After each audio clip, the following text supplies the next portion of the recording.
Just when I thought I couldn't find my way out, yeah, I searched the God in me to find my way out. I know it can seem way out, but the Creator flows to and through me from way out. I'm talking way out, yeah, yeah, yeah. See, if you believe in the God in you, it's a better place. Creating the force and the power to live a better life. Know that love and joy and peace is one in all of the same space. That you were chosen just like God.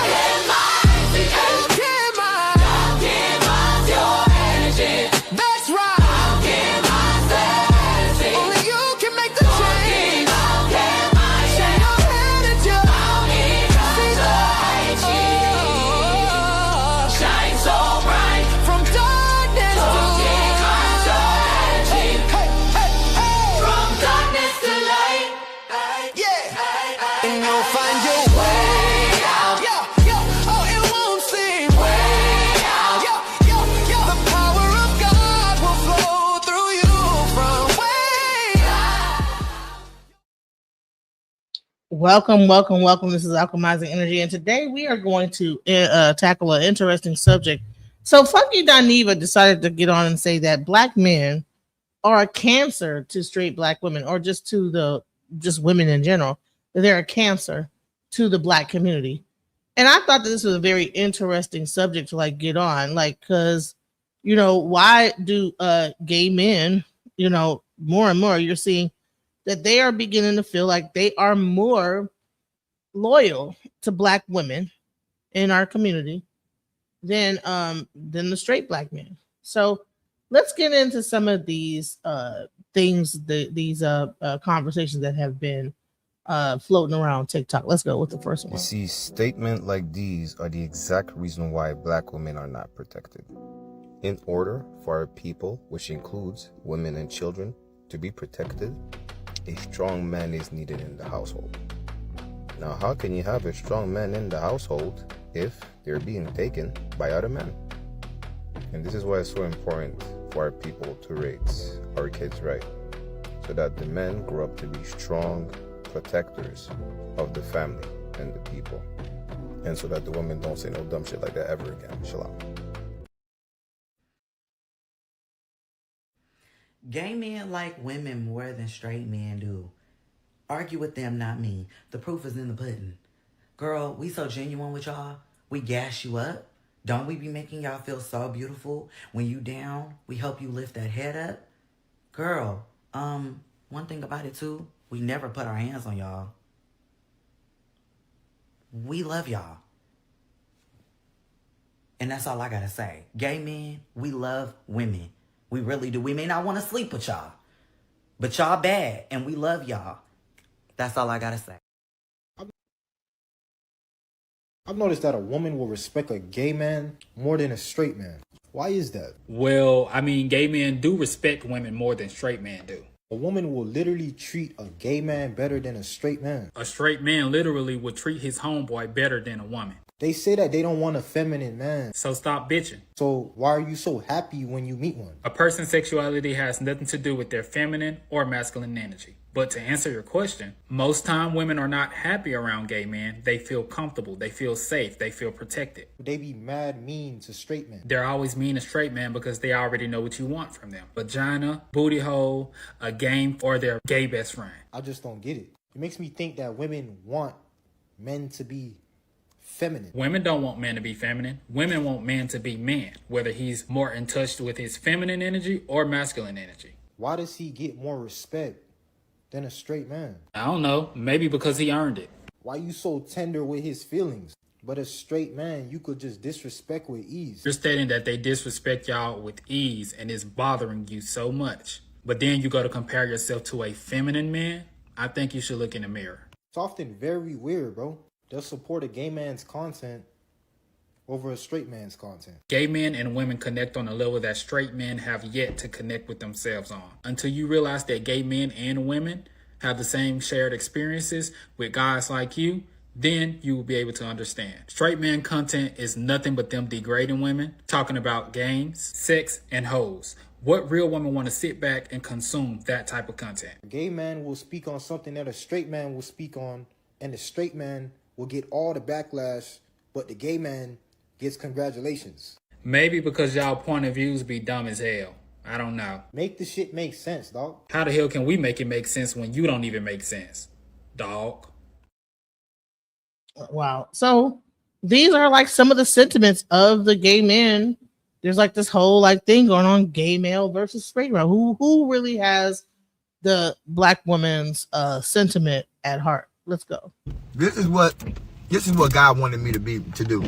God wanted me to see that being who I am, it bothers a lot of people. A lot of people want to tell me how to be. Basically, this is the problem.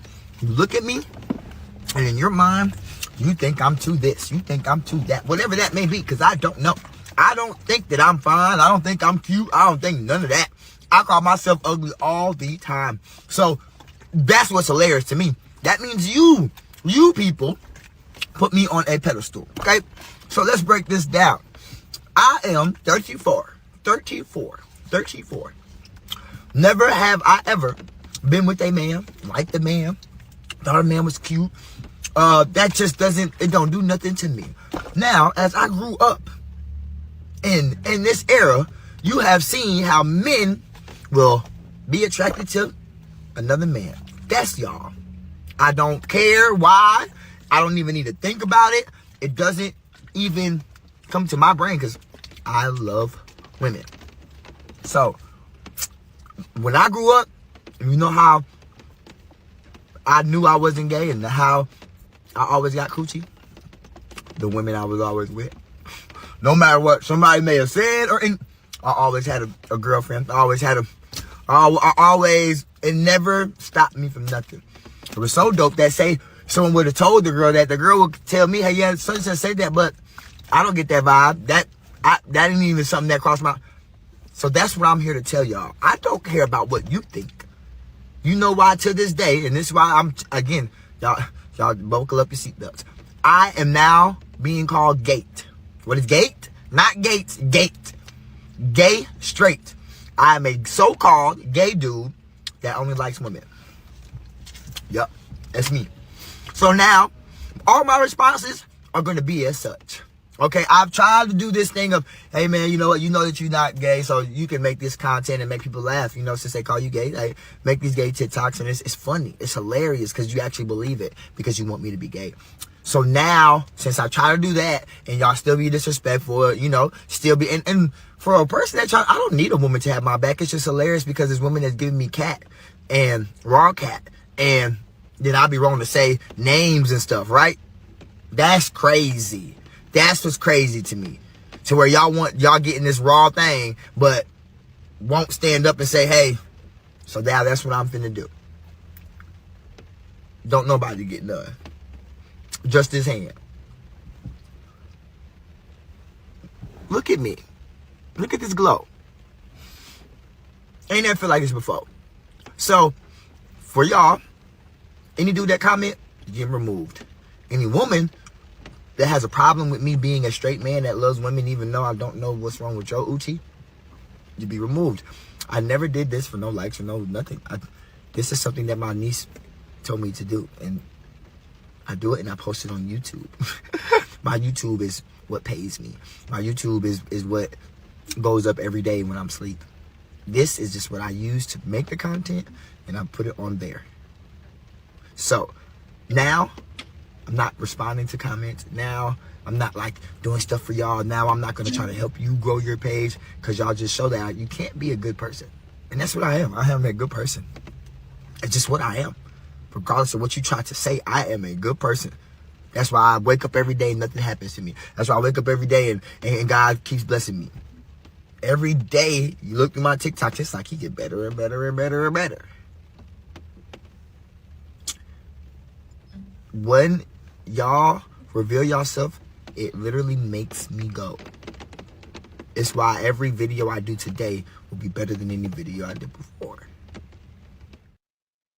So, you know, when a straight man loves women, they consider him to be gay. But then you have these gay men saying, you know what, we love women more than straight men do. What do you think is the thing behind this? Why do you think there is? Because I hear a lot of things saying, you know, women are encouraging homosexuality. You know, like it's the mothers. You know, we are the mothers. You know that. You know, hey, if you know, we have to accept our children. You know, if our children decide that they want to be gay, we have to be the ones to say, you know what, we're gonna still love you no matter what.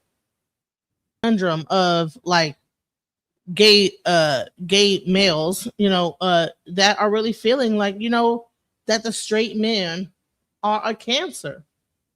And so Funky Deniva did a thing on Instagram where he sat there and he brought that out. Let's go. For a while, I ended up in my search for this clip or an extended version of the clip. I ended up going to his YouTube page and finding that there have been several videos centered around this thought on his page for the past couple of years. And I found one that I want to share a snippet with as well. But this is, in a nutshell, the sentiment. This is the clip that is now going viral. So you'll be able to hear this. Here we go.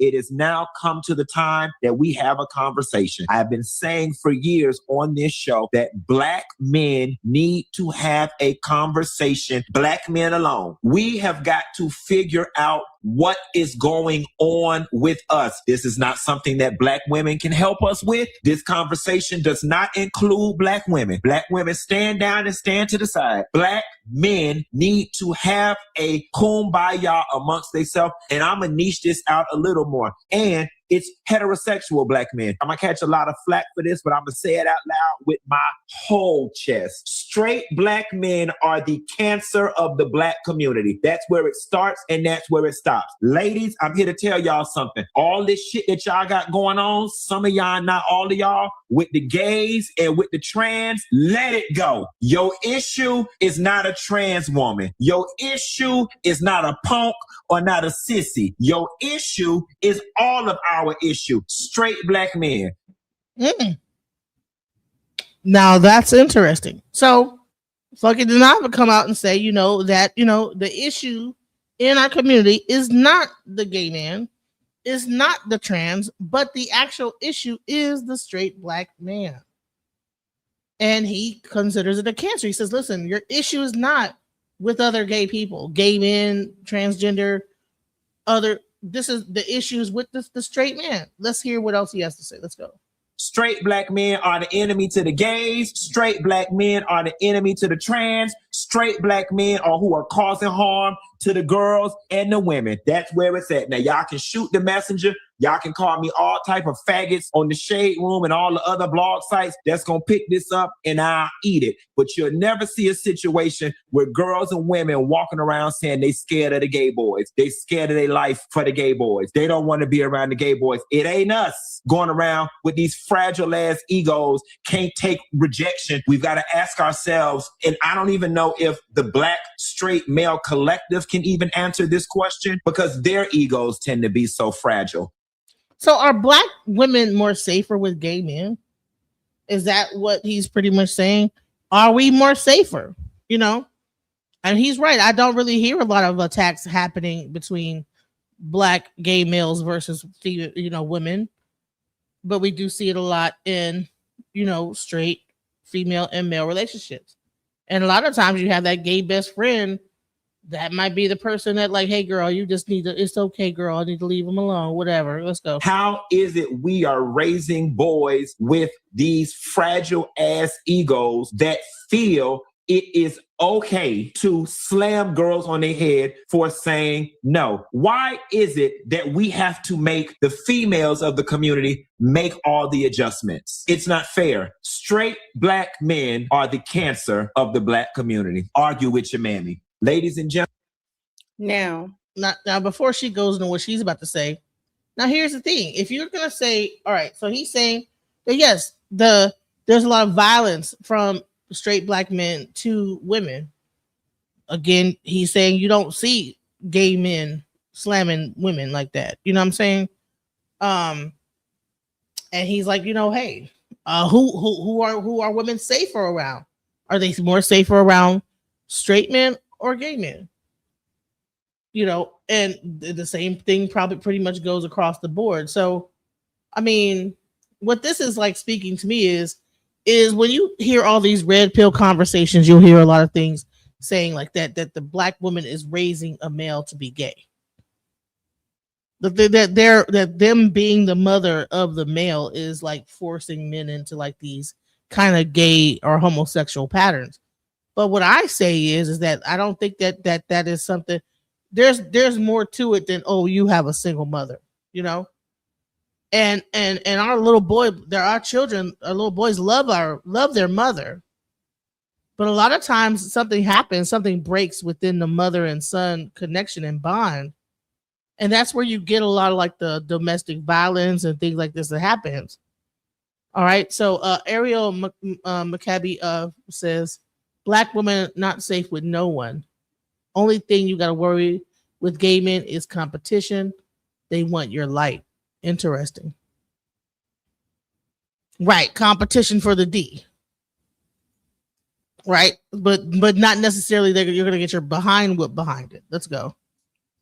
Those were his sentiments in a nutshell concerning black men, and straight black men, to be even more specific about who he is speaking on and why he is speaking on them. Now, I found a different video, like I said, and I'm going to go ahead and share that with you now. Okay. Right. So what I'm gonna do is I'm gonna share the bigger version of it because she has like the smaller one, but I did find the original version. Let me go ahead and share this tab and play the original version because I mean I think this should be talked about. People are probably afraid to like listen. Black men, you should not be afraid to listen to a gay person talk. You should not be that like insecure in your sexuality that when you see a gay man speak, oh, I can't listen to that. Oh, that's gay, No, they I mean, you should be secure within your manhood to hear what they got to say. So let's go. Within the black community, and they start and stop with the straight black man. Heterosexual black men, there is a conversation that y'all need to have amongst yourselves as a collective to help get the black community back on track. Want to talk about it? Here you go.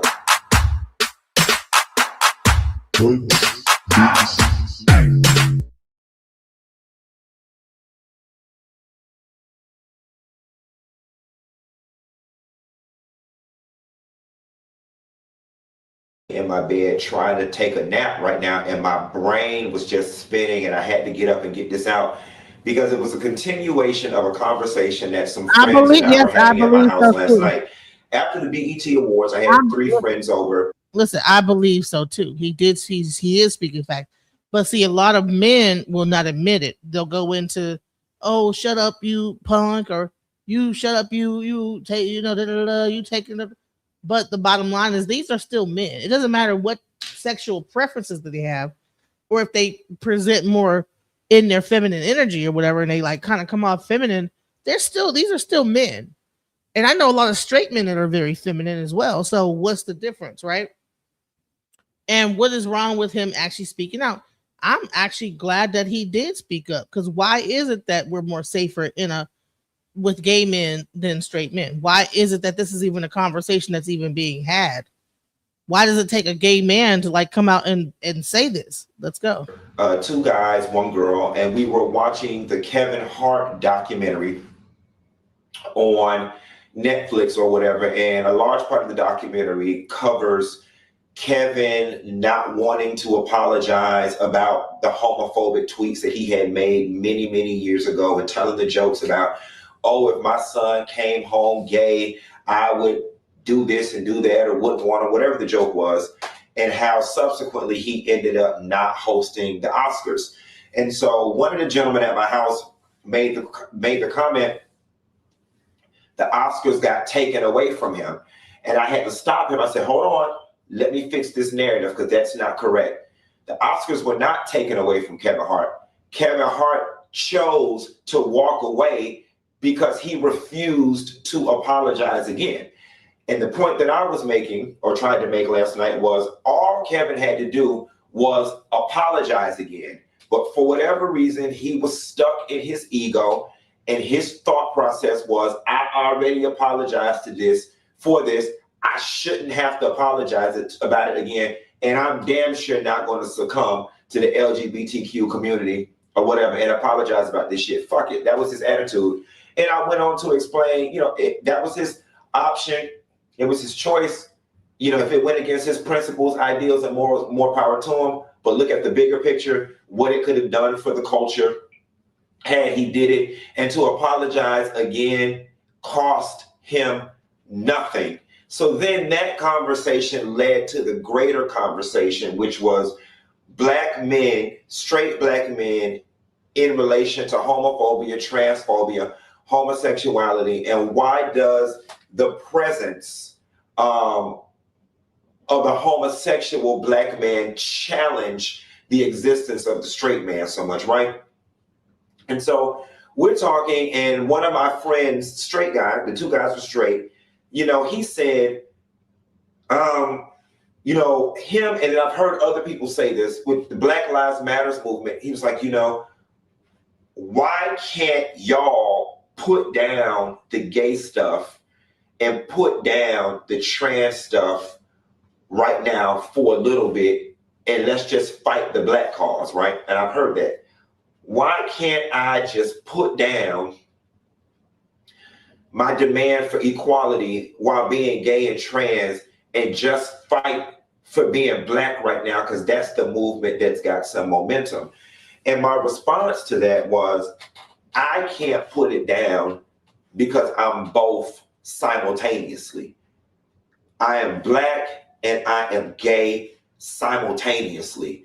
And I am fighting for my life on this hand for being black, but I'm also fighting for my life on this hand for being gay. How can I choose one over the other when I'm not safe on either side?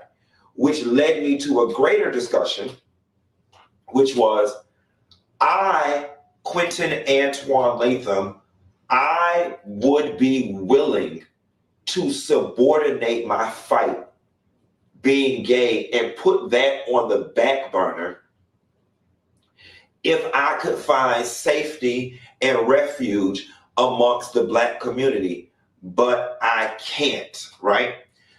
Which then brought me to the point of my thesis and the analogy that I'm going to use to tie it all together. And I said to my two straight homeboys, and these are two guys that I love, I said, black men.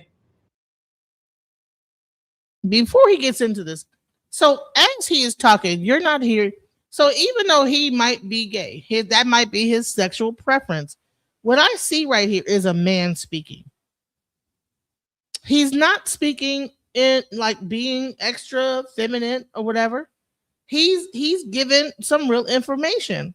So why can't people hear it based on that and not tie it to who is going up his Duke shoe? You know what I'm saying? If he's able to address the issue and he just so happens to like other men, why is that an issue, right?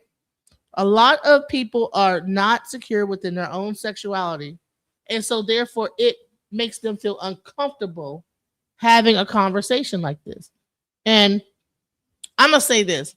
Not all gay men are besties with women. There are some that get very catty. They call a woman a fish. The gay male roasting is diabolical. I would hate to get roasted by a gay man. They know how to come with the words that they don't even have to whoop your ass. They could just talk to you a certain way, say a certain thing, and it'll make you like, damn, you know what I'm saying? Make you want to cry.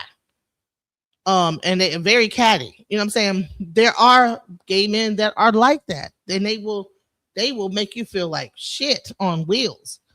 They don't have to put their hands on you. They can verbally assault you in a way that will just run you down into the ground.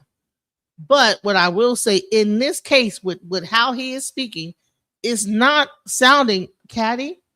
It is sounding very masculine. And just because he might have a be saying he's gay, where this is like, let's listen to this and like let's not look at this like, okay, and make gayness be the first thing, even though he's focusing on gay. But let's hear what he has to say. Let's hear him out though. Because there might be something to it, you know? A lot of times when you see gay, people get scared. You know what I'm saying? But let's get into it. Let's go. There is a conversation that y'all need to have amongst each other. And that conversation is A, why y'all don't have any respect for one another and are so willing to kill one another. B, why y'all don't have respect for Black women and you see them as objects and disposable and less than.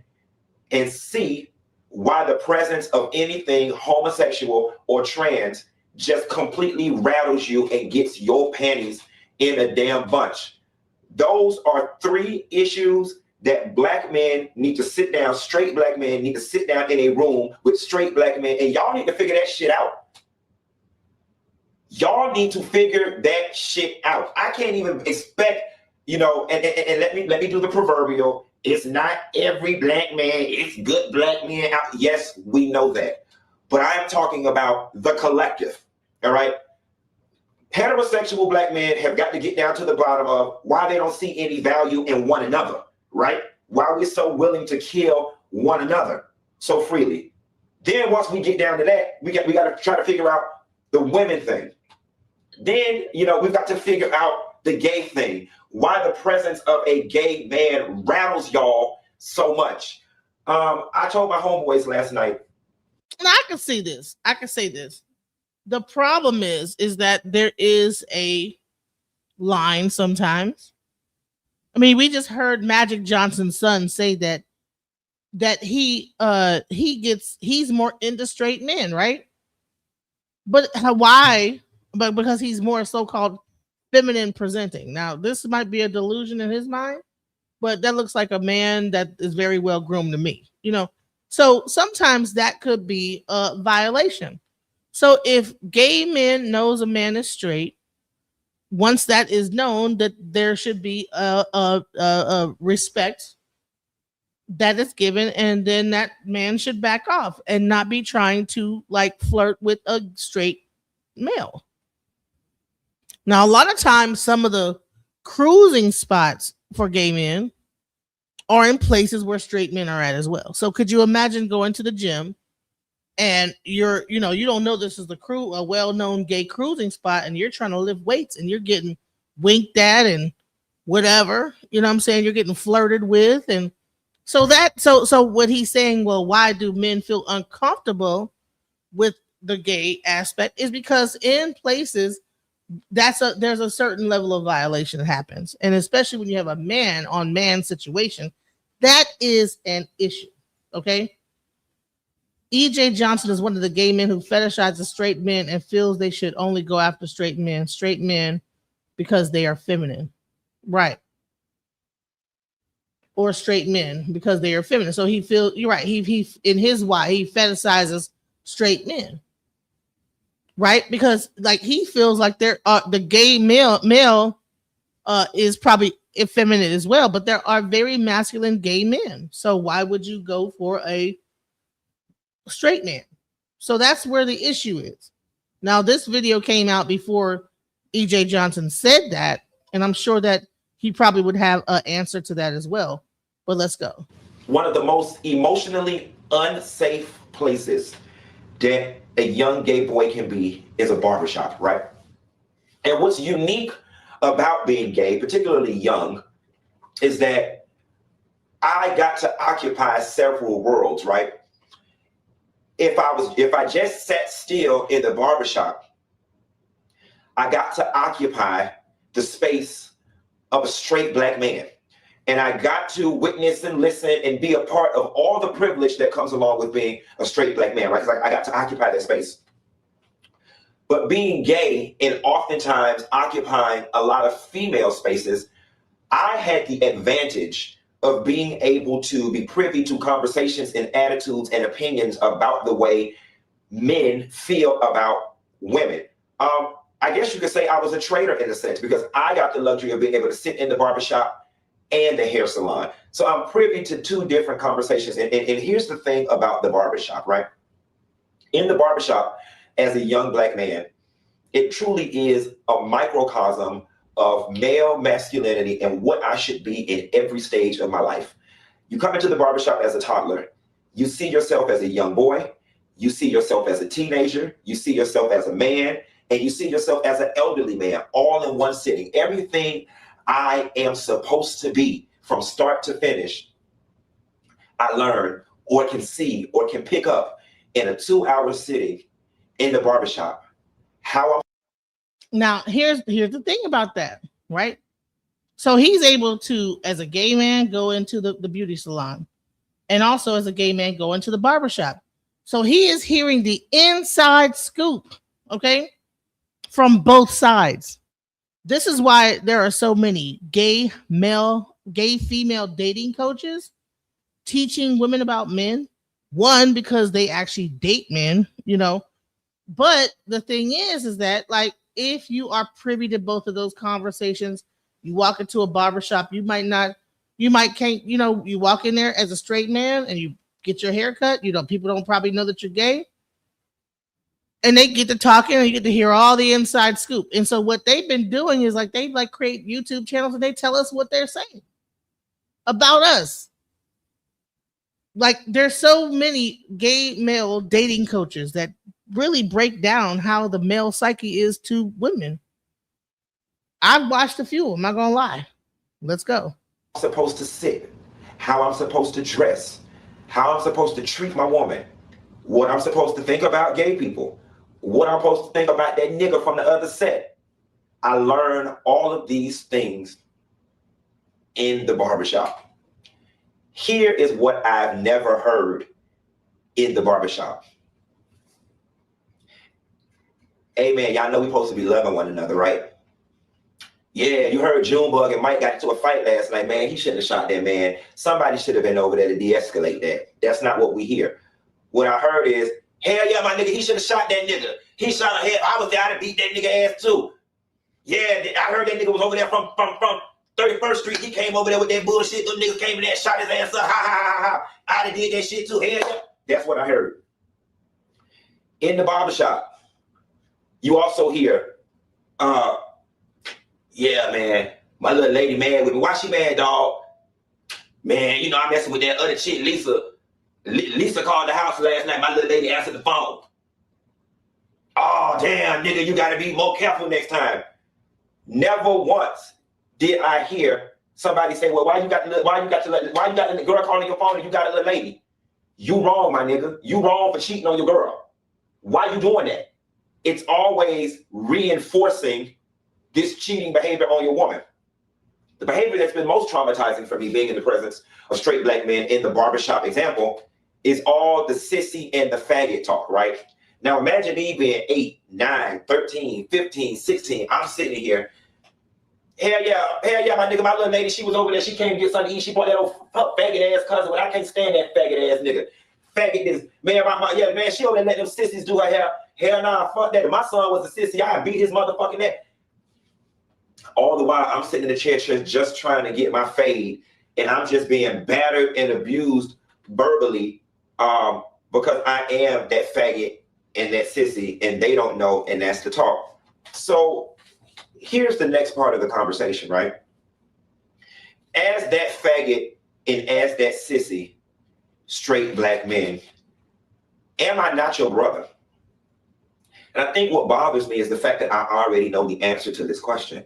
And overwhelmingly, my experience has been from heterosexual black men that gay men are less than, and we are of no value. And because we are viewed as less than, that's why it's so easy for us to be disrespected and disregarded by straight black men. You know, I was sharing with some people last night. Here is what's unfortunate.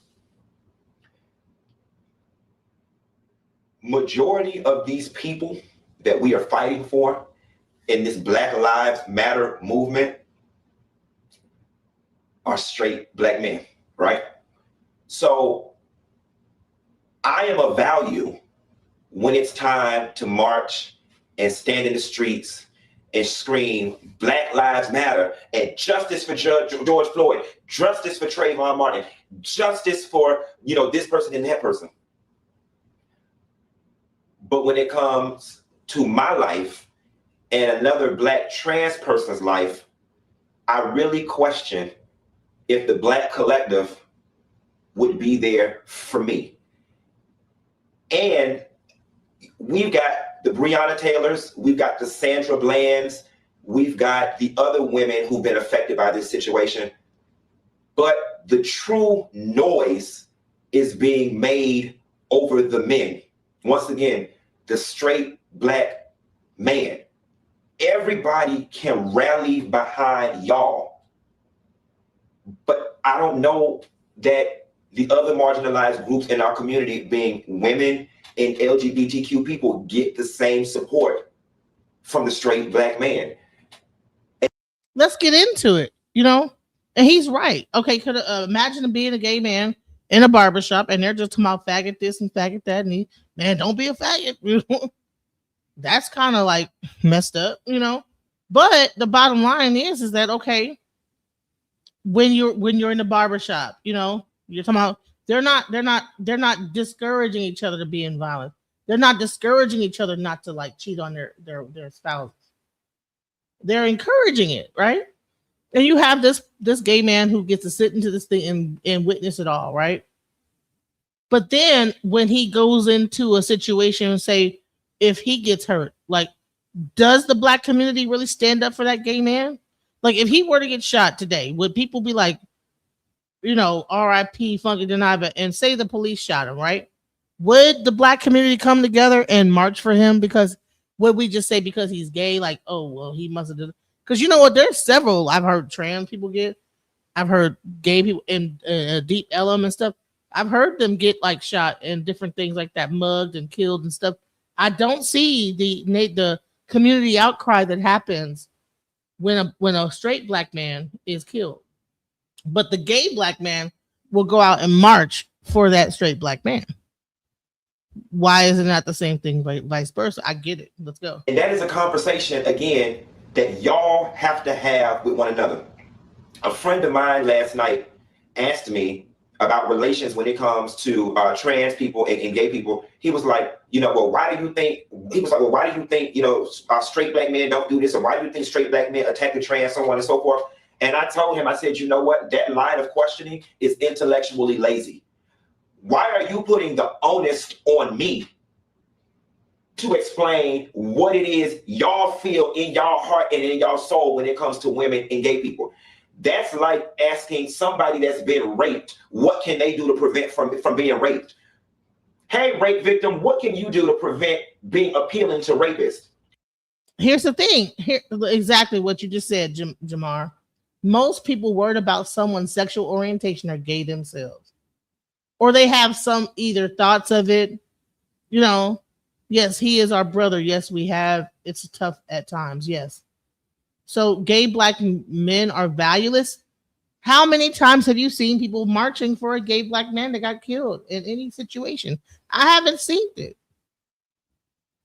And there was just a transgender woman killed in Deep Ellum, I think like 2 years ago. I didn't see a march. I think somebody didn't see all the hoopla. People, it just disappeared, right? Facts. Homophobic straight people do feel that non-straight men are less than. There's a lot to unpack that, especially when there are non-straight men who are a part of the DL culture. And here's the thing. People are so afraid of being considered gay that they won't march for that. So if he were to step outside, get into an altercation with a police officer, right?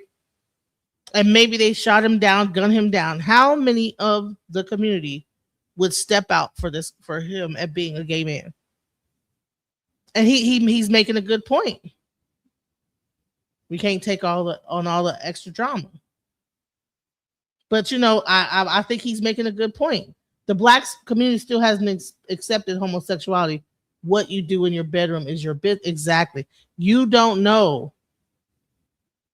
And like I said, I do see gay men in the marches. I see them fighting harder than anybody else at the marches when George Floyd, when that happened to him. Let's go. Why is the onus on me to help heterosexual black men understand why they hate me so much?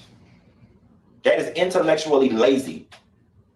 The onus is not on black women to figure out why straight black or heterosexual black men, some of them show a disregard for their life, a lack of respect, so quick to run off and marry a white woman, so quick to run off and marry a culturally ambiguous woman. That is not on that sister to explain. That is on y'all. That is on y'all. And I know that this video is going to catch a lot of flack, but the reality of the situation is, the man supposed to be the head of the community. The man supposed to, men are supposed to be leading the charge. And quite frankly, as a collective now and for a very long time, y'all been fucking leading us to hell. Y'all have been fucking leading us to hell. And I think, Jim Crow era, slavery, so on and so forth, that the black man has been beat down so much from the outside world that within the confines of the community, we have coddled them to a degree in an effort to give them a comfortable place to lay their head because the world beats them down so much. You see what I'm saying? But we cannot, and we've got to, since we're in this great unawakening period right now, it's time that we fix every fucking thing. We can't. Man, great point. Jeffrey Dahmer. We all watched that Jeffrey Dahmer movie and nobody said nothing. There were no discussions on the fact that he was killing black gay men, eating them. What? That should have been a huge discussion. Like, what? Why was he eating black gay men? What was up with that? Was there some kind of ritual sacrifice? Like, what was he into? As the community, we don't want the extra tax and drama within LGBT plus, which is its own community. I'm not saying it's right, but that's a lot of it. The changes you have, that changes when you have avocation. Right. I believe so too. Let's go. Go from being oppressed to oppressing the few people that's left in the community that's trying to love on you. And when it comes to this trans situation, we was watching the video about the girl, the Ayana Dior, that got beat up by 15 or 16 guys at that gas station that had to run behind that register. I don't give a fuck what she did. The conversation that straight black men have got to have with themselves is, why is it that we feel it's okay to beat on her like that? Okay, fine. Fuck it. That ain't a girl. That's a boy. It's got a dick. It's got a dick. Okay, fine. If it's got a dick, then that's your brother. Why is it that y'all feel it's so okay to do that? Why is it by virtue of her being trans that her life automatically doesn't mean anything anymore? And y'all ignorant sons of bitches are okay with that. Why is it? She's still a black person, black woman, black man, whatever you want to call black, not to misgender, but Jeffrey Dahmer's white privilege and not looking like a killer allowed him to not only get away with killing gay men, but black men. Facts. So let's make a language we can use to reunite the groups. Exactly. That's why I'm even doing this show. I believe that we should care. If a black man is murdered or hurt or whatever, and unjustly, it should not matter what his sexual orientation is, or what her, if she's trans, or what his, if he's trans, all these different things. They're still black people. We need to unite, period. Let's go. But then when some shit go down with one of y'all, we all supposed to rally behind y'all because Black Lives Matter. And don't get me wrong, this is in no way, shape, or form am I trying to attach the gay agenda and the LGBTQ agenda to the Black Lives Matter agenda, because I understand that agenda is a police brutality movement situation, and I'm completely aware of that. Outside of that, I am talking about the intrinsicness of when you say Black Lives Matter. But do they really? To each other? Do they matter to each other? Exactly. Make sure you hit the like button. Please subscribe if you haven't. I'm seeing a lot of new faces in here. Make sure you subscribe. A lot of this content, this is the type of stuff I do. I try to have very interesting topics. I try to talk about things that matter, things that are in our community. Shouts out. Please hit the like button. Please hit the like button. I should have never watched Jeffrey Dahmer. It was awful. Yes, it is. Be very careful about the things that you put into your psyche. They can affect you long term. Your brain cannot differentiate between what you watch on these movies and what's really happening in you. So therefore, you could be traumatizing yourself. And it's why I don't celebrate Halloween, because Michael Myers is based on white serial killers killing black people. I didn't know that. Is that what Michael Myers is about? I didn't know that's a new develop. I didn't know that. So wow. But yes, we need to like really think about this. Like everyone, just because he's gay, they don't want to like really take what he's saying in the accountability. But he's making a very good point. What I'm seeing here is a black man. I don't see a gay black man. He's not talking like a certain way that, like, would you even, if you heard him speak and you didn't know he was gay, he didn't say he was gay, you wouldn't know he was gay. So let's go. Black men, what is that? Why does the presence of a gay man rattle you to your core? Why does it upset you? Why does my right to be, my haughtiness, me saying I'm a person, respect me as such, why does that challenge your existence so much? What people need to understand is we really don't want nothing from you. We're not trying to take nothing from you. We're not trying to date you. We just want to be left the fuck alone. We want to be able to walk into the gas station, get a Snickers, get 10 on number 20, regardless of how we sound, how we look, what we're wearing, if we have weave in our head or not, and be left the fuck alone. So what? I have on poom poom shorts, high heels, red lipstick, and a wig. Why does that challenge your existence so much? Why does that bring you to chorus? Why? Now I know why. And see, this is not because they attracted to you, and something within them is bothering them that they're attracted to you, knowing that you have a wig on, even though you have a beard, and you're dressed up like a woman. There is a certain level of attraction, and there's something that bothers them within their soul about that. That's what it is. Let's go. The conversation that y'all are not ready and willing to have.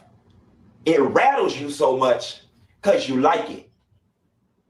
Many of y'all like it, and you can't reconcile those feelings because you too sat in the barbershop, much like I as a young black boy, and you heard all that faggot talk. Nobody said anything about white people.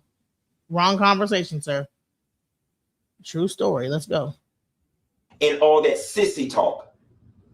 And you can't fathom being outcast and losing all that male privilege, now being that faggot and that sissy. So now you got to beat this person up to make you feel better about the old demons that you are battling. That ain't everybody. There's some people that just outright hate people because they was taught to hate them. But the overwhelming majority of y'all that are so vocal on LGBTQ matters, it makes people look at you sideways. I got a couple people that I know. It always baffles me when you see straight black men always on IG talking about gay issues. Dwayne Wade and what he doing with his son. The gay man is the breakdown of the black family. It always baffles me because I always say of all the 2,000 things you could have woke up this morning and talked about, that's the one that's at the forefront of your mind. And here's the thing. They always bash women for actually being on the side of gay men.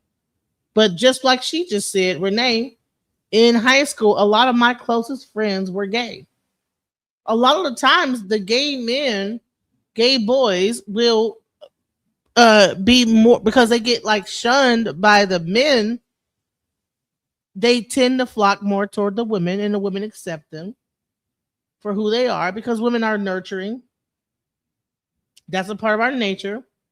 So you might have a more effeminate boy that ends up being gay at the end of the day, and that person ends up being their friend. So are we coddling that behavior? Well, listen, that person was gay before we became their friends. So, but we get a lot of flack as women for, oh, you women, y'all are the ones promoting like homosexuality. This is the type of stuff that men will say. In the future, I'm going to make a live on topic that you don't celebrate Halloween because some white horror stories are rooted in racism, murdering blacks. That will be a great topic, and let me know when you do it. Please like and share, and also subscribe and continue to stay in touch with me when you do that. I'll definitely support. make a comment so I can like follow your channel. Please make a comment on my video and I'll follow your channel. I'll subscribe to you. And that's anybody that's here. I always subscribe to people. If you subscribe to me, I subscribe to you. I always do I share. And feel free to cover this on your channel. Feel free to comment on it. If you want to do a review of it, I don't like block channels. If you want to do a review on this video, feel free. You know what I'm saying? All right. So that persona change, like black and white, keep them apart until they understand that they are the same. Exactly. So let's go. I wonder why. When we start talking about the breakdown of the family, single motherhood, having 5 and 6 and 7 baby mamas, and niggas being all right with that, that is a conversation that straight black men have got to have with yourselves. Why are y'all so comfortable having 4 and 5 and 6 different baby mamas and not taking care of the kids that you had with your first baby mama because she tripping? Why is that okay and acceptable? And let me reiterate, it ain't everybody. There are great black men out there and there are great black fathers out there, but we're not going to pretend like this ain't a problem in our community, because it is. And more so than it being a problem. Why does it take a gay man to come out and say this? Why does it take a gay man to question that? Because I hear more black men saying that it's the woman's fault. Not that why is the man leaving his children? Because they didn't get along, or we pissed you, I pissed you. So that doesn't mean you abandon the kid. Let's go. We need to address the mentality. I could not fathom the idea of creating a kid and not being around that kid damn near every day, or giving that kid what it needs, or better yet, supporting that woman. And the whole woman thing came about because my homegirl was very passionate about how Kevin Hart had left Tori Hart and started dating the new lady, I don't know how to pronounce her name, Ayoko Hart. And then it introduced the whole, he left the dark-skinned sister for the light-skinned pretty girl. And the thing about it is, I don't know if Kevin left her because I liked her specifically because she was light-skinned, or she fell in love with the girl for the content of her character. However, the conversation then shifted to, I was there with you all this time, and now financially I've got to be over here struggling, and that's not right. Like, I need to be living the life. I was here with you. You know what I'm saying? Why is it that it is so easy for some of our men to have babies with these women and then not put these women in position? I mean, we always talk about that, honey. We listen. Every time we have a discussion, we talk about our spending power. Why are we pretending like we don't have this conversation? We do have it. We love to bring that up.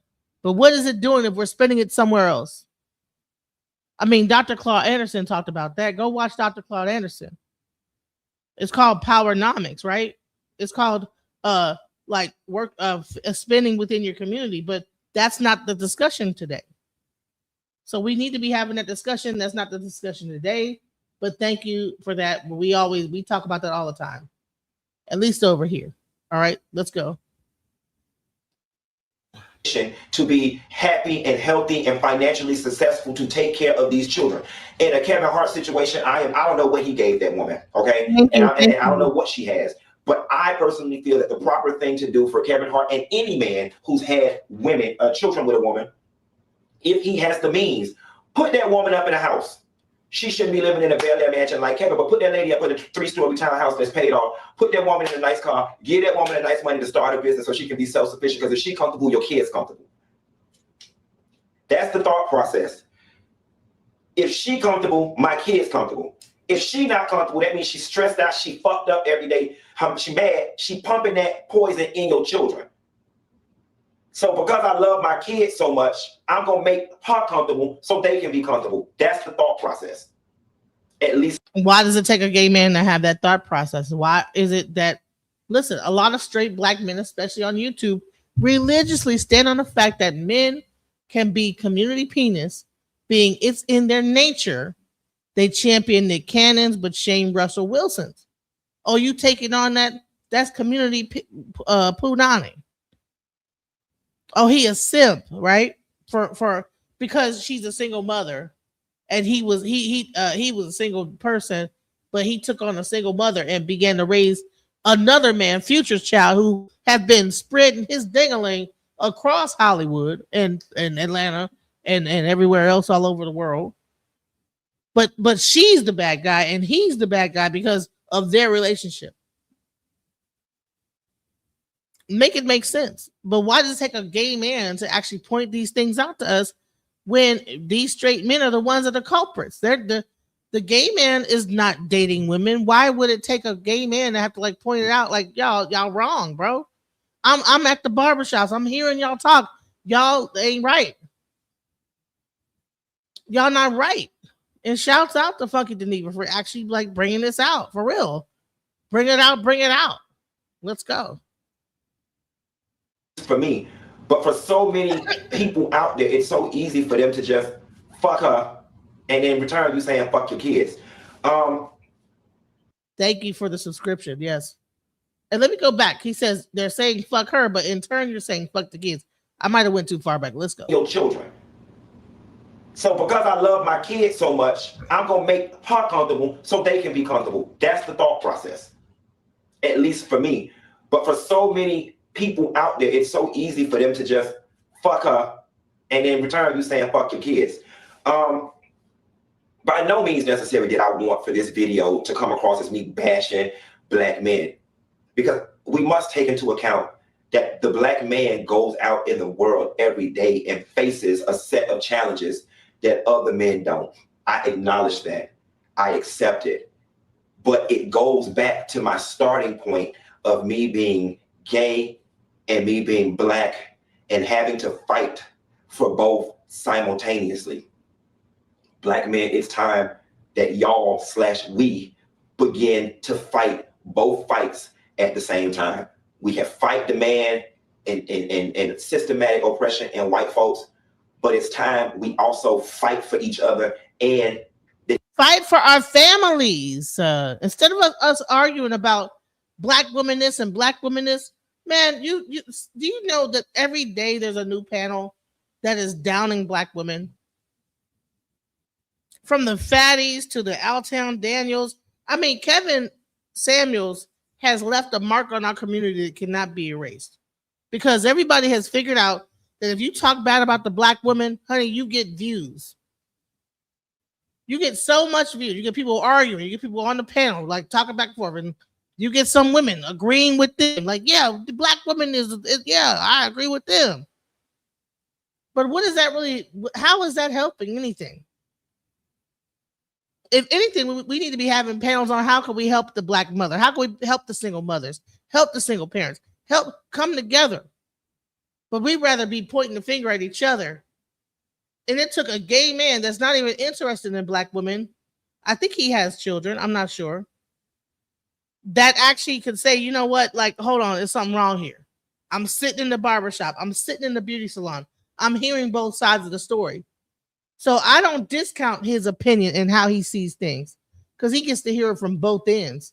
He gets to hear the straight men talk shit about their relationships, not encouraging a person to be faithful to his family, encouraging them in certain ways that are toxic, for violence and all type of other things, not just only family. He gets to go and hear how the women are complaining about their hubbies and their boyfriends or whatever when he goes to the beauty salon.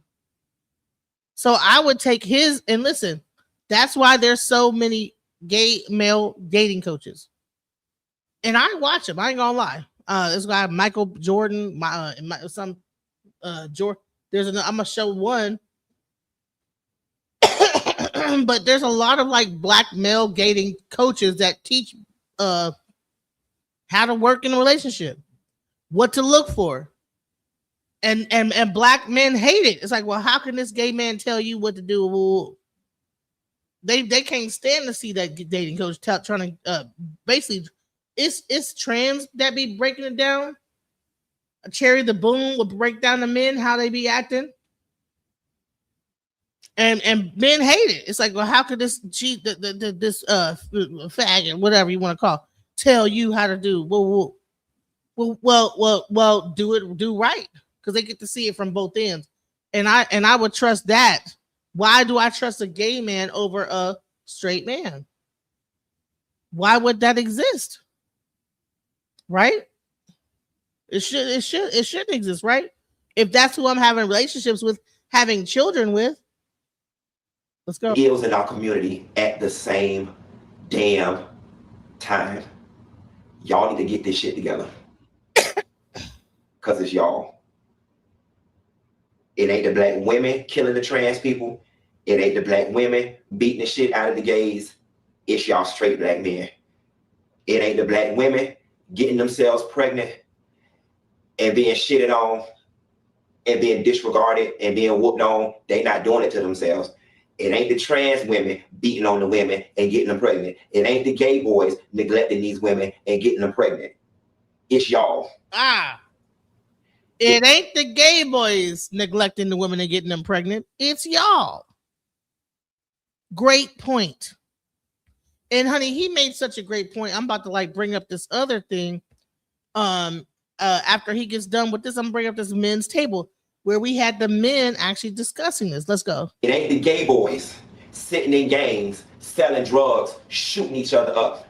It ain't the gay boys in Chicago shooting up 30 and 50 people a night. It ain't the girls. It ain't the black women sitting up in Chicago and all these other cities shooting up each other, keeping up turf wars and shit. Yeah, a few of them are in gangs, but overwhelmingly, it ain't them.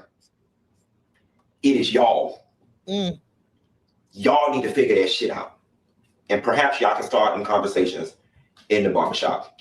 That's all I got. Ain't got no more. Right, in the barbershop, you know, and that's where he said he learned a lot of like the behaviors that are plaguing our community is when he goes to the barbershop.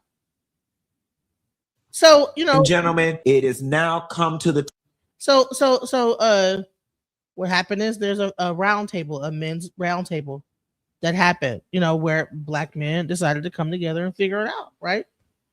So let's hear what some of the sentiment that happens amongst the straight black male when discussing what Funky Dinava had to say. Let's go.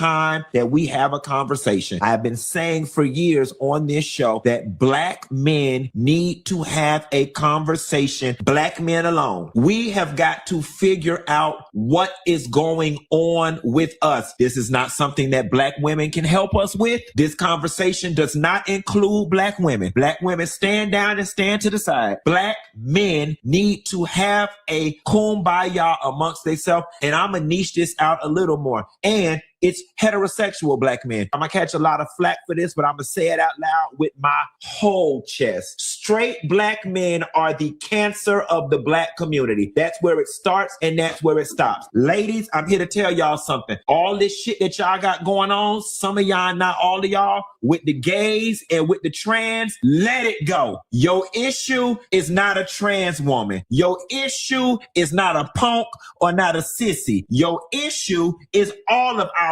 issue. Straight black men. Straight black men are the enemy to the gays. Straight black men are the enemy to the trans. Straight black men are who are causing harm to the girls and the women. That's where it's at. Now, y'all can shoot the messenger. Y'all can call me all type of faggots on the Shade Room and all the other blog sites that's going to pick this up and I'll eat it. But you'll never see a situation where girls and women walking around saying they scared of the gay boys. They scared of their life for the gay boys. They don't want to be around the gay boys. It ain't nothing.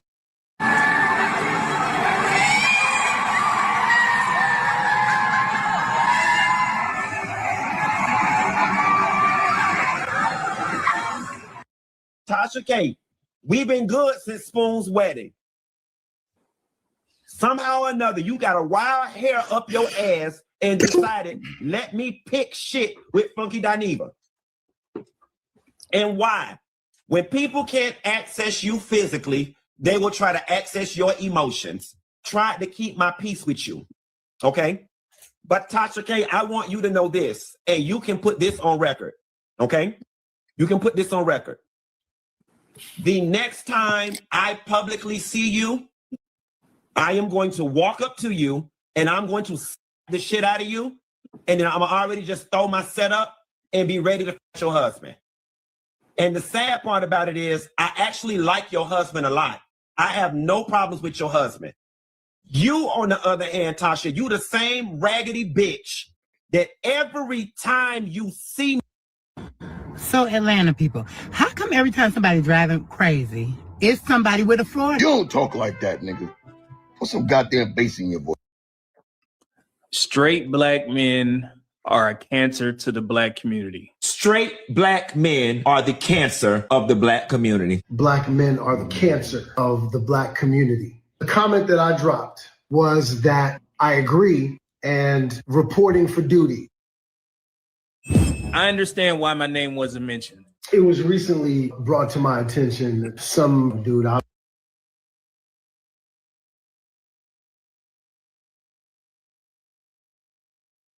This is so you know what's happening, right? So I just had the initial conversation. Now we're going to take the men's side, right? So I just showed what my understanding of it is. So now this is like the male, how they feel. So let's go into it. So I know it just kind of flipped. So just let y'all know. Let's go. Obviously looking for attention, so I won't mention his name. And honestly, I appreciate it. Because what that tells me is this. There's an awareness that if black people are directed to my platform, they're going to encounter something very different from the typical conversation. They're going to see a body of work that is rooted in data, context, and balance. A platform that holds everyone accountable while also ensuring that black men are accurately represented, not broadly mischaracterized. So when my name isn't said, I don't take that as disrespect. I take it as validation. Validation that the work I'm doing over here matters. Validation that the message carries weight. And validation that when the full picture is presented, when the truth is laid out clearly, it challenges narratives that some people, some black people, would rather leave unexamined. So for that, I'll say this directly. I appreciate you, Dondre Whitfield, because not only saying my name confirms something I've already come to understand. When the truth about black men is presented in a complete and balanced way, it doesn't always get amplified. Sometimes it gets avoided. And you refusing to tag me or mention my platform is exactly why the black community feels comfortable calling straight black men cancer. Listen, I just posted the StreamYard in the chat, and it's also pinned at the top.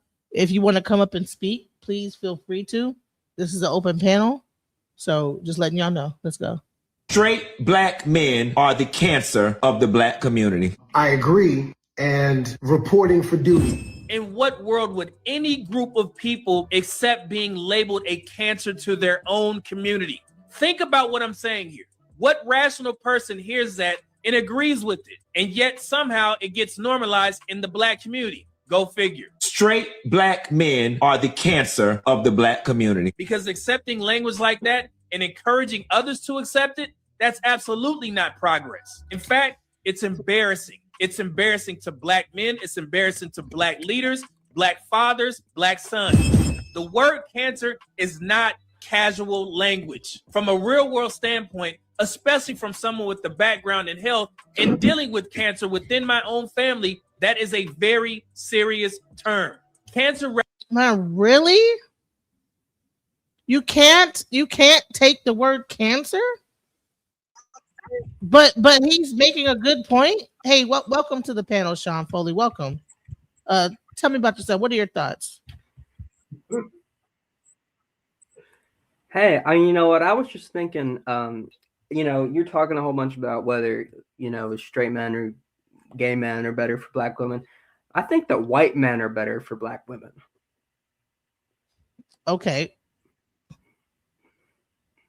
Well, I wasn't saying that white men, gay men are better for black women. I'm talking about like loyal, but also like the actual thing that he's talking about, what we're talking about here. Not necessarily. I'm just talking about stats. Like I was doing some Googling, and it was saying that if you look at all the race combinations, it's out there saying that black women, white men have the lowest divorce rate of all the combinations. Black man, white woman, of Asian man, Latino woman, all the combinations. They're saying that just the stats, it has like the lowest divorce rate, etc. And I just, I'm looking at the stats and I think that's meaningful. Right. So, but the conversation is not about like the dating, whether it should be white or because I will have a show about that too. Like should black, I will do that. That will come up. But this is about what Funky Denava is saying. Are black men a cancer to the black community? Black straight men. And that is what the subject is. So let's go. Represents something Well, I'm just destructive, thinking about something invasive, when you something ask me that that needs kind to of be question. removed. So when you apply that label to a group of men, your own black men, you are not making a critique. You are making a dehumanizing statement. And I'm not here for that. I don't trust most black leaders to speak on the behalf of black men because too many of you don't know black men. Too many of you are afraid to look at the facts and the statistics to see what you're. But isn't Funky Denava a black man though? He's a black man. Are you trolling? You're laughing. Are you about to get kicked off? What's so funny? Oh, I didn't say nothing. No, I'm hearing laughter. I'm hearing laughter in the background. This is like a joke or whatever. I see you have a black. That might be my roommates in the other room. But no, you have a black person sitting there as the image. Is this you? This is a black person. That's me, yeah. But you're not talking. I mean, you could hear my voice. Right. So is it like a looped video of you? I don't know what you're talking about. Sir, this is a looped video of looks like a child. I don't know what this is. It's an AI looped video. Child, get up off my damn page. Anyways, let me get back to what I was doing, okay? Because you like you are trolling, and I don't have. Listen, are you serious? What's the joke?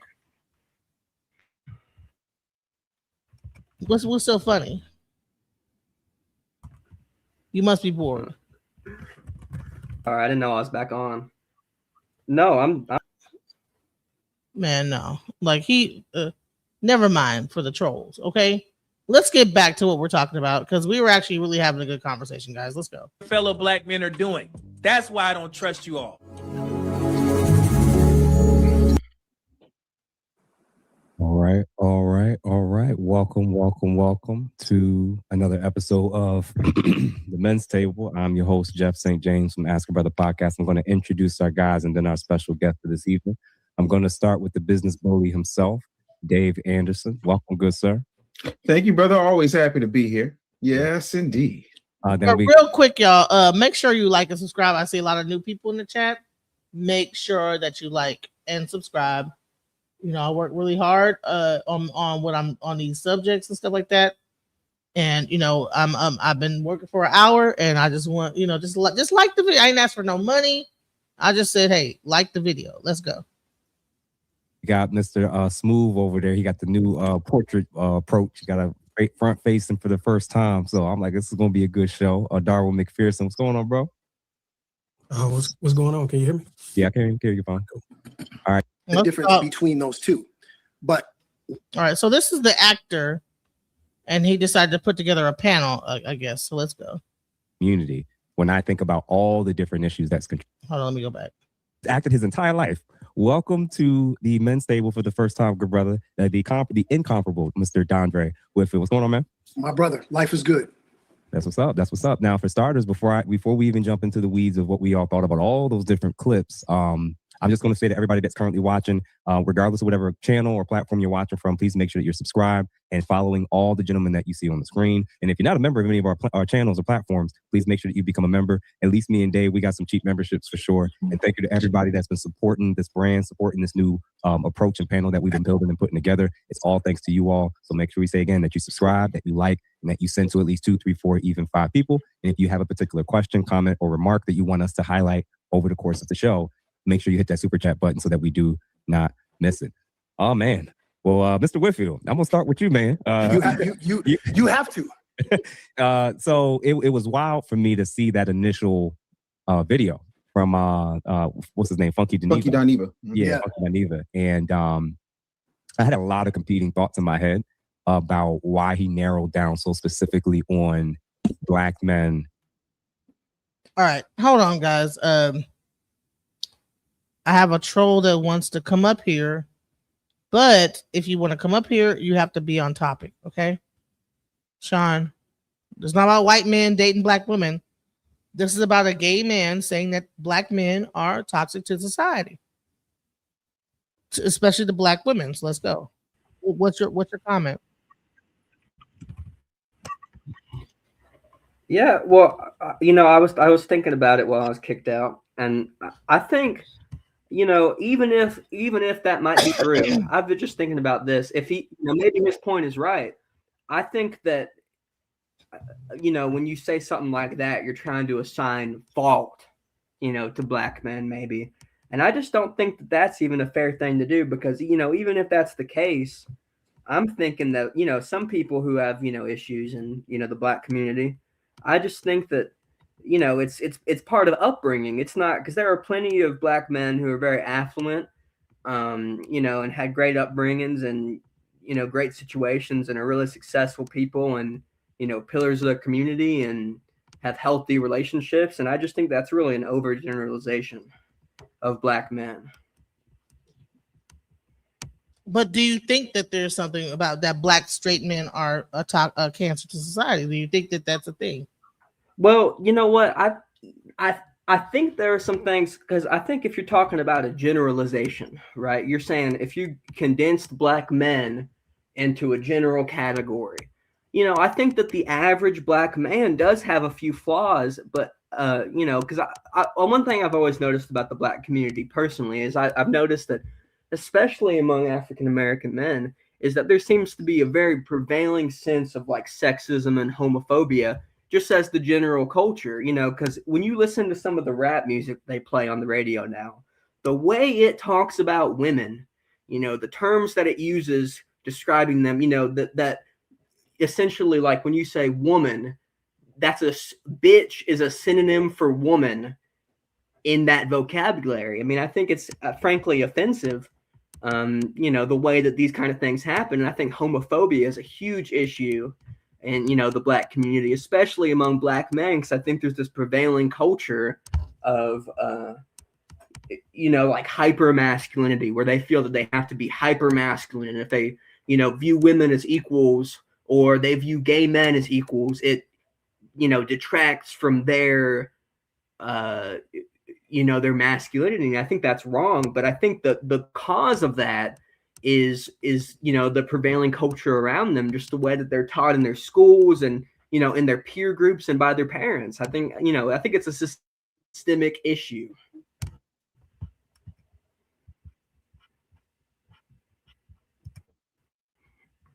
That's my personal thoughts on it. Yeah.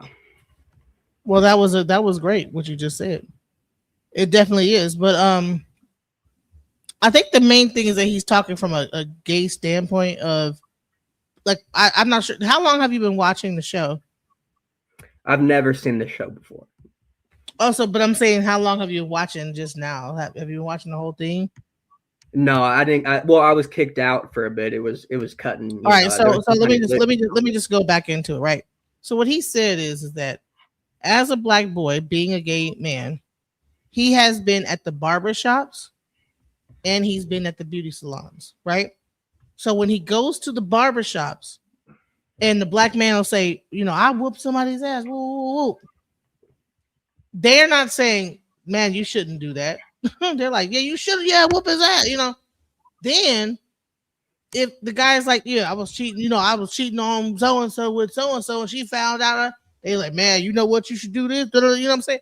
So, like, it's encouraged. So he's get to hear the inside talk that happens at barbershops. I'm not sure if it happens the same thing in white barbershops, like how the people like get to like divulging all the information and talking and getting, just having male talk, like locker room talk. But in black barbershops, they have that talk, right?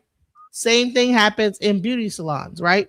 Women get to talk about how the men treating them bad, this, that, the other. So I think that what happened is that when he hears this, it begins to bother him. Now he's not straight, or he's not straight, so he's listening to this as a gay male that has female friends, because most straight black men don't really believe that they could be friends with women unless they're having sex with them. You know what I'm saying? It's either a relationship or, there's like been red pill stuff. Like, no, women can't be friends with them. You know what I'm saying? So that's what's happening. And so what he did was he went out and he said, you know what? that black men are a cancer to the community. Cancer. And now you're right now hearing how black men are saying, you know what? They don't agree. Because I played his part. I showed what I thought about what he said, and now we're hearing their response, right? So that's what's happening now. Just to catch everybody up if you guys haven't been here the whole time. Right? So let's go. I got you.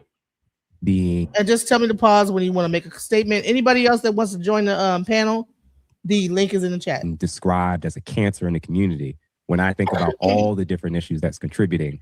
And then I was even more shocked when I looked down in the comments and saw that you was checking in. So I was like, man, I can't wait to hear this brother's response. I knew he was going to have one after, because I knew.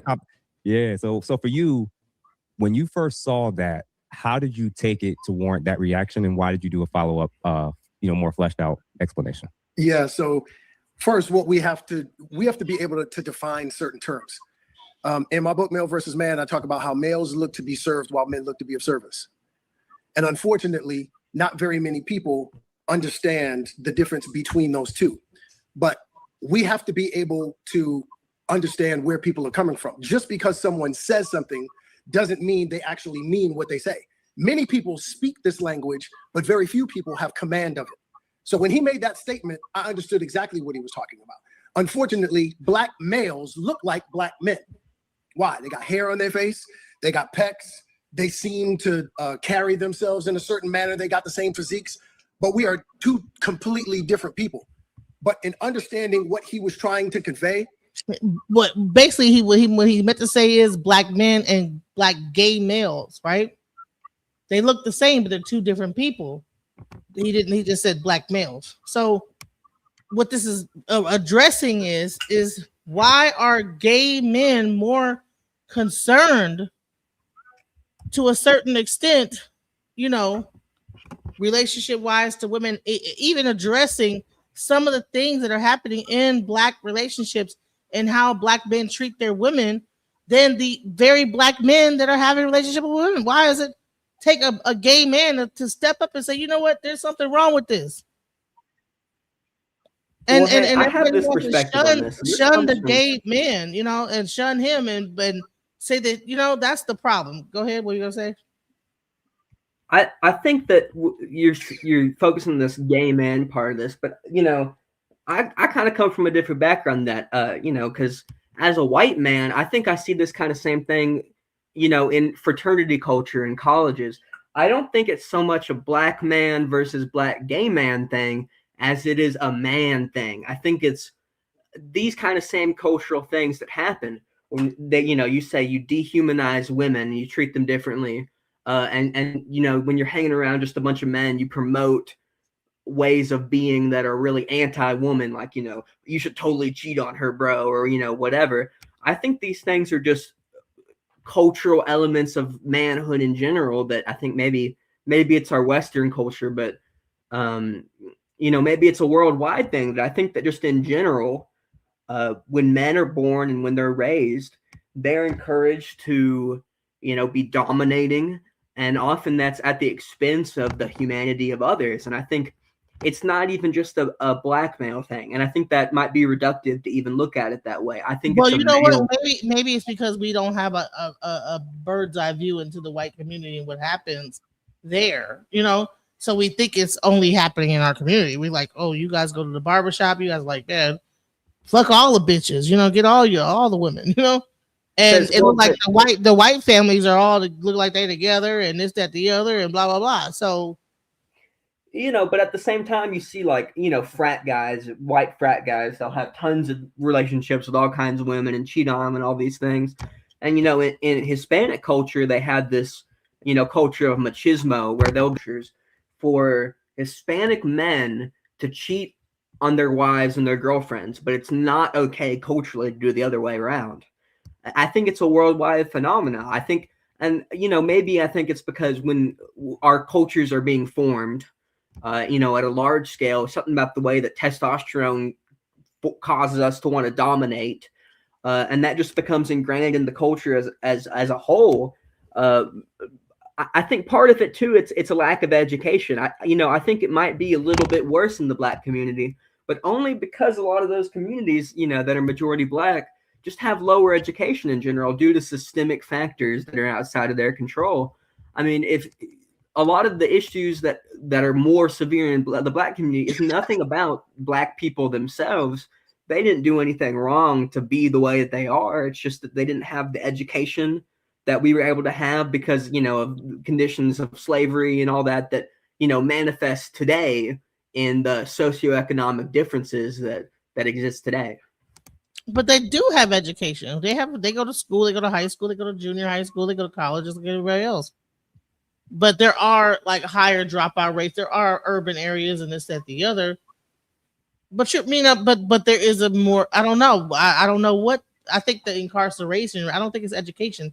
I think it's incarceration. You know what I'm saying? When you have the majority of the Black men going to jail and going to prison, and I don't know. Let's hear what these men are about to say about it, because I don't know the answer. Let's go. Like I said in the post that I made following up on it, Black men step up and take responsibility for things that we don't even break. So when I talked about those things, I was being very specific about us as Black men. Yeah, we take responsibility for those things that we have no responsibility for. Now, the responsibility that Black men do have is that we have to help our young Black males, and sometimes older Black males, matriculate their way into manhood so that we can become the servant leaders that we were intended to become when we were created. So when I spoke to that, that was a very specific thing. Of course, I know the blowback that comes behind that, but that now opens up the conversation. What is meant by that? Our Black males aren't a cancer that we have to obliterate, but their behavior is very cancerous. That cancerous behavior. No, these are straight men. So what happened is that when they heard Funky Deniva's speech about Black men being a cancer, they all got together and did a video. Let's go back in case anyone missed it and didn't get to see what Funky Deniva said, so that you can have context about what I'm talking about. I think that people might be missing the context. Let's go. Let me play. Hey, going viral. Okay. This is my perspective. So, Funky Dineva is going viral because he repeated a sentiment that he has actually held for quite a many years, that straight Black men are the cancer, they are the problem ultimately in the Black community. And now he has held this sentiment for a while. I ended up in my search for this clip or an extended version of the clip, I ended up going to his YouTube page and finding that there have been several videos centered around this thought on his page for the past couple of years. And I found one that I want to share a snippet with as well. But this is, in a nutshell, the sentiment. This is the clip that is now going viral. So you'll be able to hear this. Here we go.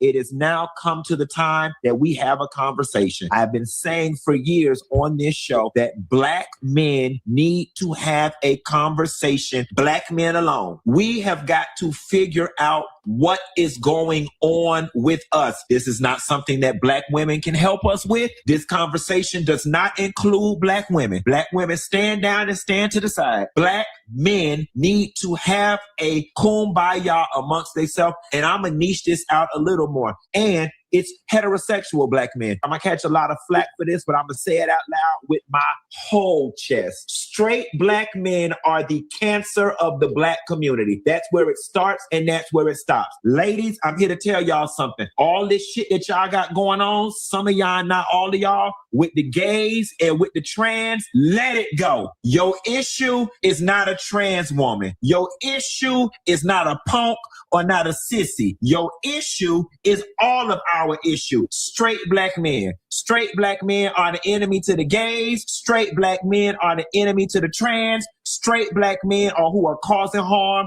to the girls and the women. That's where it's at. Now, y'all can shoot the messenger. Y'all can call me all type of faggots on the Shade Room and all the other blog sites that's going to pick this up and I'll eat it. But you'll never see a situation where girls and women walking around saying they scared of the gay boys. They scared of their life for the gay boys. They don't want to be around the gay boys. It ain't us going around with these fragile ass egos, can't take rejection. We've got to ask ourselves, and I don't even know if the Black straight male collective can even answer this question because their egos tend to be so fragile. How is it we are raising boys with these fragile ass egos that feel it is okay to slam girls on their head for saying no? Why is it that we have to make the females of the community make all the adjustments? It's not fair. Straight Black men are the cancer of the Black community. Argue with your mammy.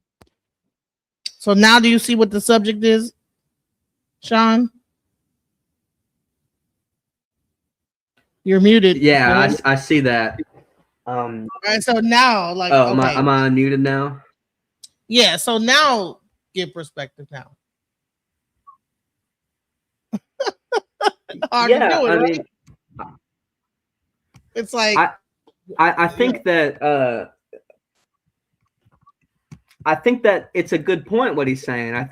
But let's not act as though issues of being assaulted by women or all these things are unique to Black men. I think that white men rape, white men do domestic violence, etc. I don't think these are necessarily just Black issues. That's a good. You know what? Maybe here's the thing: people don't have a bird's eye view into the white community. We don't know if it exists in them. We just know about what's happening in our community.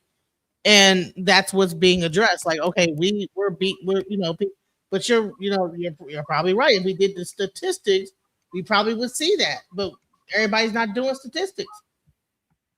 What we're doing is like we're just seeing it happening, and we're like, oh man, there's a problem. You right? So is it just straight men? Period is a cancer, not just straight Black men, but the straight male. Period. What is it? That's calling for mad disrespect to Black men as a whole. And it's a complicated. And kidnapping kids. Let that sink in, folks. God bless. Go ahead. I think it's a really complicated issue. I mean, just in the sense of how do you stop men from doing these negative things? How do you stop men from raping? How do you stop men from doing domestic violence? I think it's a really difficult question. I think you can look at societies that don't do this as much and ones that do it more. And I think you can see that education and socioeconomic status and are kind of leading factors. I don't think it's religion. I don't think religion is the solution to it. I think it's education. I think that a shift in our culture towards more consent and viewing women as more human. I think that and what's kind of a messed up thing I think is. Oh, do you think that that's a thing that men don't view women as human? Because there's a new thing, this whole red pill. Are you a part of the red pill community? No, I mean, I have a girlfriend and we've been together for a while. I think I view women as equal, but at the same time, I'm conscious of the fact that I think that every man in America, no matter, what their upbringing is, has some amount of subconscious, way of viewing women. I think it's natural. I think that when, you're in a situation like, and it comes to small things like talking over women or, all these different things. I think we're taught it from birth. I think our society teaches it that what men are meant to dominate and women are meant to submit. I think it shows in the way we, people have sex, the way that, men are the dominant person in that and women are the submissive person that.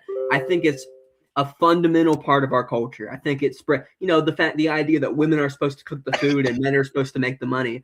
I think it's totally fundamental to our culture. And I'm not sure what a great solution to that is. I think that you see in the Black community, Norway, but hold on, in the Black community, it's now 50-50. They feel like black men feel like they shouldn't have to provide. It should be 50-50. So there's a big difference happening in the black community. Or maybe are white people saying 50-50? Well, I feel like at the same time when you hear like 50-50 in these relationships, I think that it's often saying, I mean, at least I see this in social media. I think that men want to have their cake and eat it too often. I think that they're saying women should have to work and all these things, but yet at the same time, you don't really see many of these videos of men cooking for their wives or all these kind of things. I think that men want to have their cake and eat it too, in the sense of they want to, have their woman cook for them, have their woman clean for them, and have a job. And I think it's not great. And I think Renee 5506 says psychology is a form of education, by the way. I just wanted to show you that. I'm not sure if you are looking at the screen, because you got like multiple screens up. I'm hearing dings and bings, but she said psychology is a form of education. Okay, I guess we lost him. So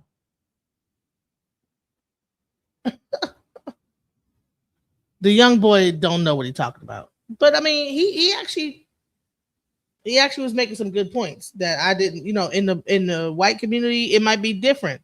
That's why I was asking him. Maybe it's something else happening in the white community that's not happening. He's saying this it's the same. But I'm like, okay, but are white people getting online saying that we should go 50-50? Are they asking their women, what are you bringing to the table?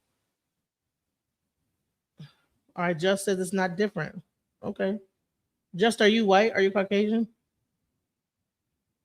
Yeah, exactly. Why did he come here to deflect us from? Let's get back on track. Let's go. Kills so many things that are inside our community. It harms our women. It harms our children. So no, we don't have to annihilate our black males. But what we have to do is we have to annihilate the behaviors that are cancerous to our community. And how do we do that? Again, giving them information and instruction that allows them to matriculate into manhood. Because black men aren't the cancer. Well, there's a reason why I allowed it, because he was pretty much saying that there's no difference, that people think it's only happening in the black community. But he's saying it happens in the white community too. So maybe we think that we have like all these issues, and we really don't have as much issues as we thought we did. Because I even heard single parenthood is like 17% versus that there's a lie even going on about single motherhood in the black community. It's only like 17%. So it's a lot of things going on that we think that is exclusive to the black community, which the white community can say like, no, we go through the same thing. And they might also be able to like say, hey, this is what's happening here. So I was allowing it, He's saying, okay, in the barbershop, it happens over there. At the fraternities, it happens there. The only problem I have is he kept bringing up education as if people are dumb and we're not going to school. Yes, we do have school. Yes, we do go to college. Yes, we do, graduate and get higher level degrees. So we're not just all dumb, stupid, and have no education. There's just cultural things that are going on in our community that for some reason is beginning to, I think that some of the society and how things are going and social media is starting to permeate into how things are being done. So let's go. Our community, we are the canteen of our community. Our community is dehydrated of manhood. And that manhood is the thing that resuscitates and restores our community. So when I said, yep, reporting for duty, it was because that's what men do. We report for duty in order to take responsibility for things, even the things that we aren't responsible for. I definitely want to know everybody's thoughts on even the response and explanation from Dondre, Mr. Whitfield. I think I want to start with Mr. McPherson first. Darwin, you're on mute.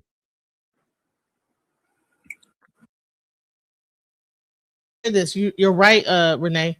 It is definitely a culture, religious, and psychological issue.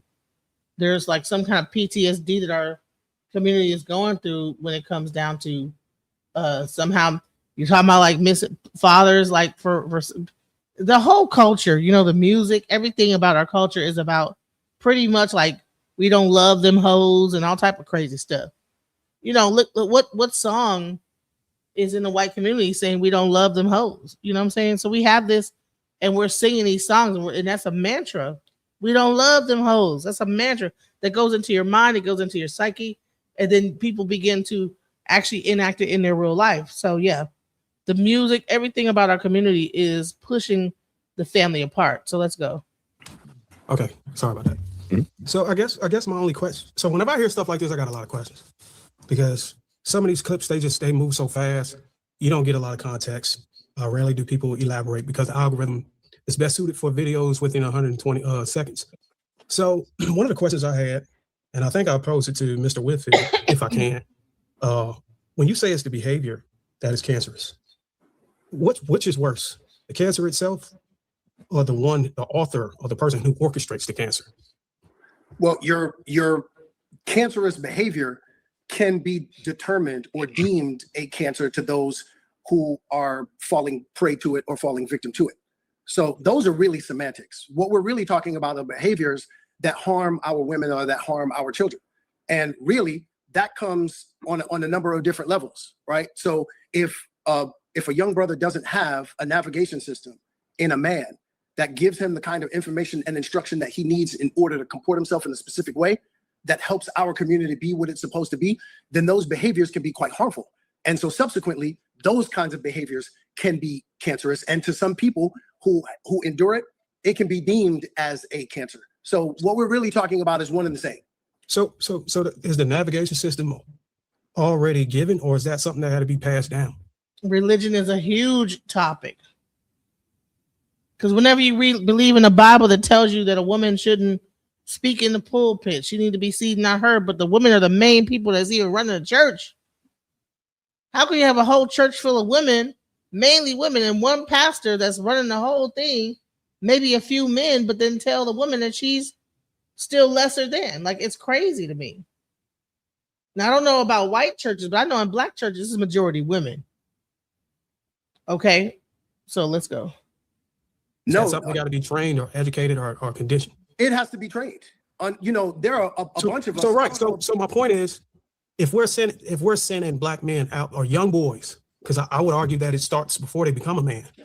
If we're sending them out into the community, out in society, to interact with women who are calling these men or whatever that is calling these men cancers, you're sending them out without the navigation system. How do we penalize somebody who is mal-equipped? Shouldn't we also, throw in the responsibility of those who are responsible for those young boys? Yeah, but it's interesting. My father went to prison. My father kidnapped me when I was 6 years old. My father went to prison for manslaughter when I was 13 years old. I have 2 biological children, but as I stated in my post and speaking about this particular topic, even though I only have 2 biological children, I have countless bonus children, and many of those children are young males who didn't have a navigation system because they were fatherless, and that's not their fault. So again, as I said earlier, men take responsibility for things that they didn't even break. I wasn't responsible for creating that young man, or that young male who doesn't have a navigation system, but I do take the responsibility of giving him the information and instruction that allows him to be able to show up like the man that he was created to be. Right, I agree. I think that's very fortunate that you're able to do that. But if we're speaking for the totality or majority of black men, they're just not fortunate. And I think it's unfair to call black men a cancer based off of their behavior when we're not elaborating on how that behavior was configured. Again, we can't ping pong this, right? So I just explained earlier that certain behaviors can be cancerous to our community. Now, what someone else chooses to call that, again, as I said, I understood exactly where they were coming from. And as I stated right from the beginning, we have to really be able to determine what people are trying to get at. Just because someone says something doesn't actually mean that that's what they actually mean. Some people don't have enough command of the language in order to be able to express themselves properly. So when I talked about furthering this conversation, the conversation is, how do we get to our young males in order to give them what is necessary for them to be equipped to help? I gotta just address this, right? So you said, she says the Bible and Quran are patriarchal. I'll leave it. Then someone comes in and says, Jesus Christ is Lord. And she says, see, here we go.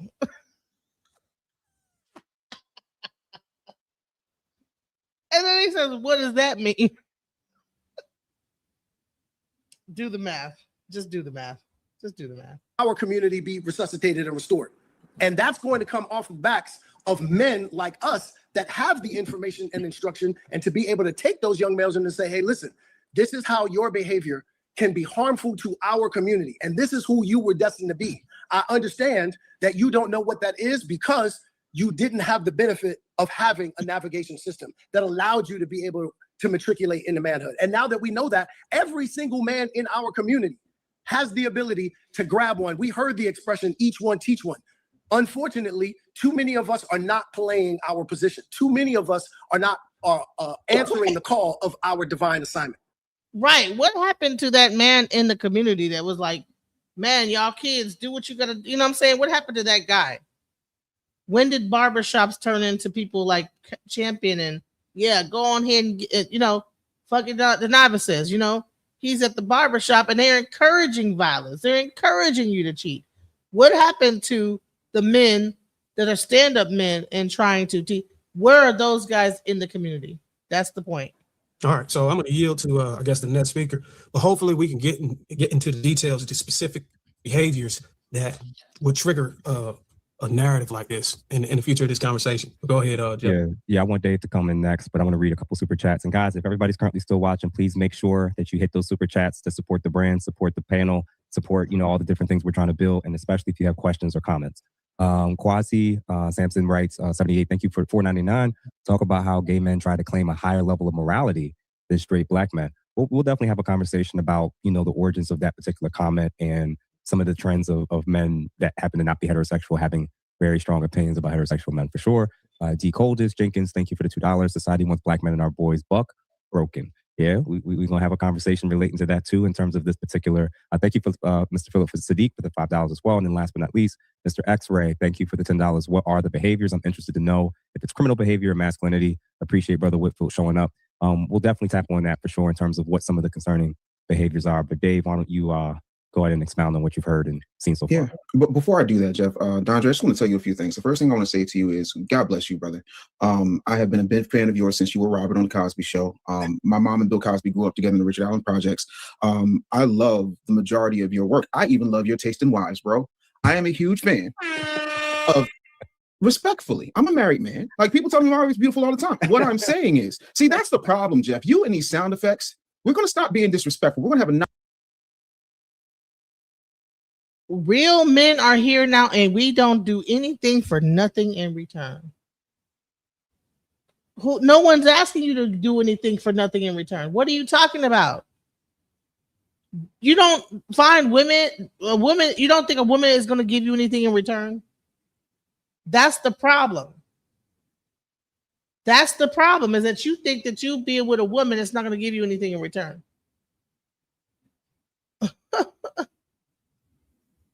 Come on now. Nice, clean, orderly conversation. Sally Richardson Whitfield is one of the best directors, one of the best actresses, and one of the most dominant women in Hollywood, but people don't give her flowers because y'all keep. Nope, just sex. You see how these men look at women? You see how these men are looking at women? Real men are here now. We don't do anything for nothing in return.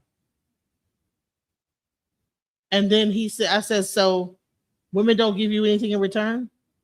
Nope, just sex.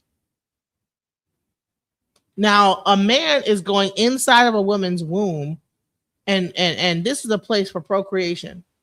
So actually, you shouldn't even be having sex with a woman beyond procreation. So if she's giving you sex, then that's something in return. Period. Because if you're not procreating with that woman and you're gratifying yourself with that woman, and half the time women don't even get gratified off of sex, they don't have the same, it takes way more to orgasm and everything. They're doing that to please you, sir.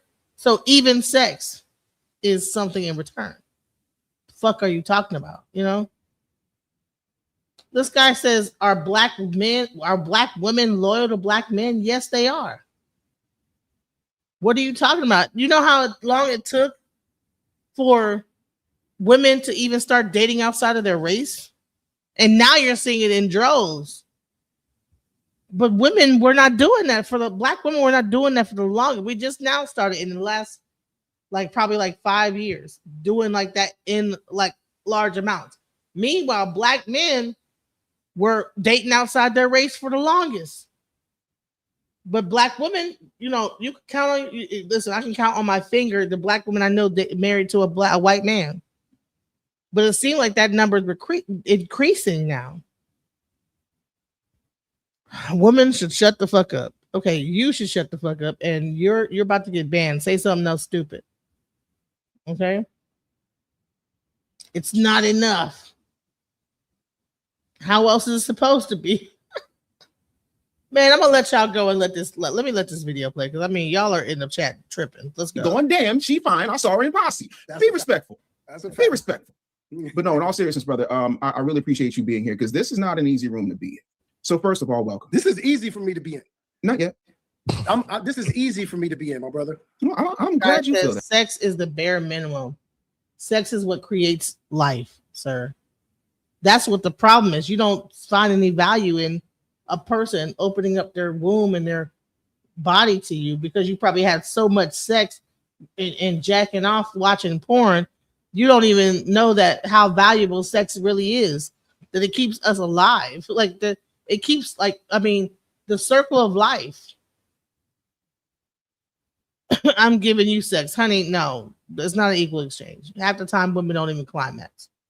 If a woman's having sex with you 9 times out of 10, unless you are really like great at sex, and that means that you had so many partners that you figured out a woman's body and know how to please her, like women don't even have orgasm half the time. They're not even, they're just doing it because you want it. You know, please, let's be real. Let's go. This is turning into a whole nother conversation. Y'all getting them out. Come on, let me go. I have so many questions. The first thing I want to ask you is, when you saw that particular clip of Funky Dineva contradicting himself after saying that black men are the cancer and the sissies, and his words, not mine, the sissies and the gay boys are not black women's problem, but he goes on to physically threaten, demean, and degrade a black broadcaster by calling her all types of raggedy bitches, and then saying that he is going to slap her when he sees her and then square up and fight her husband. Do you think that behavior in and of itself is cancerous? And if not, why not? Absolutely. Hold up. First of all, let's take a pause here. Mm-hmm. And I want all of my brothers to get this. And Jeff, I need you to redirect this room. Okay. Because I am not speaking on behalf of Funky Dineva. I'm not Funky Dineva's attorney. No. I'm not Funky Dineva's advocate. What Funky Dineva said about bringing harm to, I found it the irony of a person talking about how black males are the cancer of the community, and accused us of having that cancerous behavior, and then actually displaying the very thing that is cancerous. Because I am certain not one of us in this room has ever threatened to slap a woman. That was absolutely crazy. So I don't know how But plenty of black men do be slapping their women. What the hell? What are we talking about? Like, do I need to pull out the domestic violence shit in the black community? Now, you got 5 people that probably haven't done it. You know, maybe. If they did, they're not going to say it. You know what I'm saying? Let's go. To this space of me being the one that is now speaking for Funky Dineva. Oh, let me be clear. I'm not asking you to speak for him. I'm asking so let me put it a different way. Or even speaking on his behalf. Not at all. First of all, you're your own man. Funky Dineva is his, her. I don't know his pronouns. His own person. Right. But what I'm saying is, do you have a daughter? Absolutely. I have 2. Okay. One is 26. The other one is 11. Mine is 21. Right. So you know what it is, navigating that space from being Superman to being the father who has to watch his daughter go through life. No question. Right. And how even at our level, very handcuffing that could be, because all the Hollywood, all the money, all that stuff cannot stop her from the hurts that the world has for her. Right. I am asking, as one brother to another who happens to be a father, when you saw that individual who gave you a clarion call that you responded to voluntarily say something that is reprehensibly diametrically opposed to what he said, because he said straight black men are cancerous, but he's delivering the very cancerous behavior that he accuses us of. I'm not asking you to speak for him. I'm asking you, as a father of an adult girl or adult woman, How did that make you feel? And how do you respond to that? Because I condemn those comments outright. That's not me speaking for Funky Dineva. That's me standing in the gap and making sure, as a father, as a Black straight man who is not responsible for it, but now it's my duty to fix the thing that I did not break, which is standing up for a Black woman who is being threatened, and it's on some on-site type stuff. I'm asking you specifically, not as his representative, not as his lawyer, not as his attorney, but as a father looking objectively at someone threatening some other Black man's daughter with physical violence and calling her out of her name. Am I in the right room? Oh, Jeff, am I in the right room? The way I'm hearing this, the way I'm hearing the question. Listen. Sorry, go ahead. My work as a Black man and an advocate for Black women and an advocate for Black people as a whole is you can look for decades. It's not up for questioning. Hold on. It's not even up for dispute. It's not even so to ask a question like that of me with a wife that you so generously highlighted in the beginning of the comment. That we've been together for 28 years. Yes, sir. I have a 21-year-old daughter, and anyone knows that in the defense of the women in my life, that somebody's back would absolutely be broken in half if they even thought about threatening a woman in my life. That kind of question, I take great offense to. Let me just say this. Okay. But to answer your question, I was more than offended by that comment. And absolutely, his behavior was beyond cancerous. And like I said earlier, I thought it was quite ironic that the person who started the question about straight Black men would then go on to do what he did. So emphatically, let everyone be clear about that. And I hope that the conversation gets redirected or repositioned, because I really don't understand why that question would even be posed based on what my stance has been about Black women and the Black community. I'm very confused by it. It's not, I think there's a disconnect in the question in and of itself and how you're receiving it. So I apologize. Let me be clear. What I'm saying is, right, this individual, it's kind of like if somebody, like, I'll give you an example. When I was 561 pounds, I wasn't telling people, go work out. I went and did the work before I gave anybody any weight loss advice. Bro, 561 pounds. God damn. I'm sorry. But we unlock. Come up. All right. So LKTH1 said they secretly hate women. They think they are better at it, don't they? All right. He says he's talking about Cat Williams at the Kevin Hart roast. Okay. Let's go. If an individual gets on God's internet and says, hey, straight Black men are a problem, and then there is a clip of him being the very problem, and he's not straight, but he is a Black man. And the same way that you took it upon right. So at one point, Funky Denis was saying Black men are the cancer. The next minute you see a clip of him cussing out and threatening to slap a bitch. You know what I'm saying? So it's like, you know, now he did that a little earlier, you know, like I think last year or about 2 years ago, but they were able to show that he's being a hypocrite. That's what they're trying to show. Let's go. And again, I'm not holding you responsible for what he said. Let me be clear.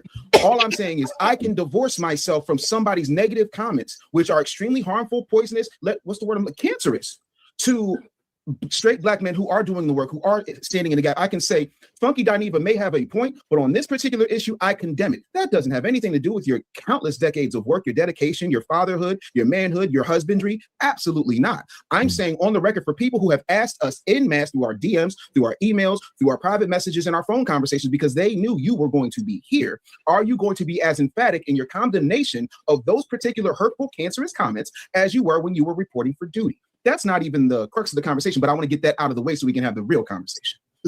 Wow. So Like so a gay black man telling straight black men that they are cancerous to the community becomes a debate between an actor and this guy who was 500 pounds at some point. And it's about like, well, you have to denounce first. He wants him to denounce what fucking Geneva has to say. But the bottom line is that why does he have to denounce that? You know? If he agrees with it, he agrees with it. That's it. Let's also take into account for God's internet. Timing. These comments made by him are quite fresh. I didn't make my post with regard to what was said on the same day that he made his post. I often don't. There are often 1 or 2 days when something breaks before I actually post a response, a retort, a reaction.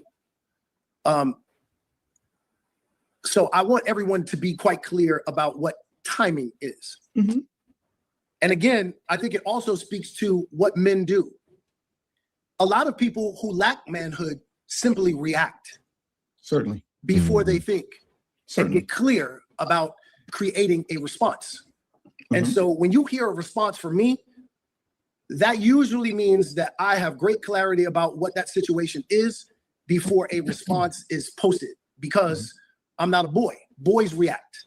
So we have to be very clear about what those things are and be clear about how we're supposed to maneuver ourselves on God's internet.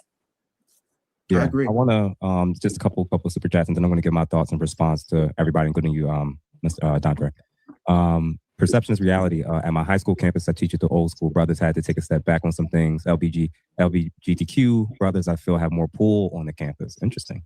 And he says, what's your thoughts on black men who have been mentors and teachers and are burnt out, feeling the hard work isn't paying off in the community? Man, that's definitely something I think we're going to touch on, because I've been there and I've kind of seen that as well. And then last but not least, appreciate all the others who've also given as well.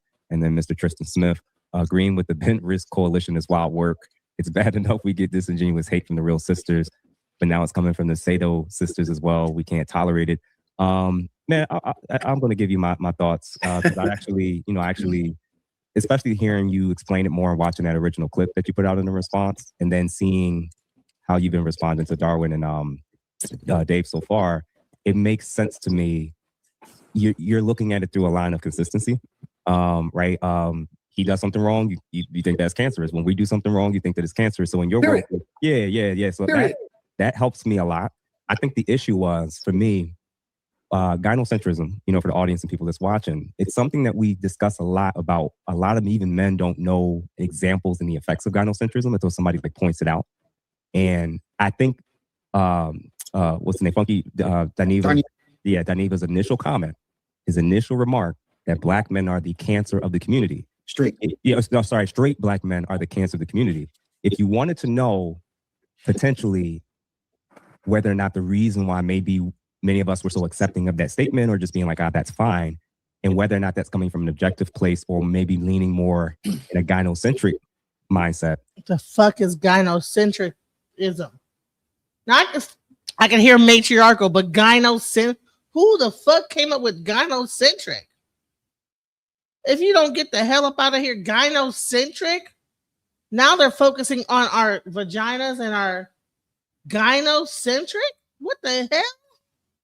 Is if you took out straight black men and you left the sentence alone and you put in gay men, a lot of the same people that said that they were fine with the statement about straight black men being the cancer of the black community, if someone was to say out loud, black women are the cancer of the black community, if they said gay men are the cancer of the black community, do we know and fully understand that the reaction and response from the people that overwhelmingly was fine with it being said towards our direction would have had the opposite reaction and response? Honey, be cheering. Yeah, they are. Exactly. Man, you right. Yeah. Exactly. Like but I don't agree with gynocentric. I don't know what the hell he's talking about. Like, the reason why is because they would have seen that as dehumanizing if it applied to gay men or women. So my question is, if we're going to be like consistent, I'm not upset with your response because I see the consistent statement, but I wanted to know your thoughts about me seeing it that way, because I think a lot of men on the other side probably saw it like I did and was like, hey man, if we use that same exact language and use the very groups that's pushing. Oh, victim. If it was us, if we said that if we said that to y'all, it wouldn't be the same. But you said it to us, victim. Why not just take accountability and say, okay, maybe he has a point. Okay, they're so focused on the word that black men are a cancer to the community, they're not addressing what he said that makes them a cancer. I don't hear anything discussing the point he made. Only the fact that he said that black men are a cancer. And that is shallow. Let's go. This up the most. They're going to try to get people canceled, fired, call them a bigot, say that they're using dehumanizing language, get them deplatformed. Me saying out loud, like, gay men are the cancer of the black community, that sounds insane to say out loud. But when we're in a gynocentric era where we're kind of looking at things primarily through a female lens, it makes sense to me. Gynocentric, looking through things from a female lens. Shut the fuck up. We've always been a matriarchal society in the black community. The black community is primarily matriarchal. If you do any research, it has always been a matriarchal system in the black community. Even back down to the slavery and all that stuff. All of the paperwork about black community is that it is a very matriarchal society. And I forget, there was like some papers done back in the day that it talked about how matriarchal, and in order to be able to break this whole thing up, you got to break up the matriarchal aspect of the society and create a wedge between the matriarch and the community in the whole thing. But now we want to take it from matriarchal to gyno and turn it into like a goddamn a surgical thing, like you're like a doctoral gyno. What the fuck is gyno? Our pussy, a pussy-centered society? So it takes it away from being matriarchal to pussy. Gyno. You know what I'm saying? A gynocentric. See, these men are so, listen, he said it, and you see it right here in your own eyes. How that, well, if we were to say the same thing, it wouldn't be accepted the same in a gynocentric society, because that's what we're focused on.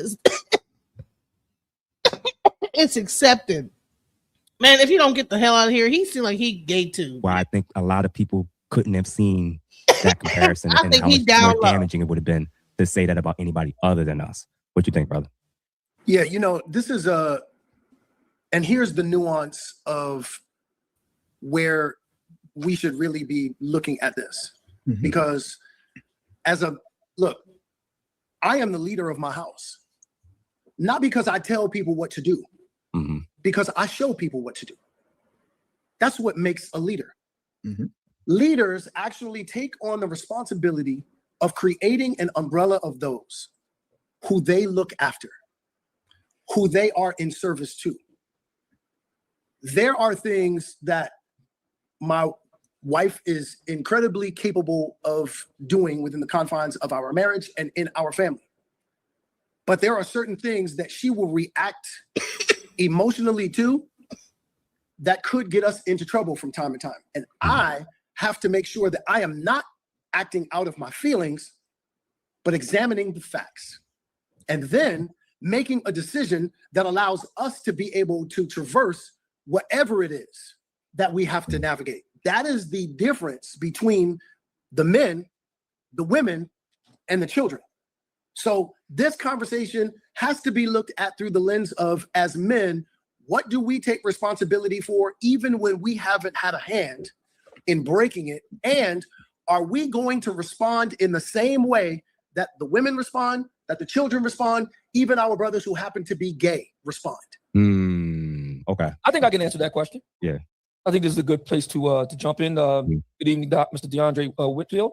I can't say that I'm as familiar with your work as my colleagues. I came to know of your work through Queen Sugar. Watched several seasons of that. I am also familiar with your off-camera work. So this isn't the first time I've been aware of your presence.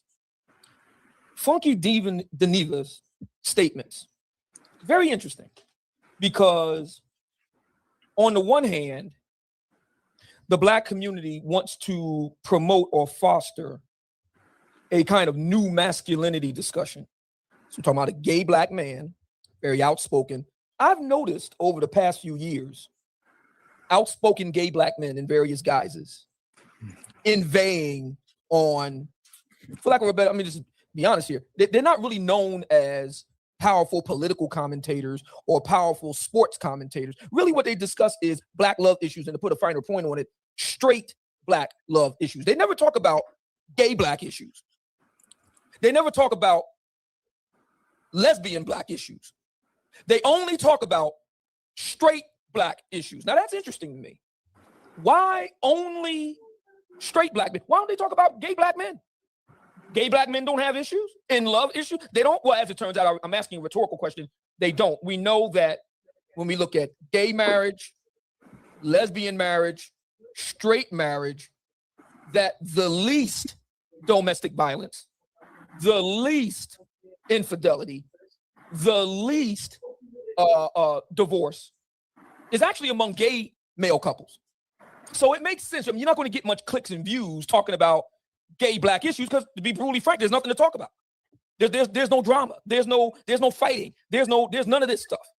And if you talk about lesbian marriages that have the highest divorce rates, the highest infidelity rates, the highest domestic violence rates, you just might get canceled. You just might get canceled. So it's easy to talk about straight Black marriages, the down low,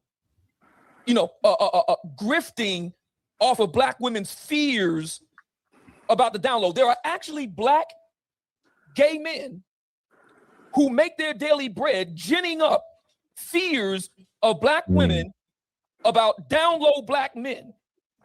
That is some nasty work.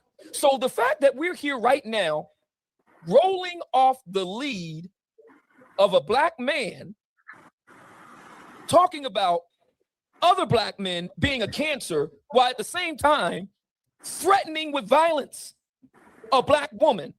And man, I just gotta just pull this out my ass right here. This is irritating. He just brought that little statistic up. First of all, 820,000 married same-sex couples in the U.S. All right, versus 60 million plus opposite-sex married households. Now this is total. Now, I didn't look up. I didn't say how many Black, but I'm just trying to just give the overall number so that, because he's trying to bring up lesbian couples fighting each other and pretend come on now. There's way more heterosexual couples married than there are gay. And what are we talking? So what? All right, you have a amount of people that are abusive, but there's more in the heterosexual community. And the heterosexual community is the ones that develop the kids, that create the kids. A man and a woman come together, create children. If the man is beating on the wife, the children get to see it. They grow up with PTSD from watching their mom get whooped. So what the fuck are you talking about, bro? Lesbian couples are the biggest domestic violence, but they're not having children. They're not procreating. The fuck are you talking about, bro? I can't stand stupidity. But he's loud, and he think he got a point. Let's go. And we're supposed to answer the call to that? Seriously? I represent an alternative Black masculine community too. It's called the Black Manosphere. And we brothers uphold ourselves to a code. In 5 years of operation, no domestic violence, no violence of any kind. Based on what statistic? And so I say to Mr. Funky Deneva and anyone else who What finds is he themselves saying? Hold in on. need with that. He represents the black Obsidian says he represents the black manosphere, and there's been no domestic violence. Based on what? What based on what statistic? How can you measure that? You just said that. You just pulled it out your ass. Like I created the manosphere, and based on what my the manosphere, there's been no domestic violence. How do you know that? You're just saying shit. Simply this. Why does he care so much about what goes on between black men and black women, given that he's a gay black man? And he needs to answer that question honestly. Why because gay black men are birthed by black men and women. Black men and women have children that end up being gay. This guy's an idiot. The fuck are you talking about? Matters so much. Why do these gay black men care so much about what straight black people are doing? Don't they have enough going on between them own selves? They need to answer that question honestly. Honey, it took a man and a woman to give birth to him. And he might have seen something in his household that was toxic. They tell us that women are delusional, but these men are delusional as well. And then they make these arguments that don't make any goddamn sense. Like, bro, what? He need to worry about who fucking him in the ass. You know, that's pretty much what he's saying. Leave the black heterosexual couples alone to deal with their thing. But, you know, meanwhile, you could have a child that could be gay, sir. And he's watching you interact with his mother. You take him to the barbershop. He's listening to the barbershop men talk about cheating on their wives while you tote probably him around, whatever, to the barbershop. Then the mom takes him to the beauty salon and he get to hear the same thing on the other end, but the woman suffering from it, and he makes a post about it. But you're so focused on how can a gay man tell us that we're a cancer? These guys' little egos were so bruised. They made a panel about it. You should see how many panels are talking about this. Look up fucking black men are a cancer, and you'll see so many fucking videos about this and panels with men crying. But what you gonna do about it though? Instead of like crying and like making up reasons why he's wrong for saying it, why don't you listen to what he said though? Yeah, I'll leave it there. Yeah, and now that I've heard everybody have a little bit of different back and forth and my own thoughts listening to Mr. Whitfield, and now we can actually get into reacting and responding to things in general. Although I obviously disagree, and like I said, I do think that language does appear to be something that's uniquely acceptable for heterosexual men. I understand your argument that we're built to take that in a way that everybody else on the other side can. And I actually get and understand that for sure. I wanted to show before we touch on the next question I wanted to throw out to each of you guys about, which is how can black men actually step up to protect a lot of the community that kind of has this type of attitude where they feel like black men are untrustworthy. They don't want to listen, follow directions, receive feedback from black men about almost anything. How do you actually lead and protect people that don't want to be led and don't want to receive feedback? But what I wanted to show real quick, this was at my wedding, and this was actually my side of the wedding party. And two of the gentlemen in this picture alongside of me were actually gay friends of mine that I've had since I was for over 20 years, since I was a freshman in high school, along with the ladies. So I'm obviously why does he feel like he had to show that? I could have guys, girls on my side. These are the people I've known almost my whole life. And like I said before, they're both openly out and open gay. So this is him trying to prove that, that they're gay. So I'm not saying anything against the gay folks because I had gay people at my wedding. This is him trying to excuse himself before he says some old stupid shit. I just want to prepare y'all. Let's go. So this was like a strange subject matter for me because I deal with a world of gay people where they can definitely understand a visceral, nasty, misandrous attitude that's kind of just out there towards straight black men. And, you know, I'm like, I think we all can kind of sense and acknowledge that that's happening for black women too. But I still think it's new territory when it comes to these questions about how do black men lead? Why are they so far behind? Why are we the bottom of the rung as far in our community's eyes and the world's eyes? We're the bottom of the rung of a lot of things. I'm going to play this clip, and then I want us to answer that question. How can black men actually protect women? So if men don't like hoes, can somebody explain to me what's going on here? Her chart looks exactly like the same chart I'm seeing people pass around the Megan Thee Stallion one. Yeah, I don't see anybody going up to Travis Kelce, calling him a simp. I don't see nobody talking about Travis Kelce, asking them, why did he propose to a ran-through woman? Ran-through cat is ran-through cat. When Taylor Swift got proposed to by Travis Kelce, why didn't white men go around making a graph like this of Taylor Swift? No other group of women gets disrespected by their own community on this scale the way black women do, and y'all wonder why black women act the way they act. So now notice she said ran through cat is ran through cat. She specified that because she knows that Taylor Swift does not behave like Meg Thee Stallion. She knows that Taylor Swift does not behave like Meg Thee Stallion. Presentation is everything. And so what black women believe is that their presentation is good no matter how bad it is. So what Amber is saying is that get married. In other words, black women should be able to get because men want hoes. Now keep in mind, I'll say this again, black men have asked black women to fix their mouth and they said no. Black men have asked black women to fix their attitude and they said no. Black men have asked black women to stop wearing someone else's hair and they said no. But now Amber is saying, but because men, including black men, want hoes, then we'll oblige that. We won't listen to nothing else, but we'll be hoes. Isn't that convenient?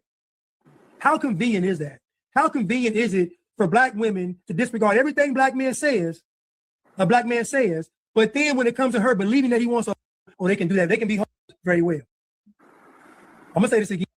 I want to know your thoughts about that, man, because I think that what Mr. Whitfield said earlier about we at men by default have to take responsibility for things that they're not responsible for. That typically we do that initially in our own households and then we extend that outside of our homes. But we're dealing with a group that's, I think, a little bit larger than a small percentage of women now, where... Man, let me just say this. Taylor Swift has been ran through most of the people in Hollywood been ran through. That's the nature of the beast, okay? Hollywood, the music industry, all them hoes been ran through. They've been ran through. Every time you see a red carpet, you see people with different people. The shit break up after a year. They go to the next guy, the next guy, the next guy. White and black, okay? Now, when Meg Thee Stallion, she's dating somebody, they got whatever the heck happened, whatever. They breaks up. She said he cheated.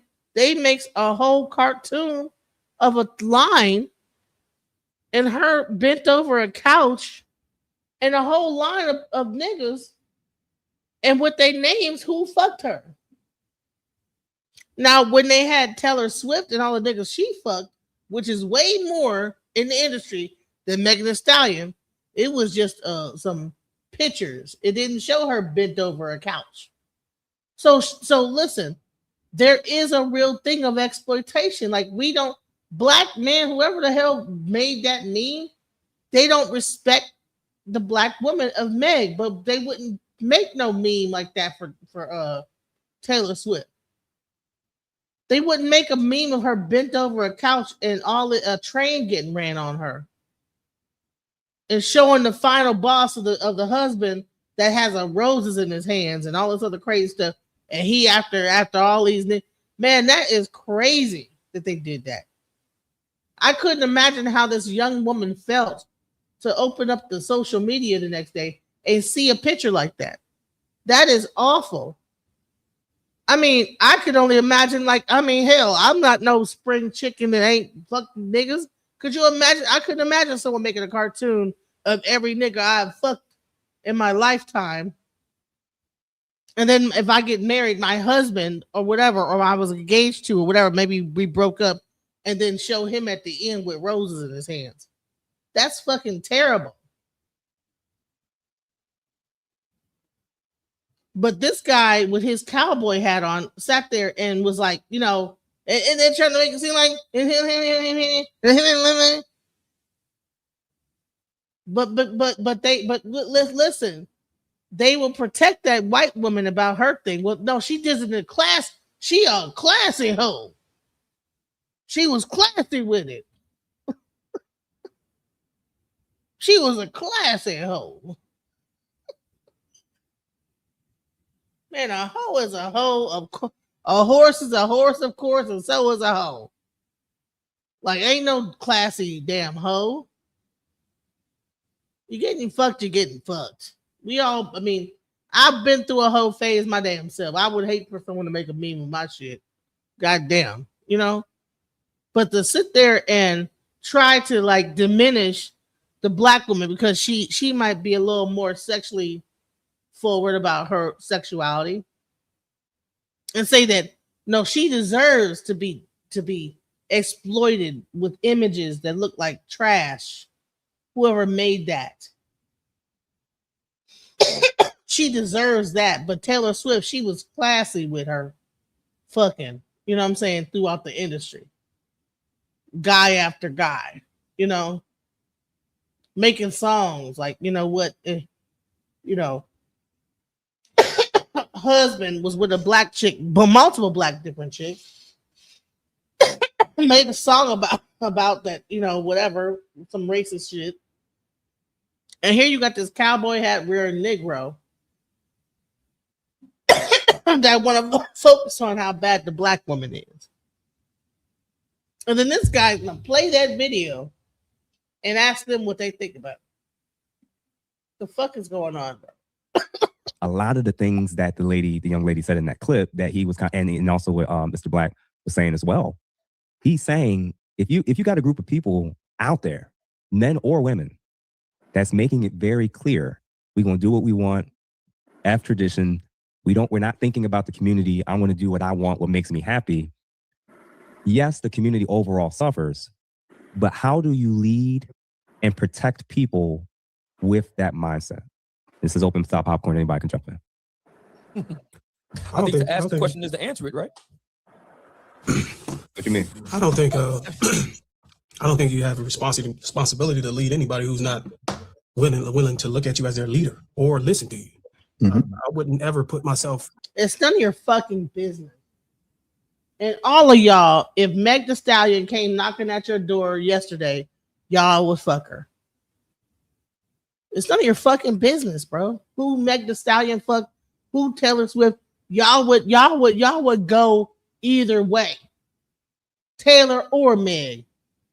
Sitting up here acting like y'all are just so indignant about this situation. Oh my God. She's just, oh Lord. So how is this going to affect our community? Who Meg Thee Stallion fucks has nothing to do with the community. These are people in the entertainment industry. That's not the fucking community, bro. But people want to like talk about these stars as if they're like part of the community. They're not. They're not. She's a rapper. She's an entertainer. She's not in the community.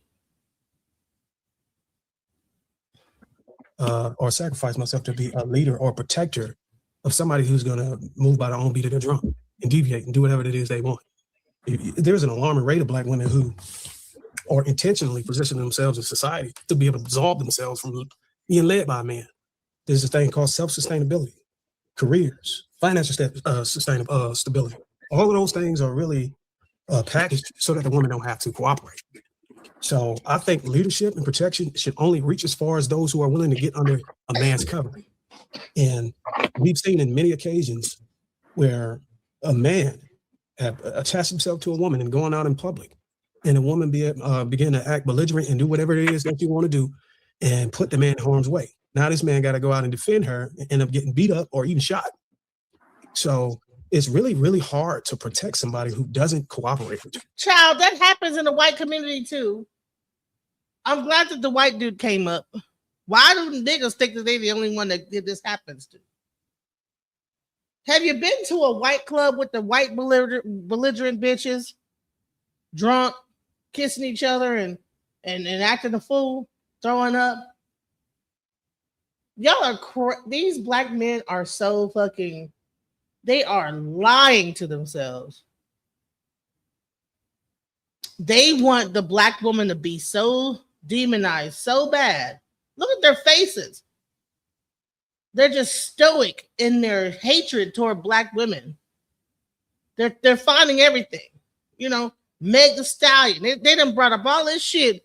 Rather than deal with what fucking Geneva said, this becomes a conversation about how black women are hoes, black women are drunk, black women are starting shit. They at no point have I heard them address what he said. What he said is that why y'all going upside these women's heads, slamming them on the ground? Why y'all beating on these women?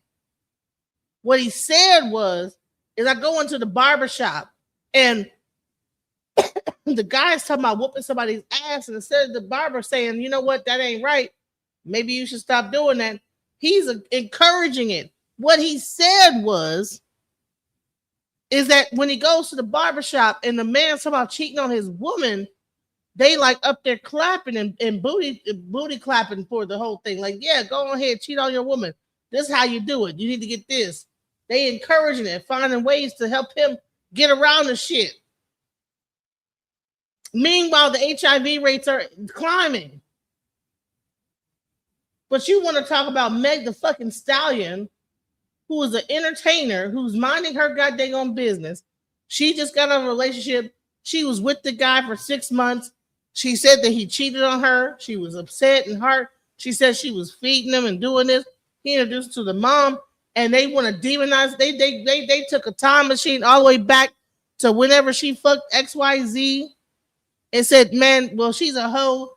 You shouldn't have been doing this with this hoe. She been fucking these other niggas. Showed pictures and all this other crazy stuff. But ain't no conversation about the fact that he's a hoe too. All right. Niggas be hoes too. Niggas, listen, women can't get fucked by a bunch of different niggas if a bunch of different niggas ain't fucking. How do women get fucked by niggas if the niggas ain't fucking? The niggas are fucking too. How is it that, I mean, before it was that one guy that y'all like want to put on a pedestal, all these other rappers got word that this girl, whatever, they all talk to each other, because you know how men, they talk to each other, and they all fucked back to back the same chick. What's up with that? What's up with that behavior?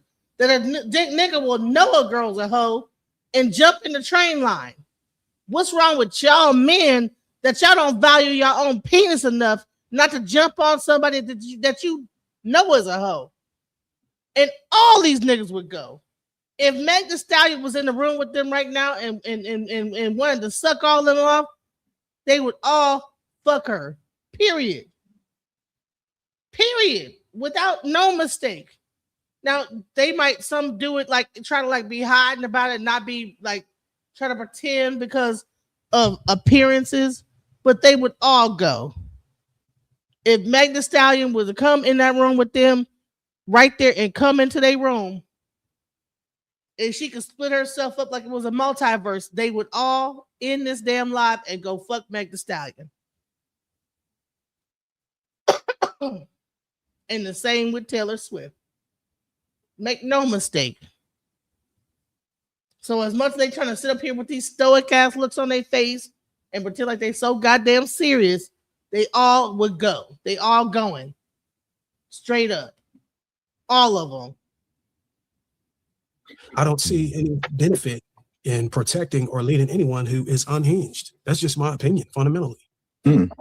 Whitfield, hold on a second, Mr. Obsidian. Mr. Whitfield, can you jump in and let me know your thoughts now that we've heard like both those different viewpoints? Yeah, I think it is, to the brother's point, it is extremely difficult to lead someone who does not want to be led. But that doesn't absolve us of being the leaders that we're called to be. Now, I said earlier that I am the leader of my house, and very seldom do I actually tell people what to. Big mistake, leading someone. That's the problem you have. You don't lead another grown ass person. Like he said, he leads his house, but you're living in a household with another grown ass person about the same age as you, and you want to listen. I might let you take the lead on a certain thing, but you're not leading me anything. I am not. This is not. I don't even know. Like follow the leader, and that's where that Christian stuff goes. That religion come into play, where people think that the men should be leading something. No, at any given moment, I could be in the lead. You could be in the lead. We both could be in the lead at any given moment. Depending on what the subject matter is, you take the lead. But to think that you have to be the leader of the entire thing when you don't even know half the time where the hell you can't even see where you're going. The fuck are we talking about, bro? Do. In particular, my wife. I don't say, hey, do this or do that. The quickest way for me to get my wife to behave in a certain way that I'd like her to, or to do certain things that I think that she should do, is for me to model what I want her to mirror. Yes, you can. And often we mistake leadership for telling people what to do. And quite often you can see it even when you're dealing with our children. Children don't just learn by listening, they learn more by looking. So this notion that we can't lead because people aren't listening to us, yes, it does make it difficult. Yes, it does make it more challenging, but it doesn't absolve us from being the leaders that we're being called to be simply because people are having a tough time listening. Now lead yourself. When you are a good leader of yourself, then people, you don't have to lead over anybody else. People will see what you're doing and they will follow your lead. They will see what you're doing based on the example that you're giving. You understand what I'm saying? I had a guy, that he was a very clean guy. He was talking about, all he had to do was make a suggestion. You know what, man, this car, you should always keep your car clean. And all I had to do was to say that. And I was like, okay, you know what? And then after that, I cleaned my car. Now, was he leading me or was he just giving a suggestion? He didn't lead me to the car wash and lead me into the thing and tell me how to do this and tell me. No, he just made a suggestion. Hey, you know what I'm saying? Your mind might be more clear if you clean up this car. I know your daughters and everything in the back got all they like little crayons and stuff, but just clean it out. It might make you feel a little bit, you know what I'm saying? Whatever. And I took that into consideration and I listened and I said, you know what? You're right. Clean my car. And I could tell him. He asked me one time, he's like, on the phone with somebody, arguing with them, and he's like, man, this person, da-da-da-da. And I just said, look, you know what? Hurt people. Man, you're right. I shouldn't be mad at her, but and so that is how real relationships work. It's not about someone leading each other and leading this. I'm not leading you into anything. We offer each other advice along the way that helps us to get past the milestones we need to get to. But I don't need you to lead me to nothing. I know how to wash my car. Why are we pretending like we're dealing with a bunch of toddlers with each other when we are in relationships with like this person is like a toddler that needs to be led to and taken to school and dropped off and led and fed and get out of here. We need to realize relationships are not like we're not children. A grown ass person don't need you to lead them. You could offer suggestions and they can either take your suggestion or not. But you're not leading anything. You're not leading nothing. Literally will learn more often by looking than they will listening. But I got a little bit of pushback. I understand exactly what you're saying. But this called to be, I don't know exactly where that's coming from. I don't know if you're coming from a spiritual lane, a religious lane. But I do know when a woman has a boss and she's being led by him, we don't have all of these nuances. It's either you listen or you're going to get your ass. Man, child, bullshit. Bosses don't sit there and lead you and don't listen. That's called micromanaging. Most bosses, they give you a task and they walk away. They don't micromanage you to it because that can interfere with the process and how you could actually solve the problem on your own. So he about to think he about to cook, and he ain't cooking shit but nothing but gravy, bro. Cook some steak, bro. Fire. You know what I'm saying? There's a thing called consequences that we really can't even inflict. Not saying that we're supposed to be abusive, not saying we're supposed to be violent. I'm just saying there is no way to, if we have a woman under our covering, to be able to correct her if she decides that she don't want to cooperate. And that's not like it's always justified. I get so tired of the Christian church in our lives, man, because that Bible has us stupid as fuck, bro. All this is Christian rhetoric, and no offense to those Christians, but it all sounds the same. It's very cult-like talking. They all talk the same kind of rhetoric, which has nothing to do with how things happen in real life. You're not leading nobody anywhere. You're offering suggestions. You're working together. You guys are communicating with each other. That is how relationships work. It is communication. That's the bottom line. Communicating, and can you understand what I'm saying, and can I understand what you're saying, and can we reach a compromise on do you understand me enough to compromise with me enough to work together? But when you start thinking that you're trying to lead tell somebody what to do, and you follow my lead and this, that, the other. Now, like I said, there are moments where you might need to follow someone's lead. If I know how to cook and you don't, yes, follow my lead. Look, check this out. Do this, do that, do the other. But the church makes people think that as a man, they need to be pretty much dictator over everything. And if a man is really doing what he's supposed to do, he ain't gonna be home anyway. He's too busy working. And I'm not saying the man is not abusive of his leadership. I'm just saying, fundamentally, there's no way to inflict any consequences. For example, let's do scenarios. Let's say that, and this is hypothetically, let's say my wife wants to go outside with a string up her ass and her cheeks hanging up below her shorts, saying, hey, look, I'm going out with the girls at 8 o'clock. And I say, you know what? I don't appreciate you dressing like that. I think you should go and change. I appreciate if you put on some more clothes to be more modest, because without me being around, I can't protect you from God knows who out there. And if she decides to say, hey, look, it's my body, it's my choice. I'm a woman. I'm a grown woman. I'm going anyways. What can a man do? I do remember my one of my older uncles. He just passed away, I think. That's because you're not leading. You're just making a suggestion. Half the things y'all think that y'all are leading on, y'all just making suggestions, and either the person chooses to agree with it and follow it or not. Get away from this whole leader thing, you know? I'm leading, you know? 89. He said back in the days, they used to slap him upside the head. Not trying to encourage, but today there's no consequences. The only thing you can do, if you're able to put yourself in a position to be a provider, is perhaps maybe cut a credit card off or something like that. But you really ain't, there's nothing you can do. So I'm saying, like, I hear about the calling, but there's something in my mind that's telling me, look, some of that needs to be elaborated, substantiated, so I can get a better understanding, because right now it just sounds like a little BS. No disrespect to you. It sounds like Mission Impossible if they don't want to work with you. Well, first of all, what we have to also begin to truly understand is that this is one of the reasons why it is necessary for us to have information and instruction about how to be a man. And one of the things that we need information and instruction about is how to choose a woman.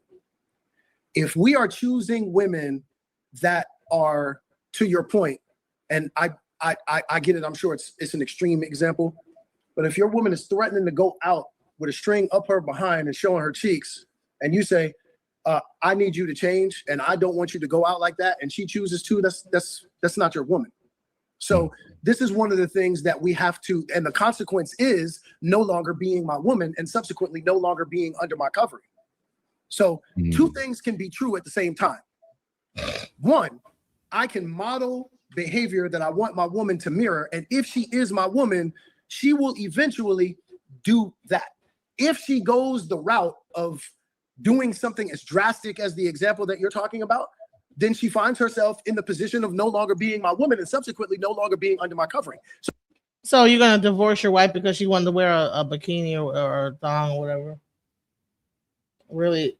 Why would you? Why would you like get on one knee, go through a whole ceremony, and then because she decided she wants to go out? Now I'm not saying this is right, but if she, I don't know, for whatever stupid ass reason she wants to go out with the string up her behind, which is stupid. I don't even know where he came up with this example from.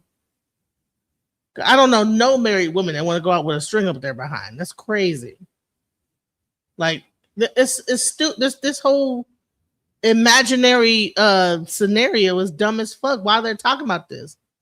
Can they talk about what fucking Deniva actually said? Somehow it always gets back to them centering women and bashing women and how women need to be controlled. It like so he, even though he made a very clear point, they're not discussing the point. They're discussing women and how they need to be controlled and let the man lead, and how they're gonna go out to the club with thongs up their ass. And like, sir, this, I don't even believe that this is a real scenario in your life. You're making up bullshit to make a statement that ain't even a real thing. I never know no married woman that would do that. So what are you fucking talking about? It's a lot. You're bullshitting. So you know what? Can be true at the same time. You know what? I believe you. And I also believe what you just exposed. I believe what you did was you just potentially exposed one of the first domino effects of how cancer can be developed. If that is the solution, because there is no other consequence legally, you can't touch them. If that is the solution, every time you hit a wall, when it comes to cooperation between a man and a woman, is to break up the family. Can't we connect the dots and see how over time that can cause families to break up, blended families, even kids to be raised without a father, and on down the line? We have to be able to do enough triage to be able to connect the dots and see how that solution that men have today is not viable. It's just not. I get it. She's not my woman. But if every time I hit a wall with a woman when it comes to cooperation is I got to break up. Can't you see that a lot of guys in this position actually don't want to break up their family? They just want to correct that motherfucker. Yeah, but we're talking about now. We gotta put certain things in. They didn't say dressed all sexy. They said wearing a string up her ass. Dressing sexy and wearing a string up your ass are two different things. That pretty much means ain't no dress. You're just wearing a thong up your ass and booty cheeks out. And why would a woman go out like that? That's crazy. I don't even think single women are out there. I mean, unless she's a stripper. And if you married a stripper type hoe that likes to wear that type of stuff, you can't be mad. When you met her, she had that on.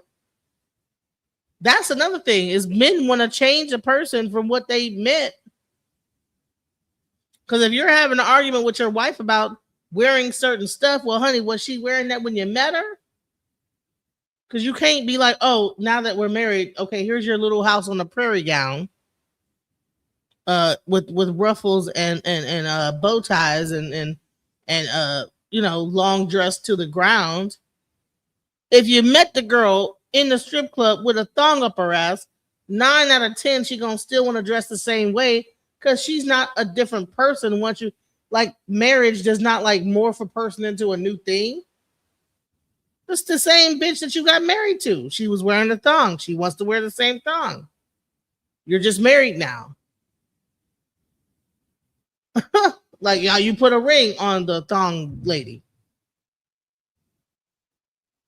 But a woman that don't wear thongs is 9 times out of 10 not gonna wear thongs before she gets married, and she ain't gonna wear thongs after. So all these hypothetical stupid ass situations they're coming up with is bullshit just to have an argument. Let's go. Categories. If you like sourdough and your woman likes rye, and you don't want rye in the house, and she brings and she brings that other bread in the house, that's obviously not reason enough to break up the family, right? Thank you. There's certain times where these are nuanced conversations. Listen, a lot of these things should have been straightened out before you got married. Before you even get married, okay? If you met her in a thong, hey, you need to like start putting down, hey, listen, I know I met you with this thong on, can you like, blah, blah, blah.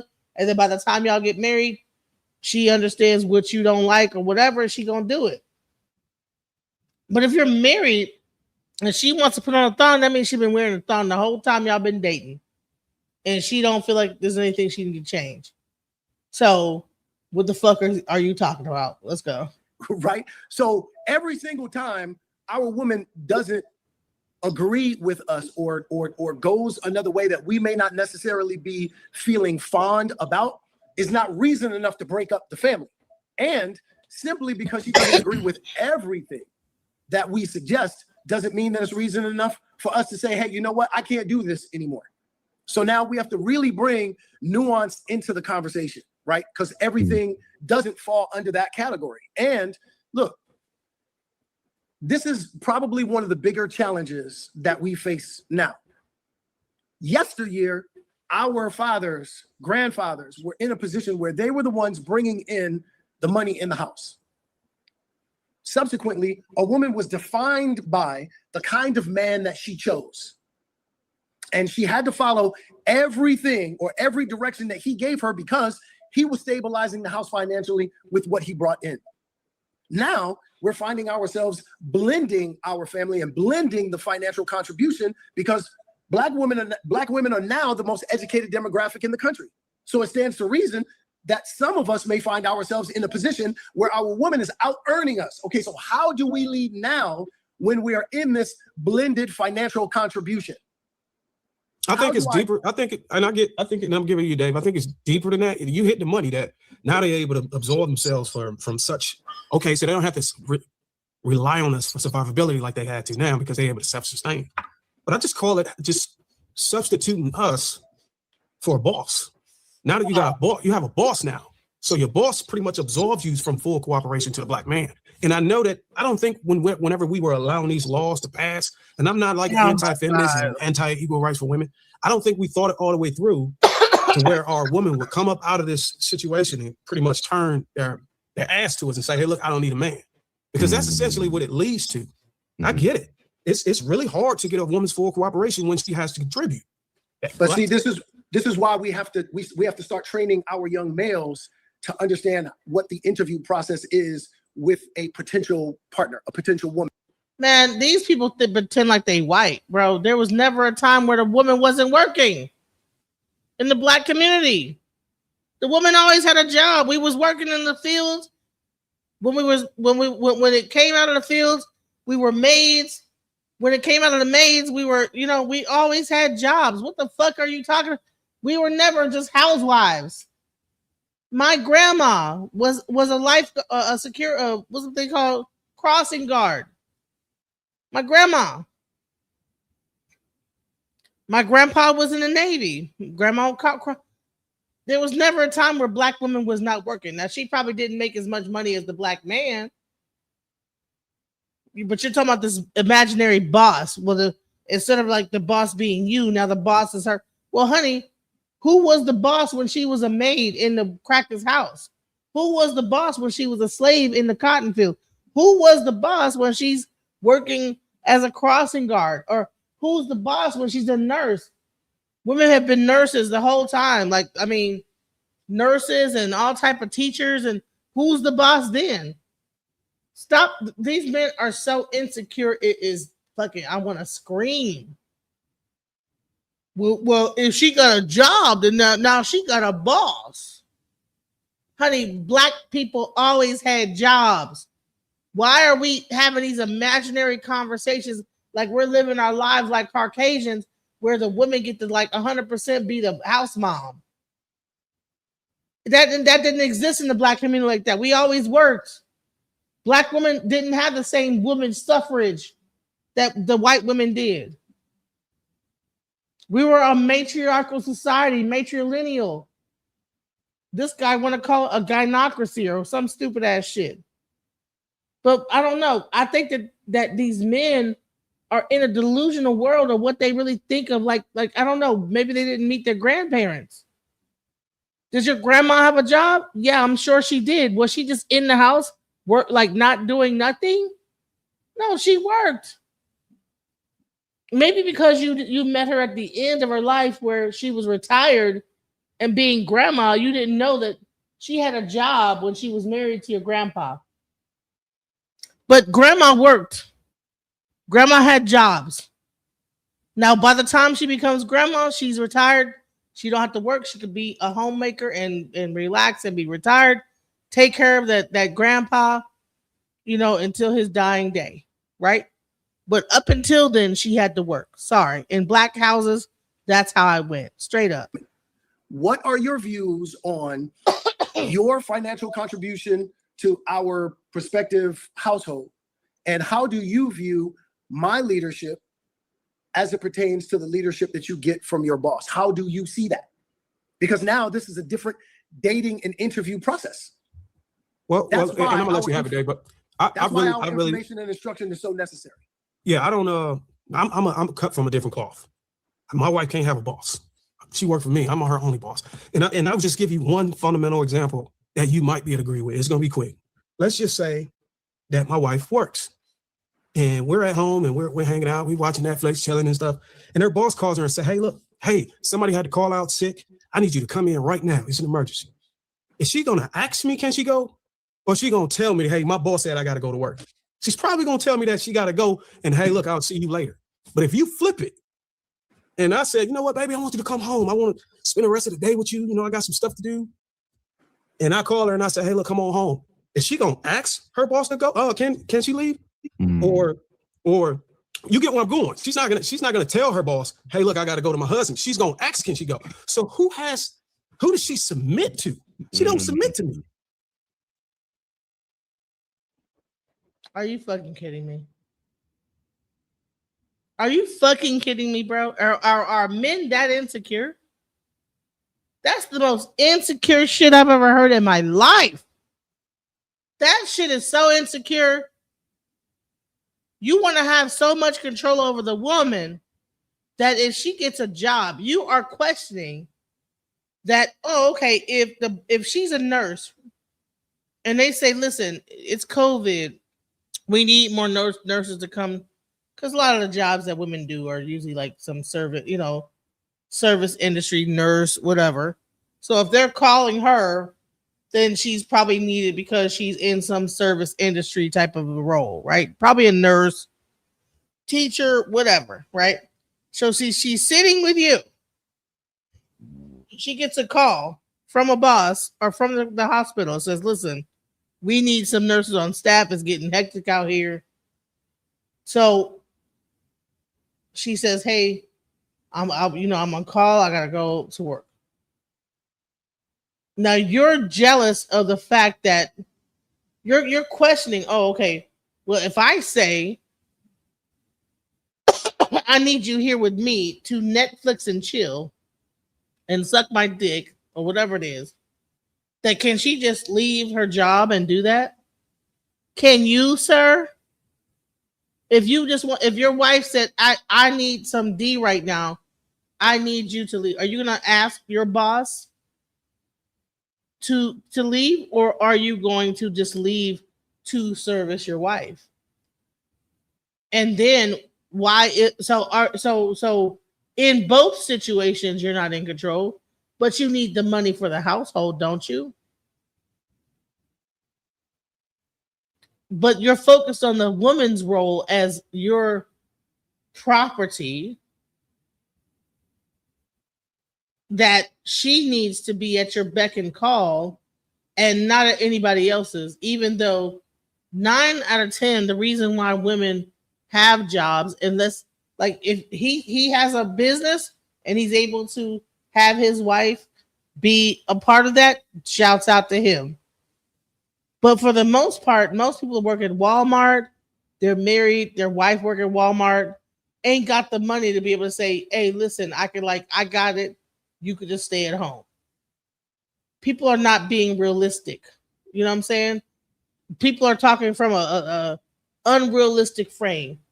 And then a nigga will be working at fucking McDonald's watching this bullshit and think that they want to fucking tell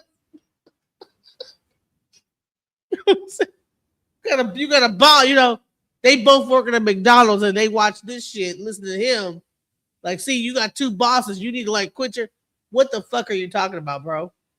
You have a very unique situation, sir. You're able to care for your wife and she don't have to work That's a very unique situation. Everybody ain't got that luxury. Most American homes, both parties have to work. Let's not be delusional here. Well, if she wants revenue to generate, if she wants her check, if she wants her position, exactly. this is something that the two of you have talked about, then that answer is obvious. Right. I'm not sure. That's why I'm saying that dynamic wouldn't work for me, because I don't want my wife submitting to another man. That's stupid. Would it be okay if she submitted another man? It's a corporation. It's not a man. Most of these things are listen. He's so focused on it that it might be a man that calls her into work, but the corporation is a corporate structure. It is not male or female. If I work at XYZ hospital, that's not a man. It might be a manager that calls me into work, but he's saying boss, right? All that person is there is a person put in place to run a corporation. And it's the fiduciary responsibility of the corporation to do what's best for the corporation. Corporation is its own entity. It's not male or female. But he's so insecure, he don't want no other man telling his wife to come to work. That is insane. That is like the most crazy level of insecurity I have heard on podcasts in a long ass time. That's insecurity. That's that, and probably borderline narcissism. Like, what are you talking about? to another woman? Man, woman, regardless. Man, let's go back here. Listen how crazy. She's probably gonna tell me that she got to go, and hey, look, I'll see you later. But if you flip it, look at this. Look at this. Action is so necessary. Yeah, I don't. I'm cut from a different cloth. My wife can't have a boss. And he is so she works proud. for me. I'm her only boss. And I'll just give you one fundamental example. He is so fucking proud of this. He couldn't wait to tell this goddamn story. He couldn't wait, honey. No, I'm the boss. I am somebody. You know what I'm saying? I am somebody. My wife, I'm her boss. You know what I'm saying? She answers to me. She don't got nobody telling her, okay, well, shouts out to you, bro. But why is that like, okay, shouts out that you was able to put your business up to a point where you can hire your wife inside the business. She don't have to work. That's beautiful. Everybody ain't got that option. But the whole like thing of like the whole object, the reason why though, the reason why is a little bit shaky. Like, really?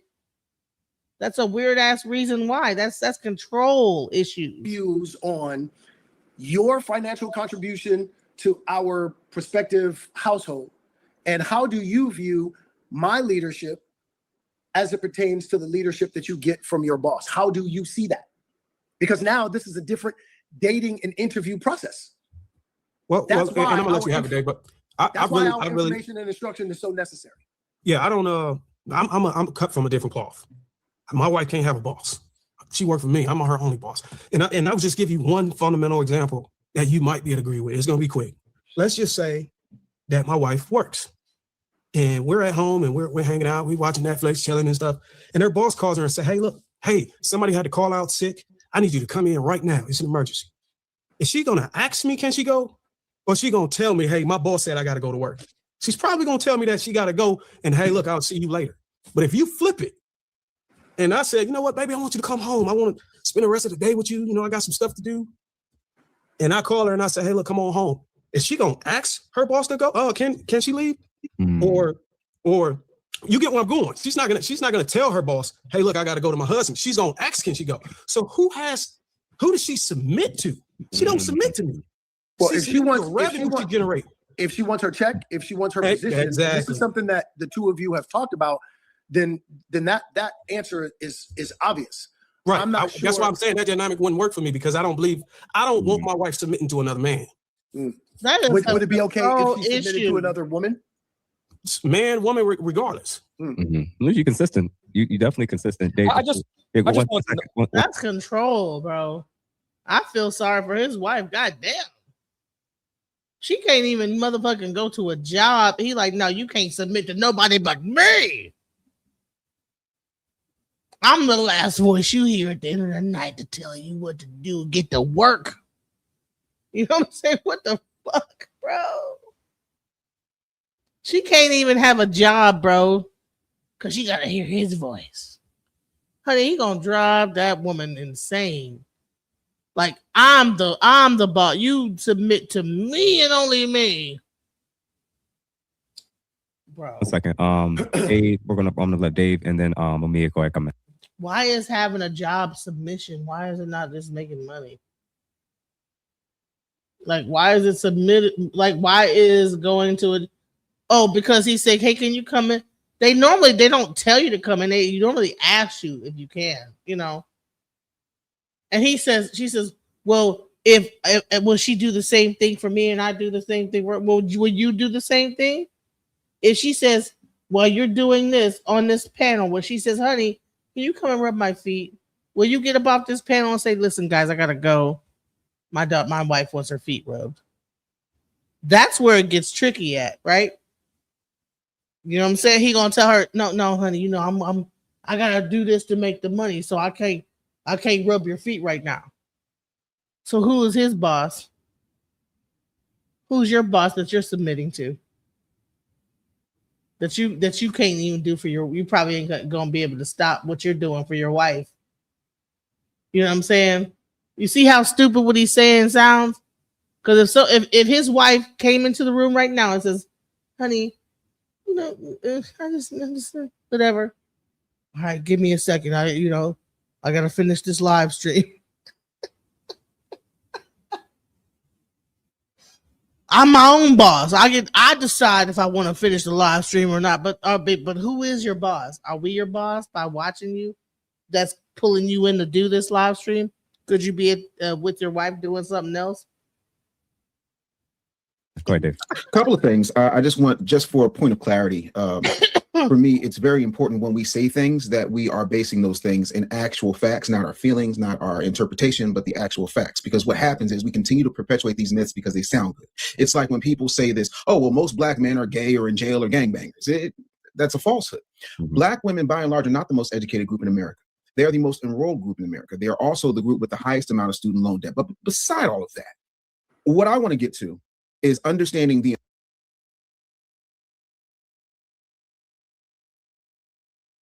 They love to say that. They're not the first to graduate, they're the first to enroll, and also the first with student loan debt. They want to always like try to diminish black women going to college, right? Well, if you enroll into college, you have to so you're saying they enroll and they dropped out? I mean, do they enroll and go to college? Like, what do you mean if you enroll and do what? Why would I enroll into something? Like, you're saying they enrolled. So are you saying they enrolled and then like after that they de-enrolled, they dropped off? What the fuck are you talking about? They're the most enrolled in college. Wait, hold on. Let's go back to what he just said. This shit is stupid. They're the most enrolled in college, and then they got the highest student loan debt. That just means they didn't have the credit or didn't have enough money to pay for college out of pocket and didn't save up enough money. That don't mean, what the fuck are you talking? Like, what? So who does she submit to? She don't submit to me. Well, if she wants revenue to generate. If she wants her check, if she wants her position, exactly. This is something that the two of you have talked about, then that answer is obvious. Right. I'm not sure. That's why I'm saying that dynamic wouldn't work for me, because I don't want my wife submitting to another man. Oh my God. Would it be okay if she submitted to another woman? Man, woman, regardless. Mm-hmm. You're consistent. You definitely consistent, Dave. One second. Dave, I'm gonna let Dave and then Amir go ahead. Go ahead, Dave. Couple of things. I just want, just for a point of clarity, for me, it's very important when we say things that we are basing those things in actual facts, not our feelings, not our interpretation, but the actual facts. Because what happens is we continue to perpetuate. Man, this shit right here, what this nigga with this goddamn lampshade on his head is about to say is about to irritate the fuck out of me, because I swear to God, they always do this. And he had to. I had to make it just clear. And we have to like break things down with facts. And listen to this stupid. What he about to say? Watch this. Perpetuate these myths because they sound good. It's like when people say this, oh, well, most black men are gay or in jail or gangbangers. That's a falsehood. Black women, by and large, are not the most educated group in America. They are the most enrolled group in America. They are also the group with the highest amount of student loan debt. But Black women are not the black. They say black women are the most educated people in America. Women in America. So that means that we have the most enrolled people in college. So if the majority of women are dropping out and getting married and not going to college, and we are enrolled, what do you say? Are you saying we enrolled in the college and dropped out of college, or are you saying we enrolled in the college and went to college? But see the thing, he just leave it at that. They're not the most educated, they're the most enrolled. So who enrolls and doesn't go to college? Like did they drop? So where's the rest of that sentence at? They're the most enrolled and then they drop out later on, or they're the most enrolled and went to college and then maybe left the freshman year, but they went to college. What is it? See how they want to try to diminish our accomplishments, but they also went into college though. They got it accepted. So if they enrolled, that means that they were educated enough to get accepted into college and enroll in the college, right? Beside all of that, what I want to get to is understanding the importance of. They're also one second. They're also the ones with the biggest interpretation, but the actual facts. Because what happens is we continue to perpetuate these myths because they sound good. It's like when people say this, oh, well, most black men are gay or in jail or gangbangers. That's a falsehood. Black women, by and large, are not the most educated group in America. They are the most enrolled group in America. They are also the group with the highest amount of student loan debt. But beside all, the fuck does student loan debt got to do with anything? You see how dumb, how these niggas like to move the goalposts here and there. They ain't got shit to do with nothing. They're not the most intelligent. They're the most enrolled in college. Well, isn't that like to be able to go to? Okay. They're also have the most debt from going to college. That means they went to college, nigga. If they're the most enrolled and they have the most debt, that means they went to college, spent money on college, and now they're in debt from going to college. The fuck are you talking about, bro? They're the most enrolled. They enrolled, and then they incur debt from going to college, bro. So what all you did was prove that the black women go to college because they incurred debt from going to college, bro. And he thought he was cooking with that shit, bro. He thought he was cooking. Fuck, he didn't even need to come up on this panel and tell everybody to kiss his fucking gay ass. Because all they did was use Funky Geneva to start the panel, but now they centered on women and bashing women. These niggas don't like women. I believe that these men don't like women. Because anytime you can say some stupid shit like he just said, they're the most enrolled and they also have the biggest debt of student loans. How do you enroll into something, pay an owe student, and you didn't do anything? Like you wouldn't owe it if you didn't use it. How would I be the highest amount of student loans if I didn't go to college and use the student loan? So they enrolled, they went to school, incurred a debt, and now they owe the debt. So whether they went for 1 year, 2 years, or 4 years, they are more highly educated. That's why they have the highest amount of debt. Because they done went to goddamn college and either they passed and failed, probably can't get a job after that shit to say they goddamn lives. They might have had some degrees that probably, whatever the hell they went in school for, But what is it? Man, these men are jealous, bro. They're jealous. Because he couldn't wait to come. Man, this whole time they've been having this conversation, he was up there with that goddamn white thing on his head, shivering, waiting to come with that goddamn bullshit ass statistic. He couldn't wait man, when they get done talking, I'm gonna bring up the whole fact about the student look, because I'm gonna break it down like this because they incorrect. I'm gonna correct them on that. Couldn't wait to say something. And it's a bunch of bullshit what he just said. It's a bunch of bull fucking shit, bro. All of that. What I want to get to is understanding the importance of leadership. Dondre leads his house, Darwin leads his house, Jeff leads his house, I lead my house, and our wives, I know, submit to that leadership. Unfortunately for us, right here, statistically speaking, as 1, 2, 3, 4, 5 versus the community that we have to, your words, not mine, step up to fix that we did not break. When it comes to the majority of the community and the majority of our women remain unmarried, the majority of our women, especially when you start to get to the ages of 26 to 54, are single mothers. How do you propose we leave that group outside the marital confines? Because like you said, you got thousands of bonus sons. How do we fix the community that statistically since 1965 has run from a matriarchal perspective, basically making our leadership obsolete? How does that exactly work? How do we lead? Hold on, let me go back. What the fuck is he talking about, bro? This guy with his stupid ass thing on his head is gonna piss me off. Let's go. Ages of 26 to 54. Interpretation, but the actual facts, because what happens is we continue to perpetuate these myths because they sound good. It's like when people say this, oh well, most black men are gay or in jail or gangbangers. That's a falsehood. Black women by and large are not the most educated group in America. They are the most enrolled group in America. They are also the group with the highest amount of student loan debt. But beside all of that, what I want to get all that is understanding the importance of leadership. He thought he could. Dondre leads his house, Darwin leads his house, Jeff leads his house, I lead my house, and our wives, I know, submit to that leadership.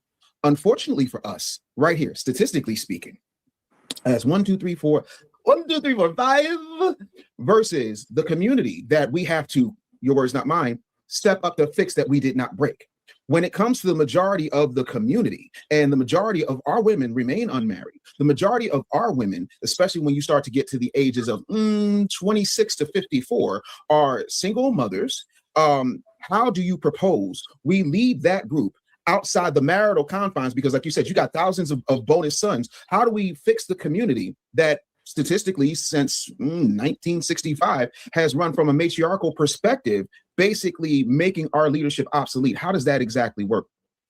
What the hell kind of word ass question was that? Like, what the fuck? What is the question? How, man, bro, like what?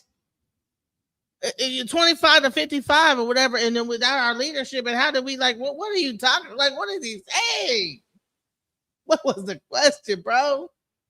Am I the only one that's like, what? Honey, what? They gonna be like, what? Let's see how let's see how his eyebrows are up like this. Like, what? He gonna try, he gotta clarify what the fuck are you talking about, sir, with the crazy looking hat on with your head?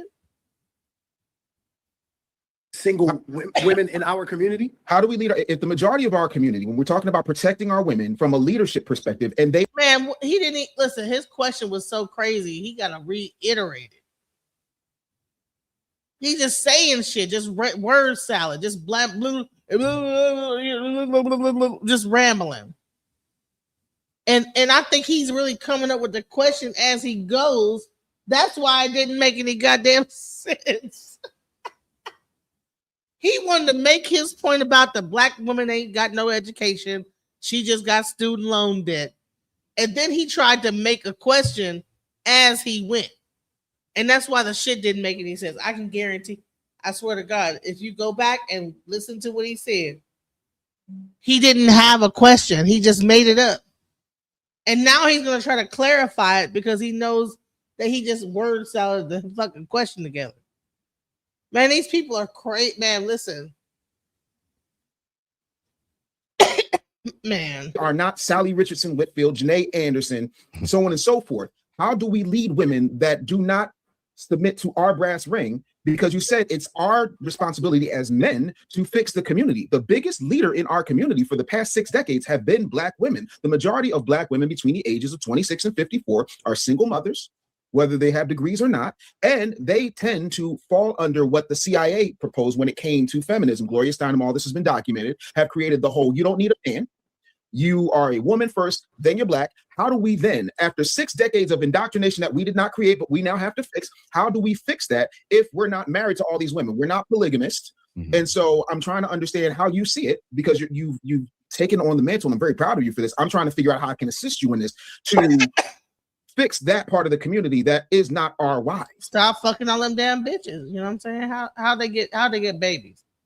How they become single parents without dick and cum and sperm?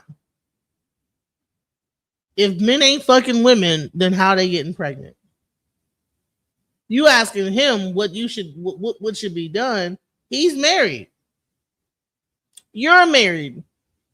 All y'all are married. You asking each other. Like, you're asking a fucking question that like you. I mean, what are you talking about, bro? Get the men to stay with their women. Encourage more marriage. Have more panels talking positively about marriage rather than downing women all the time.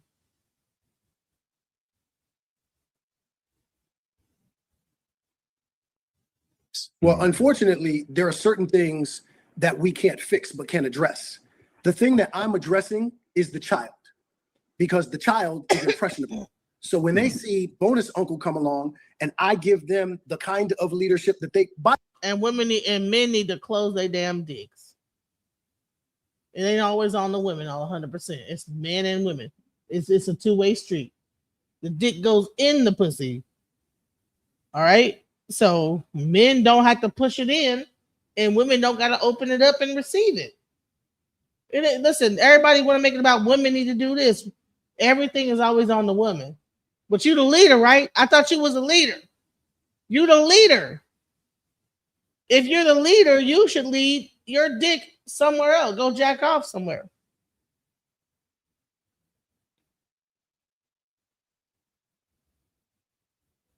The leader should be doing that. The leader of the male leader need to stop fucking.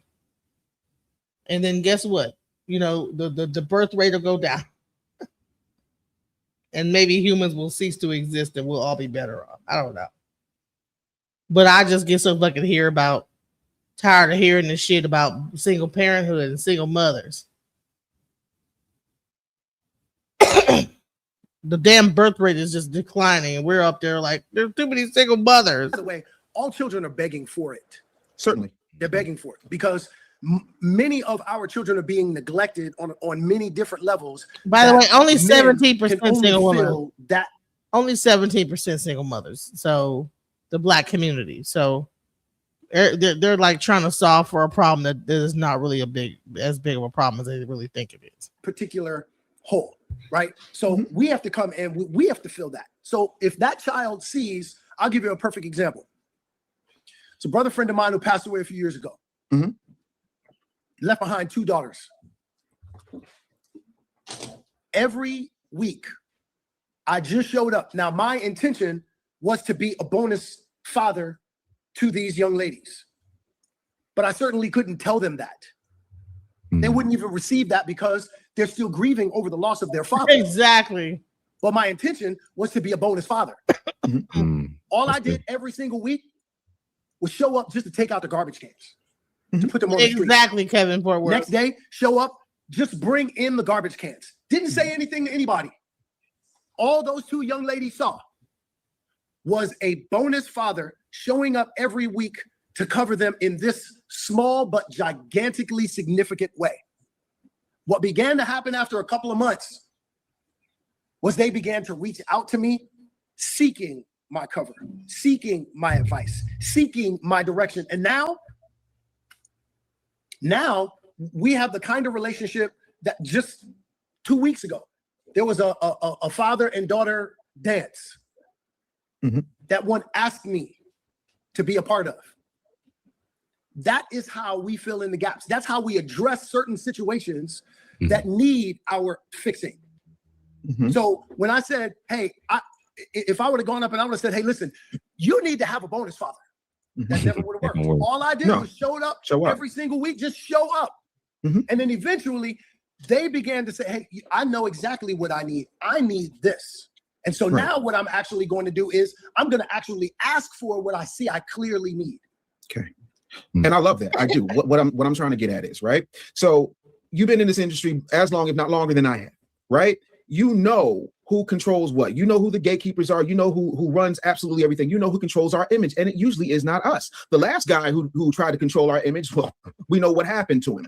What I'm trying to get at is if we cannot control our messaging in the media because we don't own any of the messaging in the media, if we can not, beyond being a... I'm not hating on guys. I'm just trying to take up for the women. Because these men want to sit up here and make it all about the women's fault all the time. And then they're trying to pretend like they're really trying to solve for a solution, but really they're like dissing women at the same time, and it's bullshit. Bonus father, which again I admire you for, but if the majority of the people who are currently in charge of a broken community happen to be this group of women who are unmarried, degreed, and have children, and feel as though they are empowered regardless of whether we exist or not, how do we then, if we're reporting for duty, fix that part of the community, the children notwithstanding? Because there are people every Sunday who find themselves having hedonistic ways and then going to church, hearing a sermon, hearing the call of God, and giving their lives over, because adults can change at any given time. How do we show up to help our community leaders who are not us, who tend to have ovaries and breasts, change so that we fix the community that we all agree has been broken and irreparably harmed to such a point where we don't know what to do? I'm asking, how do we report to duty when it comes to our women? Why do we have to report to our women in order to report for duty?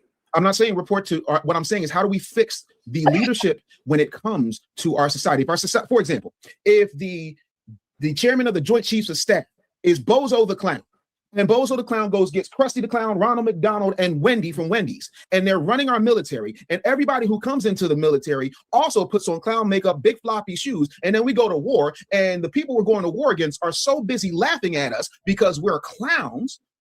Wouldn't it require some type of regime change? Isn't there a solution to address the clown behavior in our community? So are they trying to say that the women are clowns?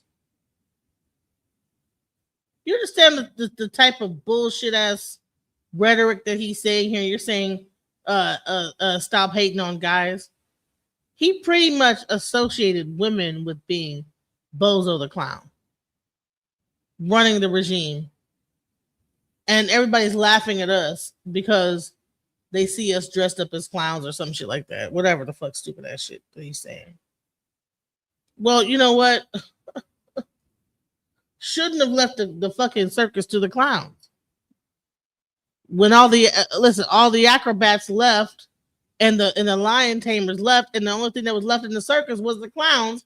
You can't get mad at these clowns.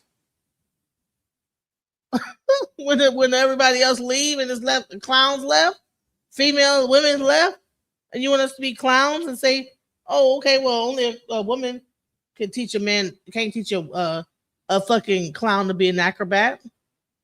A clown can't teach a clown to be an acrobat. A woman can't teach a man to be a man. Man, the whole thing, like, I don't know what the fuck. I'm still confused. Like, I don't know where is he? What is he getting at? When we need to be able to step up, how do we fix something that we did not break? Given I'm trying to operate in your parameters when it comes to that. If the majority of the people who have been in charge for the past 60 years are women in a documented matriarchy, if the majority of the households are single mom households. Honey, it's been a matriarchy for hundreds of years, not 60, baby. Our whole society, even back to Africa, listen, since Africa and even in ancient times, it was a matriarchal society. It's always been matriarchal, not just in the sense they want to only make it about when welfare kicked in. No, sir, the Black community has been matriarchal since its inception, and now you want to hold on to white ideals. You want to be like the cracker.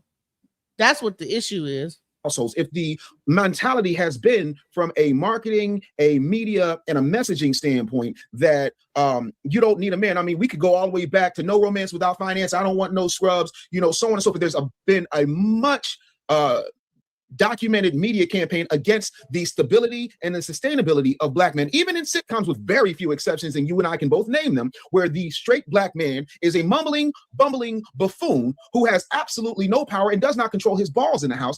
If that is the permeating message that has been going on for 6+ decades, how do we fix a community that we all here agree is broken when it comes to us stepping up as leadership and reporting for duty? So what's interesting about this, when you mentioned the sitcoms and the family situation, I actually addressed this when Jeff and I originally had our discussion, and I was the one who said you can't name one where the black man isn't being fixed by his woman, his children, or his parents or in-laws. What we have to start doing is we have to, hey, listen, if the women are doing their thing on that side, we don't need to actually work with that side in order for us to be able to lead. What we can do is exactly what we're doing right now. We've assembled men, just like we're assembled right now. We assemble, and then we go out and we get the children, and then we function and operate the way we need to. That in and of itself is leadership, because what we're doing now is we're modeling what we want the rest of our community to mirror. Yeah. So we don't see what he want him to say is we need to like go out and get like a damn billy club and slap it over top of the woman's head and make her comply. We need to whoop these bitches' asses and make them follow our lead. We're the leaders. Because what else is the other solution? I mean, what the fuck are you talking about? Like, how do you solve for women that are grown as fuck, raising their children, raising their household, feeding their kids every day, working every day, and you want to come into that and do what? If you're not going to contribute something that's more than what she's doing, then what the fuck point? What are you doing, bro? You're wasting my goddamn time.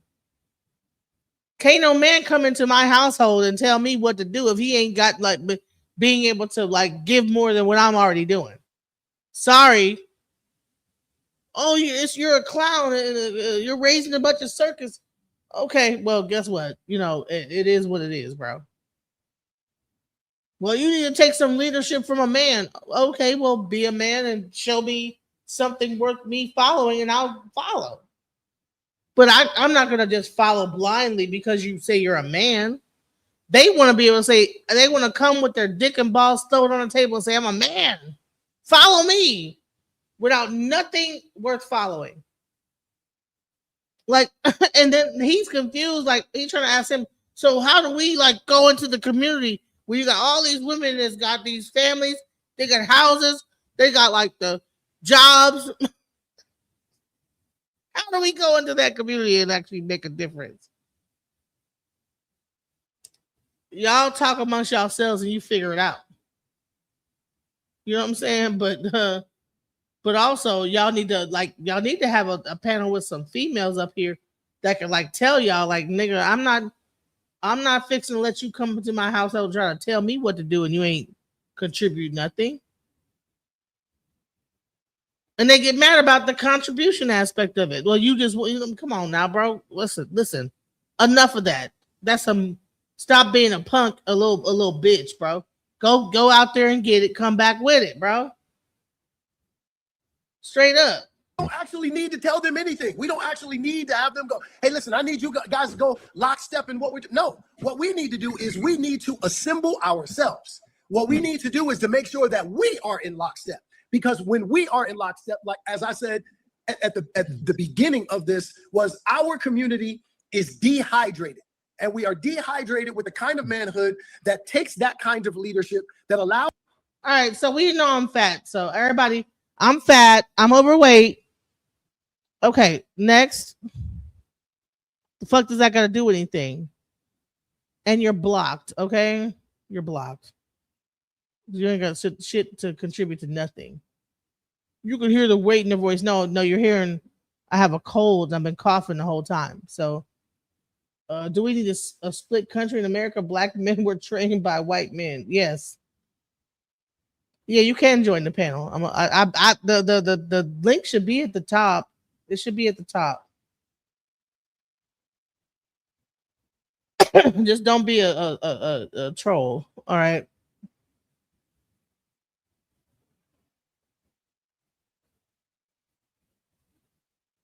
It's a very skewed outlook. I mean, this guy's asking, we pose a lead. So how we pose a lead?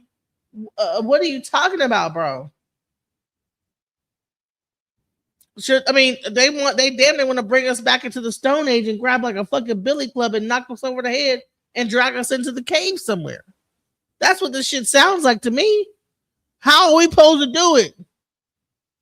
Our young males to, in a healthy way, with information and instruction, to matriculate into manhood. And by the way, our young ladies need to be able to see that, because once they see that, once they feel that, once they get under the covering of what manhood is, they will then be able to choose men to partner with. Because why? Because they see that, they feel that, they understand exactly what manhood is, because they've been under the covering of it. But if the only thing that they see, if the only thing that they feel or get impacted by are the males that have that kind of disastrous behavior that hurts, that harms them, that's what their representation of what manhood looks like. And so subsequently, that's actually what they begin to choose. That's actually what they begin to procreate with, because they think that that's what manhood is.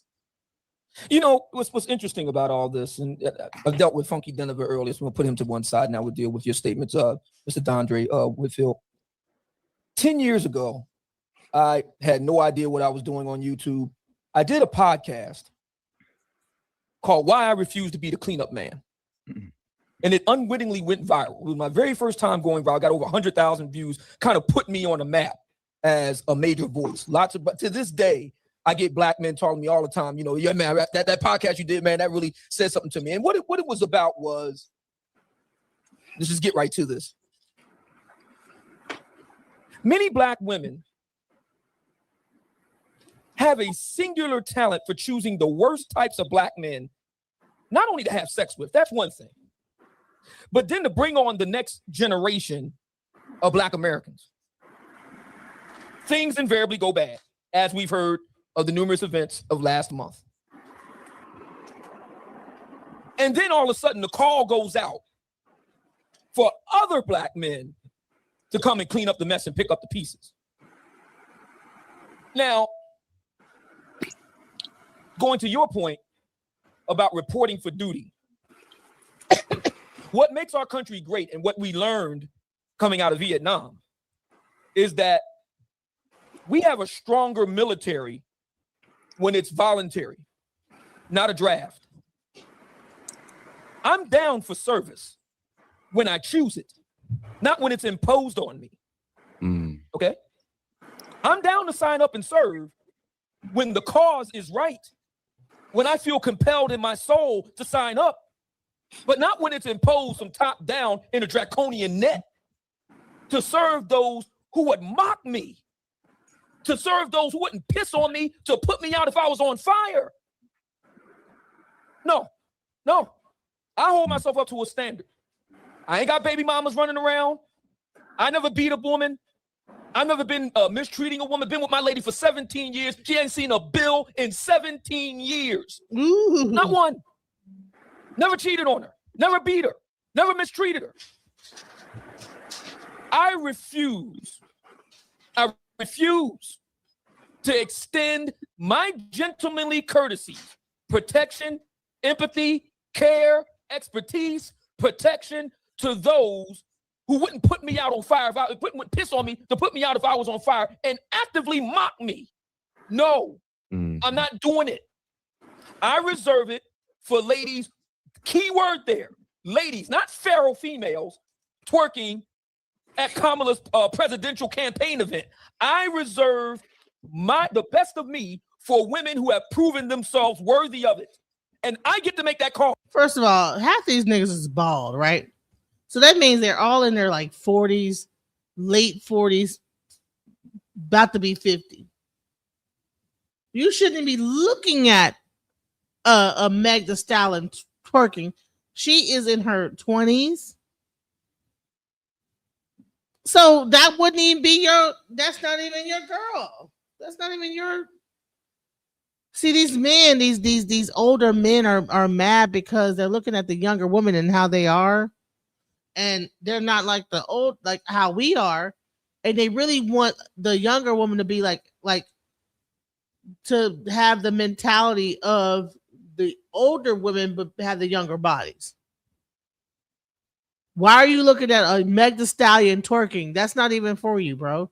You're like 50 years old, bro. You're married. Shut the fuck up. Stop looking at little young girls twerking on anything. And talking about how you wouldn't want that woman. Yeah, you shouldn't want her. She's too young for you. She's in her 20s, bro. You're 50. You're bald. So, like, he's loud with this, proclaiming about this. I wouldn't want. She's too young for you anyway. She's not. That's not for you. She's not twerking for your old ass. She's probably trying to get somebody her age. See, a lot of these men be having conversations as if they're still in their 20s and you're in your 50s and late 40s and talking about women that are way younger than you are. This is almost like back when people were doing the fucking twist and shit, you know, the demonic rock and roll,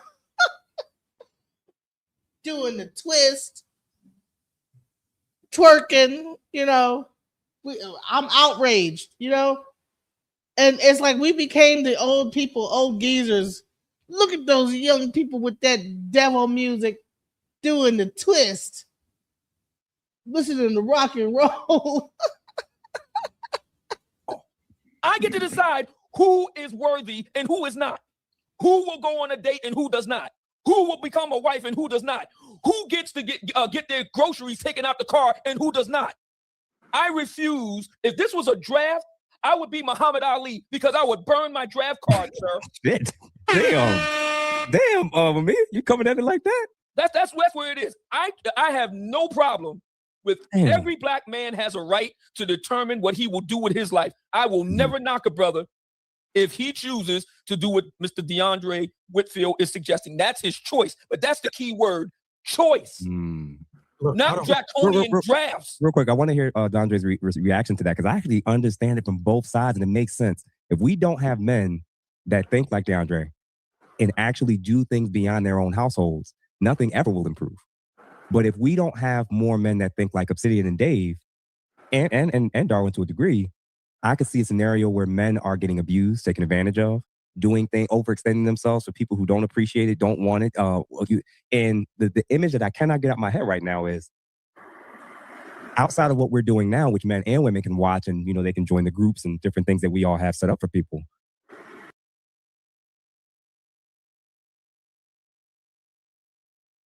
I'm glad somebody in the chat finally fucking said it.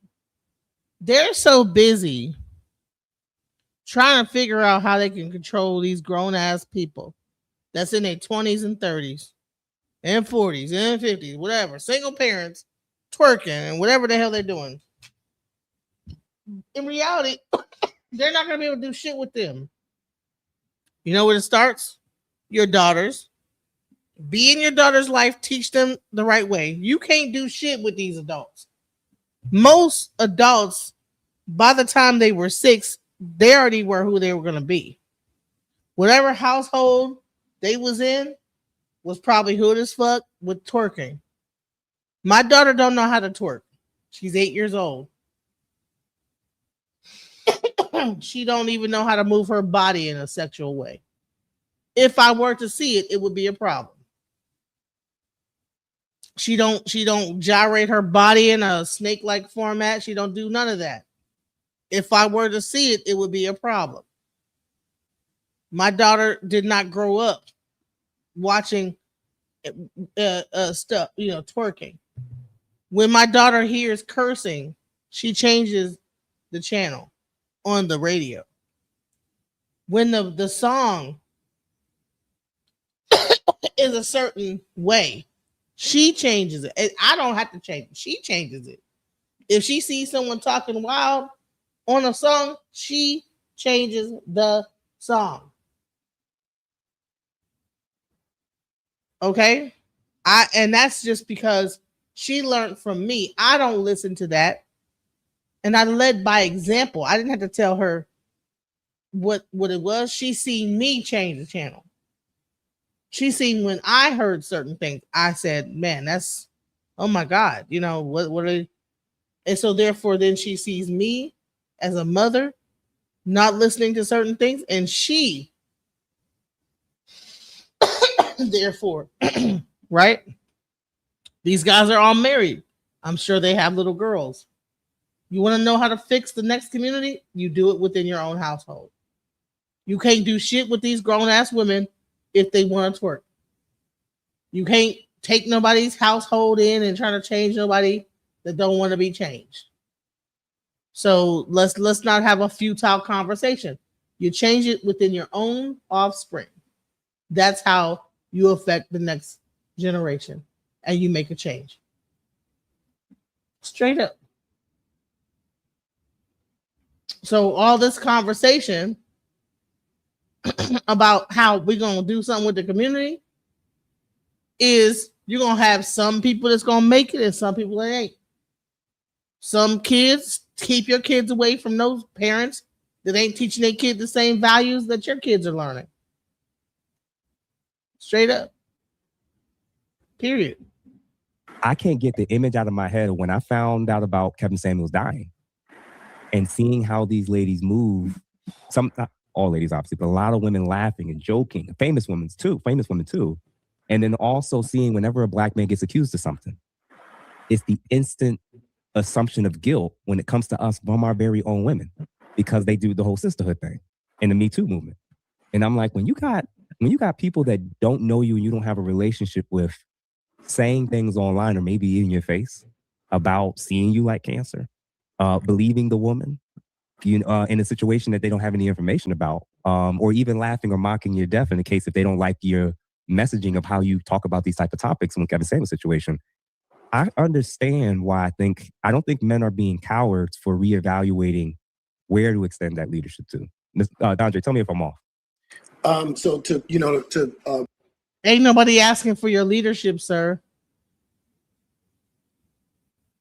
The ones that want it will come and get it. You don't have to force it upon them.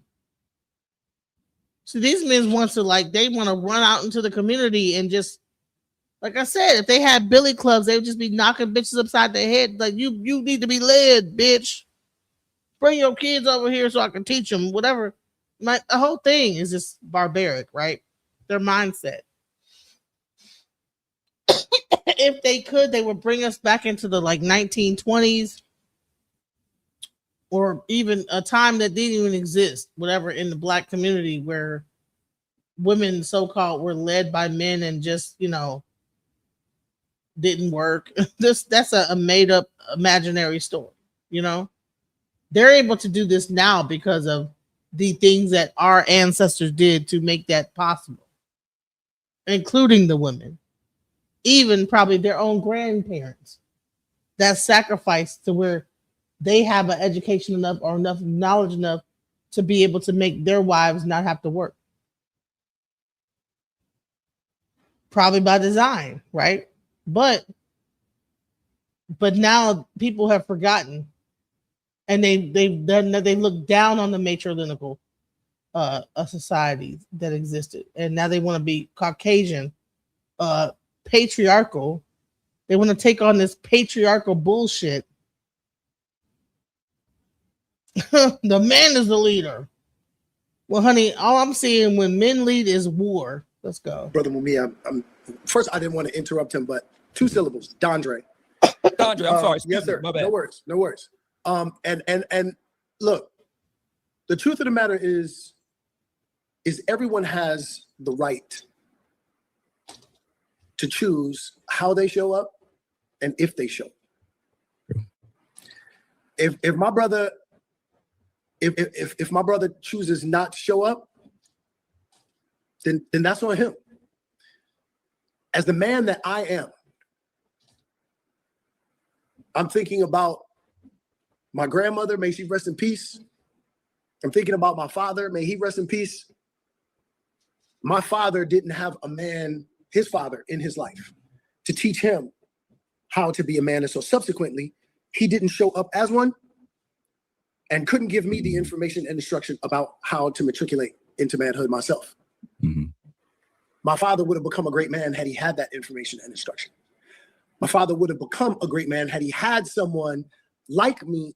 Watch they find some way to turn this around and make this about the woman in his life to help give him that information and instruction. So as far as I'm concerned, men show up to resuscitate and restore our community no matter what.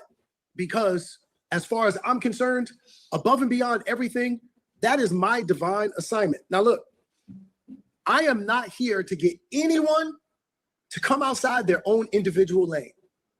Everybody ain't built for this. Everybody ain't built for this. I'm gonna say it one more time. Everybody ain't built for this. If you choose to stay home and not participate, I salute you. This is how I'm built. And the brothers that I know that I'm in lockstep with, that's how we're built. So if you choose not to do that, by all means, do what you need to do. But there are going to be men that show up in order to do what is necessary to help resuscitate and restore our community. And if that's a bad thing, then that's a bad thing as far as you perceive it. But remember, perception is not reality. Somebody said God punished Adam for being a simp. No more needs to be said. This is a very much red pill. These are red pillars because, and then they're over the top with it. Like, oh my God. Hey, Dondre. First of all, I want to give you flowers on being a man to step up to actually try to do something, try to make a change. I'm 100% with it. And I think your perspective is based off of what you see the problem is. And maybe, you know what I'm saying, you pushing your energy and inserting yourself into the situation to fix it. You know, that's great. But I do recall you saying we as men need to get ourselves together. You need to fix ourselves. Square said, we don't have to collaborate. We don't have to go over there. We don't have to worry about what they're doing. Just like you said, we can come together like this. We can get ourselves together and get the ball rolling. But I think where I kind of lost it, and maybe you can kind of reconnect it for me, as you stated, when we do that, you know, at some point the women, you know, they'll get in line. You know, at some point it'll have an impact on their discernment, because then they'll know what type of man to get covering from. I wholeheartly you gotta teach your kids that. That's from you teaching your kids. Based off of my own expertise, you probably don't know me. Most definitely don't. I had a small channel, but over a course of maybe 1,000, maybe 1,500 hours of working and consultations and stuff, I discovered that the women, specifically Black women in this case, are targeting a fraction of men, and they're ignoring a great deal of men who would actually be suitable for the relationships. So if I told you that if we got more, listen, are the women targeting the men, or are the men that are very outgoing and talkative and more out there getting the women because they're going out and getting the women because they're used to hunting? If you have a more like a hunter-gatherer type of man that knows how to go out there and be charismatic and get the women, it's not that the women are hunting these type of men, it's the men that are hunting them. It's a certain type of charismatic man that knows how to approach a woman, knows how to talk to her, knows her body, knows all that stuff, and knows how to charm a woman. You can't be talking about like these awkward ass men that don't even know how to talk to women and be like, oh, they're choosing these certain times. Well, maybe you need to like give some classes to the awkward ass men that don't even know how to talk to a woman, but got something to offer. And they gotta go to fucking Brazil because they don't even know how to approach a woman. Maybe that's what you need to do. But you can't get mad at the women because these are the men that are approaching them and engaging them sexually. And saying that these women are like they're picking out, they're hunting. Women don't hunt. Come on now. more men together, good men that are capable of being leaders. If there's good men that are capable of being leadership and they ain't got no damn game and how to get women, the fuck are you talking about, bro? That's where you get all the passport bros at. They don't know how to approach a woman the right way and get the result. And they got to go over to overseas where it's easier, where they just flash $10 and they get whatever they want. Because it's not even about conversation. The people can't even speak the same language. So they just show some money and they get what they want. So they're awkward. They don't even know how to communicate and even approach a woman. Let's be real. It's a lot of neurodivergent people out here. Families. And there were the fraction of men that are bad, you know what I'm saying? They probably got the charisma, they probably hit the genetic lottery, but they don't have the charisma. That's why they can't get the woman. They don't have the charisma. Maybe it should be a charisma school. Tariq Nasheed was teaching them how to be a Mac or whatever. Popular by, the taboo. I would say that women would that fraction would shrink, but the women would still target them. I have not figured out in my line of work how to undo that. I don't know. I wouldn't call it hypergamy because it wasn't a status thing. It's just that these guys have the charisma, they have the charm. Then you got a group of men that are good men. They're just socially awkward. They might not have the height, they might not, it might be out of touch in other things, but they're good men. The women, they're just not going to go for those guys. So I don't think it'll have the significant impact on the discernment as you think, but I'm willing to have the conversation to figure out. And honey, and a woman with 3 kids probably don't think you're a prize either. A woman with 1 kid probably don't think you're a prize. Like, what difference do it make what you think about what the woman is a prize or not? There's no such thing as a prize. That's where y'all get all this shit is from Kevin Samuels' textbook. Why is somebody gonna be a prize? We're not fucking racehorses. We're not donkeys. We're not dogs, prize like animal. That's slave talk. A prize. Think about this. A prize? What is a prize? Go look it up online. We're not animals. We're not fucking prize horses that are about to go off to the like fucking races. I don't think a woman with 3 kids is a prize. Okay, well, who? I don't know. I don't know who. I don't think that you're a prize. What makes you a prize? If you were a prize, you wouldn't even be thinking about with 3 kids with a woman, whatever it was. But anyway, you'd be married. And you wouldn't have enough time to get on here and say that shit. So anyways, let's go. How we can connect it. Yeah, it's so interesting. When I grew up in Brooklyn, what was taught to me about what manhood was actually the metrics of masculinity and not necessarily the metrics of manhood. But it was presented as the metrics. Oh, okay. So you have 3 kids. All right. So by 3 different women. So what you did was you spread your kids out over 3 different women. Or did one woman have all 3 of your kids and she's not a prize? Because you just said, I don't think a woman with 3 kids is a prize, but you said you had 3 kids.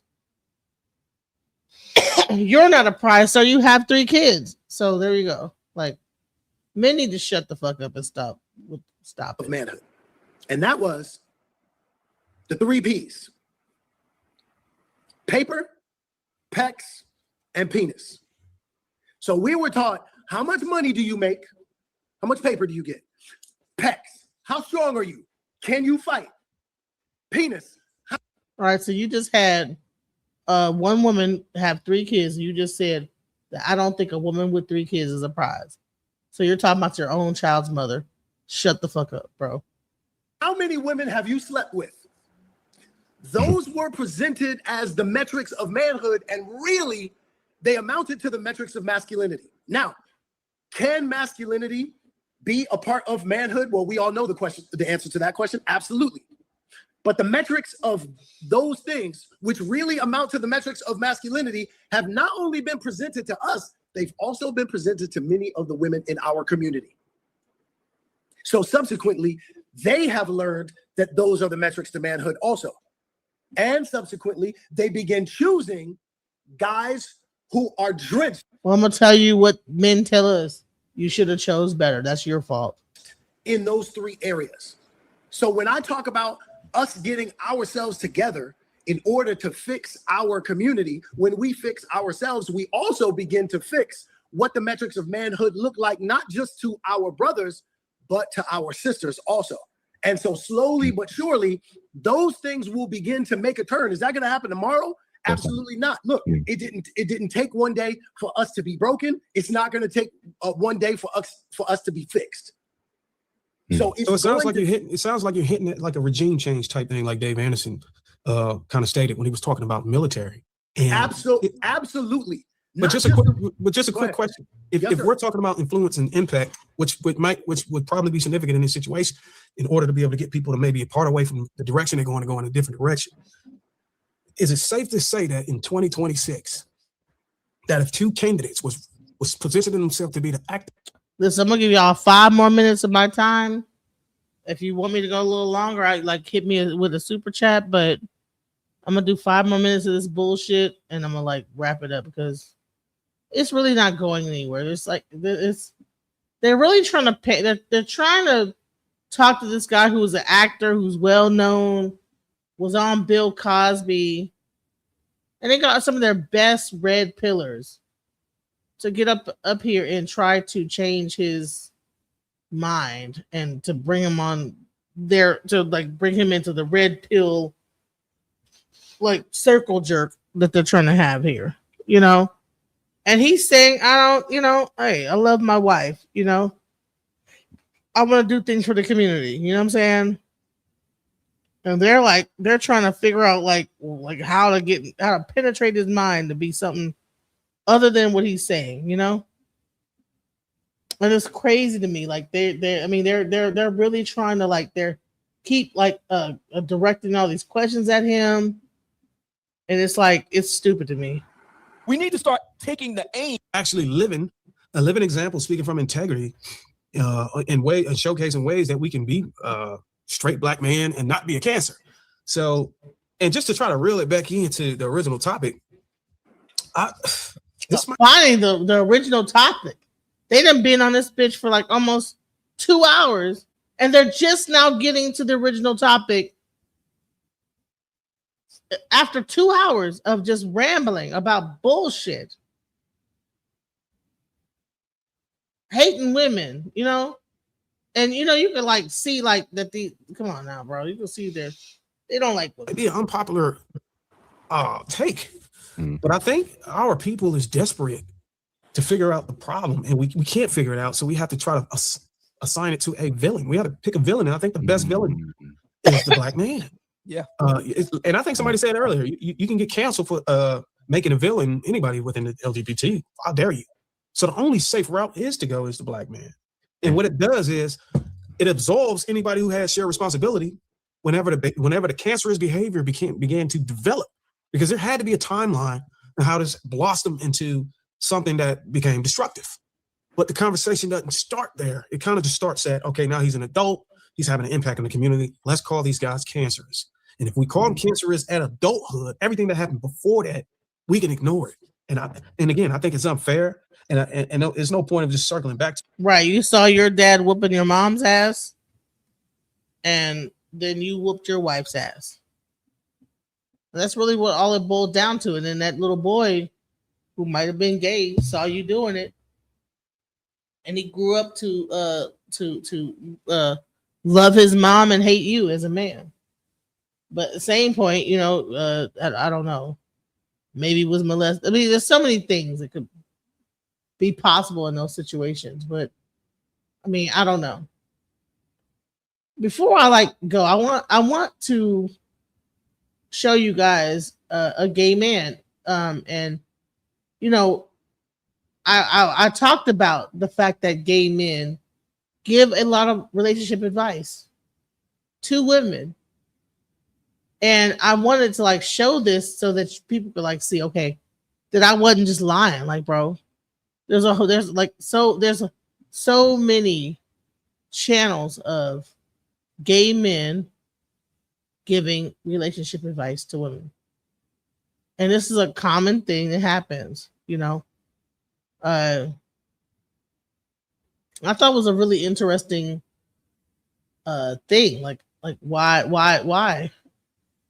So if we get back into what Funky Geneva said, is that gay men seem to value women more, and they seem to give them advice. Let's go. Girl, I want to talk a little bit of shit about these guys. I mean, why not, right? Let's do some girl talk. I mean, many of you are over them anyway, so who cares? Now, as a dating coach for 14 years, but more importantly, as your fairy godbrother, I'm going to give you some tea that maybe a lot of people are not talking about, but we need to talk about. So, number one, girl, these black guys are not packing the way that they used to. So before it was like 75% pack-in, 25% mid. Now it's like a third packing, a third mid, a third womp womp. And I think it's all the hormones and the meats and chickens and all the plastics in the food and all the, maybe the little Debbie snack cake swirl. It's the same as like these new hair Cantu products and perm that gives you all the fibroids inside. Bring back pink lotion and blue magic. The black girls will get that. Nobody else will. Also, don't listen to these African and Caribbean guys who tell you that they don't go down and they don't eat. No shade, but they grew up hungry and they'll eat anything. And if they ever tell you that they don't go downtown, just let them know that you not throw a neck for them. You know what I mean? Some guys that get looked over but don't need to be looked over, short kings, they're packing. Nerds, packing. You know who's not packing, but I hear a lot about? Korean men. Girl, K-pop is a K-flop, girl. I'm talking Squid Game down there. If you want to be with a Korean man, girl, it's up to you, girl, but just tell me you're a lesbian now, girl. Happy Pride Month to you. No shade, yeah? Also, Samoans. Short as well, girl. Short and thick, honey. It's like watching that Moana movie, girl. You're going to want more of it, and you're not going to get it. Saddest story of one's life. Okay, so Hispanic men cheat, but I think most of y'all know that already.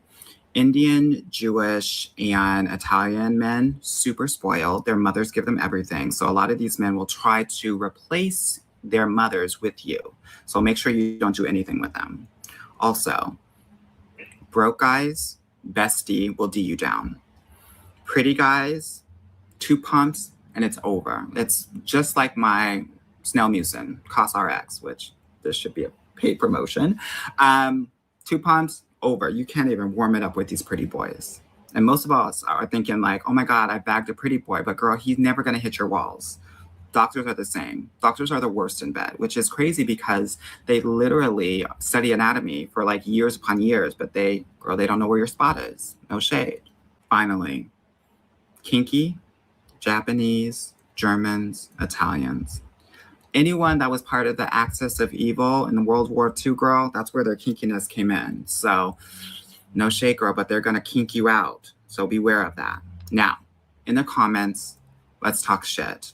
Tell me what your experiences have been, because knowledge is power. And I want all of y'all to be as knowledgeable as possible. Did y'all know that this was even happening? Did men even know that this is the conversation that we be having with these gay men? Be breaking y'all whole program down, bro. Watch this. Everything that you need to know about a man to stay safe, you can just check based on his face. Now, why do I say this? Well, because biology and microexpressions are very important and are universal languages. And as a dating coach for 15 years, and it's your very godbrother, I want to make sure that you're keeping safe, because narcissists, sociopaths are getting smarter and smarter each day. And it requires you to also be able to see the signs so that you can keep yourself safe at the end of the day. So without further ado, let me share with you some of the things that I see on a man's face that will help you stay safe. Number one, look at that nose, girl. The width of the nose is the diameter of the D. So if he has a wide nose, girl, protect yourself, because that D is going to be wide as well. No shade. Number two, if he smiles like this, that means that he probably beats women. It is what they call a wife beater smile, and it's a dangerous one. It's like a wolf that's snarling, that's showing his teeth. I want you to think about it like that, okay? The smirk. If the guy is smirking while you're being vulnerable or emotional, he's probably a narcissist, okay? If he has well-groomed eyebrows and they're bushy and they're generally straight like this, he's probably narcissistic. And I'm sure I have mentioned most Arab men, so be it. Also, the way that he holds his head. If his chin is high, he's probably quite arrogant. If it's low like this, he's in protective mode and he's fearful and scary, okay? And then also, check for the wrinkles when he's being expressive and emotional. If he has those wrinkles here, he's generally a happy person. If he has the wrinkles here, he's probably an angry person. If he has the wrinkles here, he's probably an anxious person. If he has natural wrinkles here, he probably, we call that gay face, gay whiskers, because he's pursing a lot. If he has no wrinkles, he probably has Botox and he's probably gay. Let me know if this is helpful. Let me know if certain men come to mind. I was going to put pictures up here, but I didn't want to get sued. And let me know if this is helpful again. All right.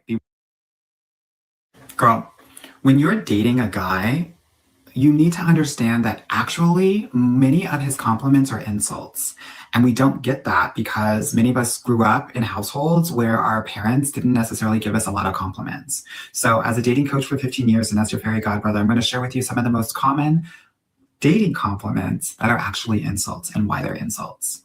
Okay, so if a guy calls you independent, please understand that's probably one of the biggest insults that he can call you, because what it tells you is that he doesn't want to do anything for you because he knows that you can do it yourself. And it means he's not going to go out of his way to pursue you. He thinks that he's the prize and he's going to want you to do everything in your masculine. If a guy calls you a strong black woman, for my black women out there, please understand that he is a weak white male. And that's the worst of the worst, girl. No shade. If he calls you big money, please understand that he is there to rob you, girl.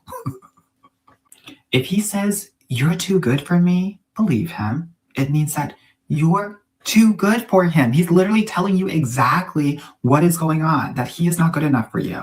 And I don't care who you are, you're going to have to understand that some men are not going to be on your level and some men are not going to be ready to be the man that he needs to be in a relationship with you.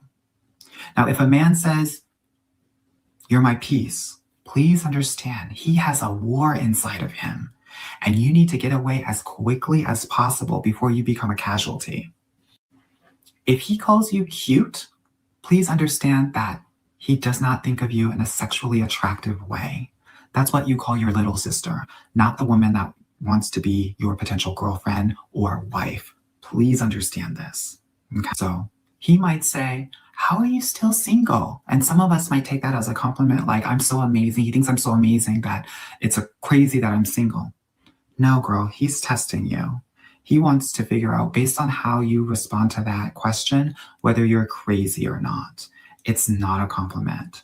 So please, I know a lot of us might feel really good about some of these things that these guys are saying, but oftentimes they're not complimenting you. They're insulting you. Let me know if I've missed anything, and if you need any help. Girl, if he has a biblical name, you need to block him. John, Matthew, Luke, block. Ezekiel, Jeremiah, Isaiah, double block. Okay, you hear me? Okay, if his name ends in Ante or Bon, block. Javante, Trayvon, block. If his name starts with a T-Y, block. Tyrone, Tyrell, block. Quans, if it ends in Quan, he's gone. Now, let's talk about these overly white names, because they need to be blocked too. If his name is Tanner, Kyle, Shane, blocked. If his name is Brad, Chad, or Thad, blocked. Do you hear me? I had a date today and he stood me up. Should I call? Is that your man or is that a parole officer? That's a no-no, sis. That's a no-no. Here's the thing too. When you have been so independent all of your life, I'm talking to you, black girls, brown girls, that energy can feel like love. He just wants to know where I am. He wants to make sure that he can come to me if something's ever an issue. Girl, it'll take you 5 seconds to text that man if something's up. No. This is about losing your autonomy. This is about him trying to control you. Now, I don't know all the details. I'm not in your relationship, but it's important to understand that, like, he doesn't need to know everything. Now, I will say this. If he reaches out to you today and you don't get back to him by tomorrow and you all are in a relationship, that's an issue too. So it goes both ways. All right. Welcome to the stage, James Harlan. What's up? Hey, how you doing? It's the first time listening to your show. Very interesting. You said that this is the advice that women get. When you say women get, or women in general get from He has a specific channel that, listen, this guy, how many followers is he? Let me just see. He has like over 92.5 thousand subscribers on just YouTube, and then on Instagram it's like 100, and then TikTok even more. People listen to this guy. I mean, Yes. he's entertaining. He's using a lot of generalizations. And for a black woman in particular to just take his word on a lot of things, like for instance, my name is James, so my shit would get blocked by you know, and I'm good people, you know what I'm saying? Well, you got that biblical name, block. So yeah. I mean, What do you think? What do you think is happening there? What do you think it is? I mean, he's a faggot. What the fuck I can't say? Oh, don't say the word. Don't say that word. That's not a good word. Let's say other words. Listen. That's the error. That's why I gets blocked, because I'm gonna tell it just like it is to a nigga like that. You know what I'm saying? And that's basically what he was saying. People of my ilk, I would say it like that. We already know. No. And why a woman marrying somebody who they know is a punk? Now, can I say punk? Yeah, you can say that. I mean, this dude But no, but now he is very much gay. He's not. No one's marrying him. You know what I'm saying? I mean, the topic, I believe, is are they going to be more loyal to? How could they be loyal when they're chasing dudes? But that don't even make no sense. I think that's the thing. By giving them advice, by being like centered on them, like talking to them. I just showed you a whole panel, for the whole 3 hours. Yeah, I came in late. That was talking negatively about women. But when you see the gay men talking to women, they are trying to tell them, okay, look out for this, look out for that. So what, are they more, I'm gonna have to kiss the are they looking out for women more because they're giving advice and trying to teach them about how to have relationships and this, that, the other, what is it, you'll see more masculine energy. Mm-hmm. With that dude, I mean, some of the things he was saying, may have been spot on, but he's disingenuous with it because he's trying to be entertaining. In his effort to be entertaining, for what little I've seen, he says some incredibly crazy stuff, and so, but I missed it, the broadcast. You said there were a lot of dudes that were just talking negatively about women. When you say the whole 2 hours, did anybody say anything? Was the percentage of it was pretty much about, we need to be running these women, we need to be leading them, and they and it was an interesting. You gotta watch the replay. I can't. Okay. I've been here for too long. I was about to wrap things up. You know what I'm saying, because I'm tired. But did anybody say that you can lead by following? Because they did not. If I meet a woman, no, they did not. This is how the conversation. Let me just bring it back up. This is how the conversation was going. So just so you can like kind of hear a little bit of it before I like go off of here, just to get an idea. All right, so this is how it was going. To it right now, we gotta run. What do they call it? Triage. Your words. We gotta run triage and try to fix it from a reactive standpoint and then a proactive instead of a proactive. Let me tell you something. Ain't nothing fair about leadership. Mm-hmm. Ain't nothing fair about leadership. Leadership is going to be questioned at all times. At all times. I don't care what kind of leader you are. Mm-hmm. It is going to be called into question at all times. Let's look at someone like a Barack Obama, right? Sure. This black man represents excellence on so many different levels. It's actually funny. You can't find 10 people that will be in agreement about him being a spectacular leader. You can't find it. You're going to find 2, 3, 4 people out of 10 that's going to tell you how he was an awful president, how he didn't do enough for black people, he didn't do enough for white people. He didn't do enough for that. He should have been this. He should have been that. This man is exemplary on so many different levels. And yet, he has been under fire on so many different levels about so many different things. There is nothing fair about leadership. So as a black man, this is what we have to really condition ourselves about. When you step up into leadership, you are going to catch strays all day, every day. Not just from people outside your house. There are going to be times where you catch them from people inside your home, inside your family, inside your community. If you listen, there is nothing fair about leadership. That's why ain't everybody fit to be a man.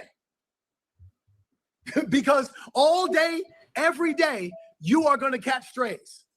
Everybody ain't built for this, bro. Everybody you know what? My fear is that at some point in time, and I might not even be here no more, but we're gonna fix this shit. Yes, sir. My fear is if black men are the only ones that can fix it. My fear is that when we do fix it, they're not gonna even give us the credit for it. Hey, you know what? Let me tell you something. Hey, let me tell you something. Don't you might be you might be right, my bro. You might be right, my bro. Watch this. Every day, as a man, as a black man, I just do what I know is necessary. Not because I'm waiting for somebody to listen. Let me tell you something. I'm sorry. Who is they? The women. If the black men step up and fix it, they are not going to give us the credit for it. Who are they? The white man? The white woman? They're clearly talking about the black woman is not going to give them the credit for fixing the situation in the black community. You understand how defeatist and ridiculous and all these men are married. That's what's stupid about this whole thing. And I'm gonna prove this point to you. If you try to make a reservation for Mother's Day in 2026, you call any restaurant, they'll be like, my bro, you trying to make a reservation for 2026? You should have done that in 2025 for 2026. Yep. Try to make a reservation for Father's Day at any restaurant. You could make it the same day. They'll be like, oh yeah, no problem. How many in your party? 26. Oh, don't worry about it. We can accommodate you.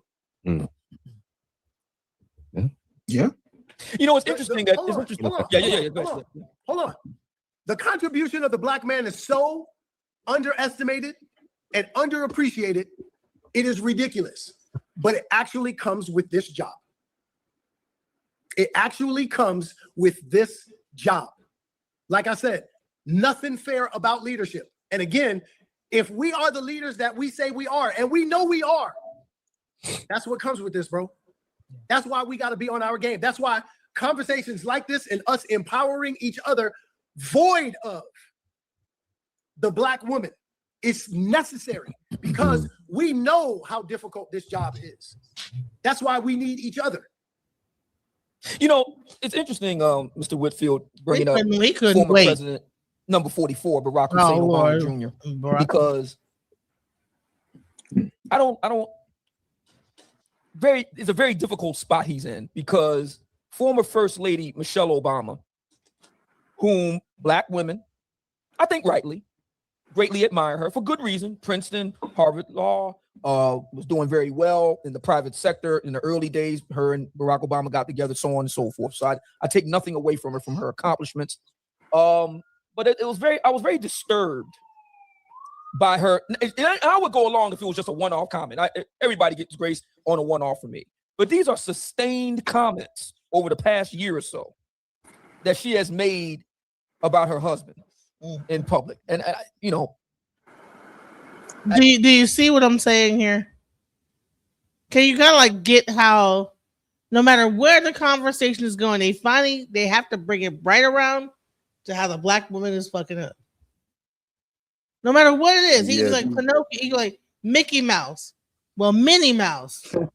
Let me tell you how Minnie Mouse was wearing that goddamn polka dot outfit. You know what I'm saying? They're just no matter what the subject is.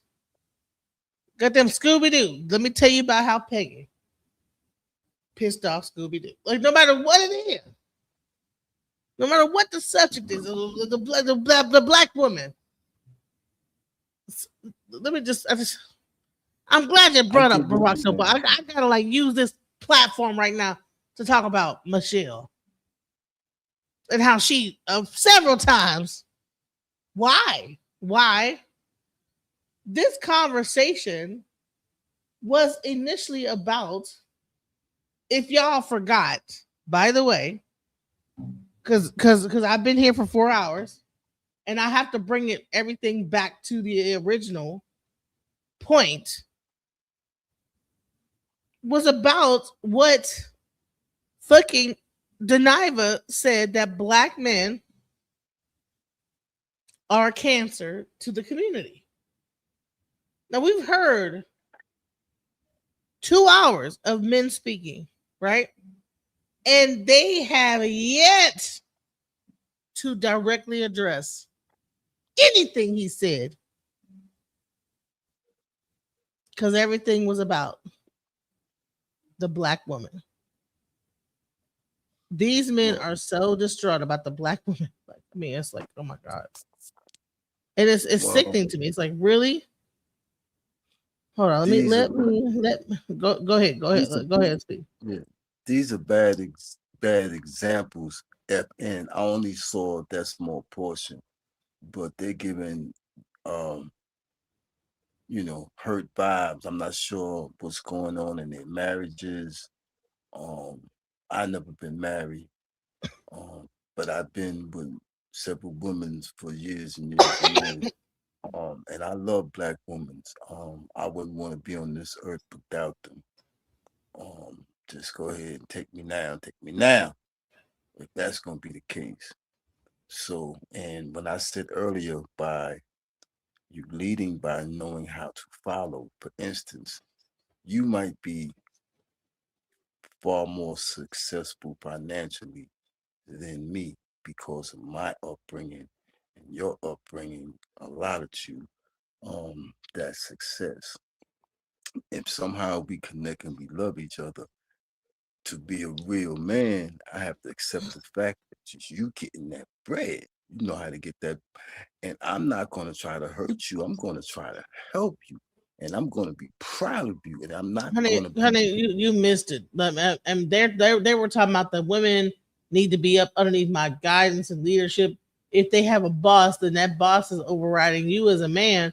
So your woman needs to be, you need to be the boss. And then the woman needs to work underneath you so that the boss can't be telling her to go to work. And I mean, you missed that whole part. But traditionally, I want to finish off. And hold on, I know you're probably going to go.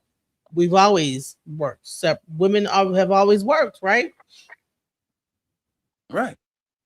In our community. Absolutely. So this is like some programming, I think, from the white man of like, this housewife thing. And I'm sure he probably has a white wife. A lot of these black men be having white wives that they like be having them like, living it up. And it's a whole nother, what I'm saying? They be in love with these and let them, and yeah, because the white woman is not going to allow them to like, Let me just be quiet. Go ahead. It really bothered me because of Barack Obama's sterling character. We could debate his political views and so on and so forth. No, his character as a man is above reproach. No scandals, no untoward behavior. They even called him in the White House no drama Obama. That sort of thing. I mean, he's second only to Jimmy Carter in terms of being a good man, right? Hillary Rodham Clinton went on record when asked what would be her role in William Jefferson Clinton's White House, and she said, "What am I supposed to do? I'm not going to be up there baking cookies and stand by your man." Then turned around when it became known that her husband was in a number of trysts with a number of women, one in particular, Miss Jennifer Flowers, and she ended up sitting right next to her man on 60 Minutes. When he was revealed in flagrante with Monica Lewinsky, she once again went to bat on the Today Show talking about a vast right-wing conspiracy. Hillary Rodham Clinton repeatedly stood by her man, even though everybody knew William Jefferson Clinton was grabbing them by the fill in the blank. But we have Miss Michelle Obama saying on record that there were years, not 1 year or 1 day or a weekend. We all had an argument with our significant other. We understand that. She said years, plural, where she didn't like Barack Obama. That threw me for a loop. Now, my thinking is this. If Black women, in this case, former First Lady Michelle Obama, cannot get behind a man like Barack Hussein Obama Jr., first ever president of the Harvard Law Review, Harvard Law School, Columbia undergrad, Nobel Peace Prize winner, President of the United States and leader of the free world twice. If you can't get behind a man like that, well, God damn it, who can you get behind? Who? He's the best of us. If he can't get a woman to get on code, who can do it? Who?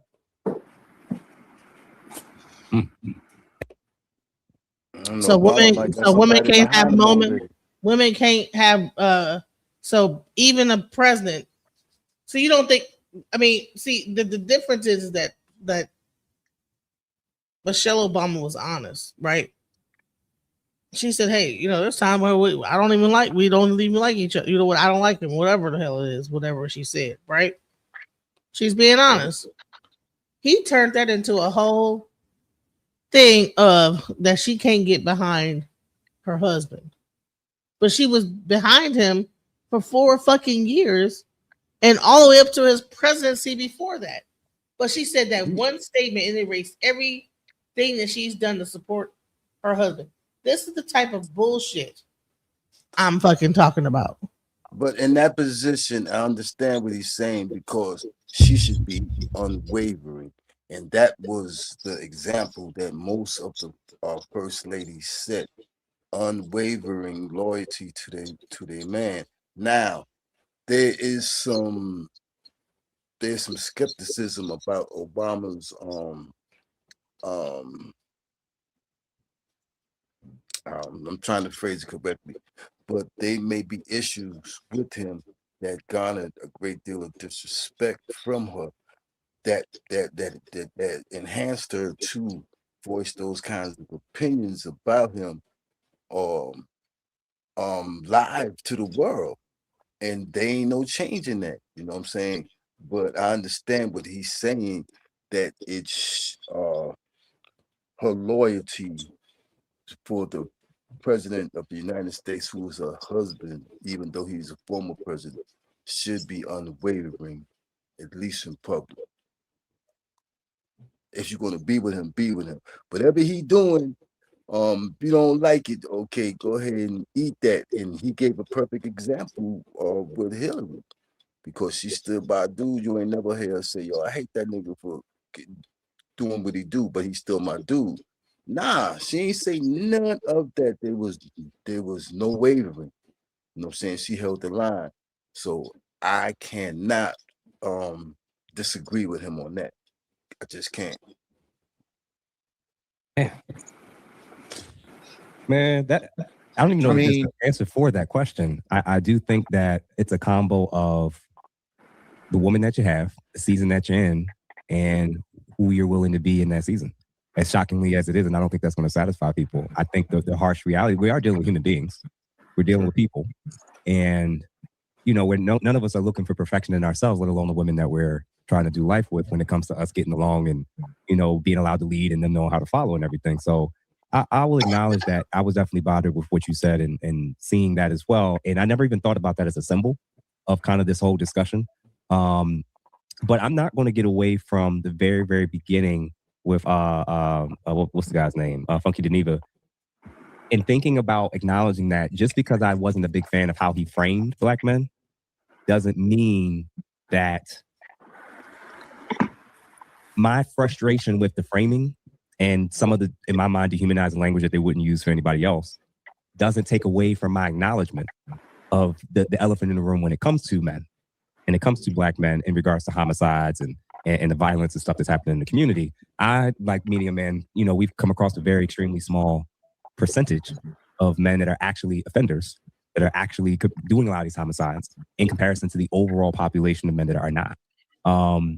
But so let's what I'm gonna do is we're gonna have to like table this and like carry it on another time because I mean I have been doing this for hours and whew, I'm tired. But I'm sorry I can't. Let me oops, is my audio down again? Is it down? My audio down? I can hear you. Okay, so let's play it real quick.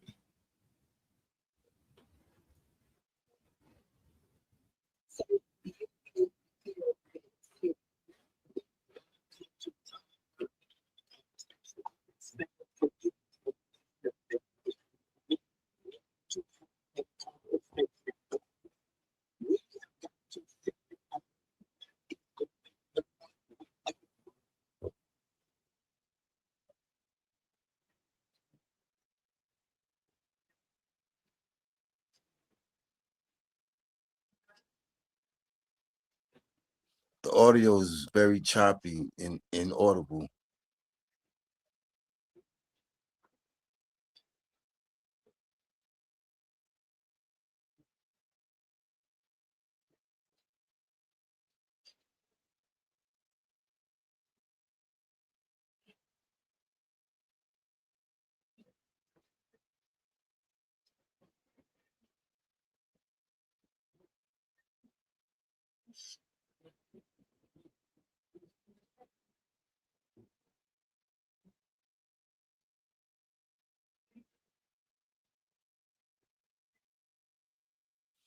Yeah, there's no audible right now.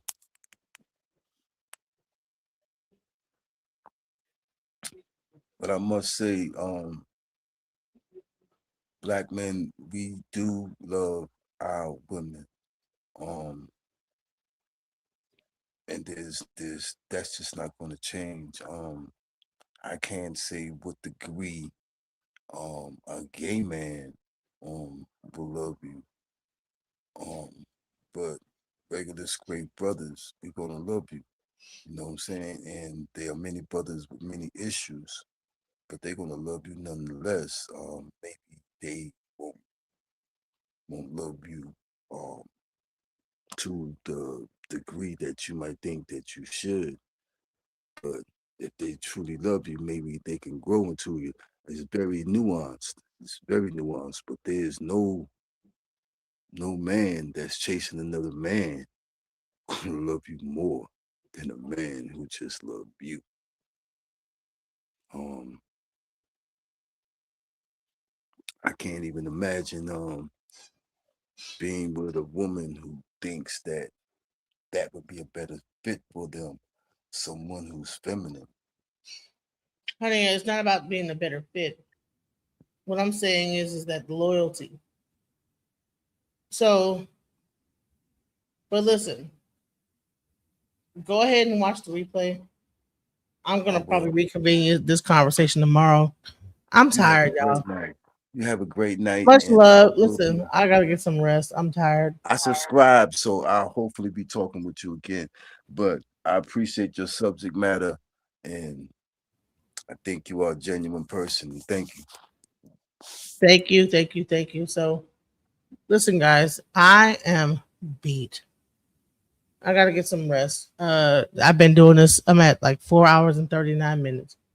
But I hope that you guys was able to, like, you know, get some information, come to some conclusions. I hope that you liked the show. Much love to everybody who stuck around. Please like and subscribe. Peace, guys. Peace, peace, peace. Just when I thought I couldn't find my way out, yeah, I searched the God in me to find my way out. I know it can seem way out, but the Creator flows to and through me from way out. I'm talking way out, yeah, yeah, yeah. See, if you believe in the God in you, it's a better place. Creating the force and the power to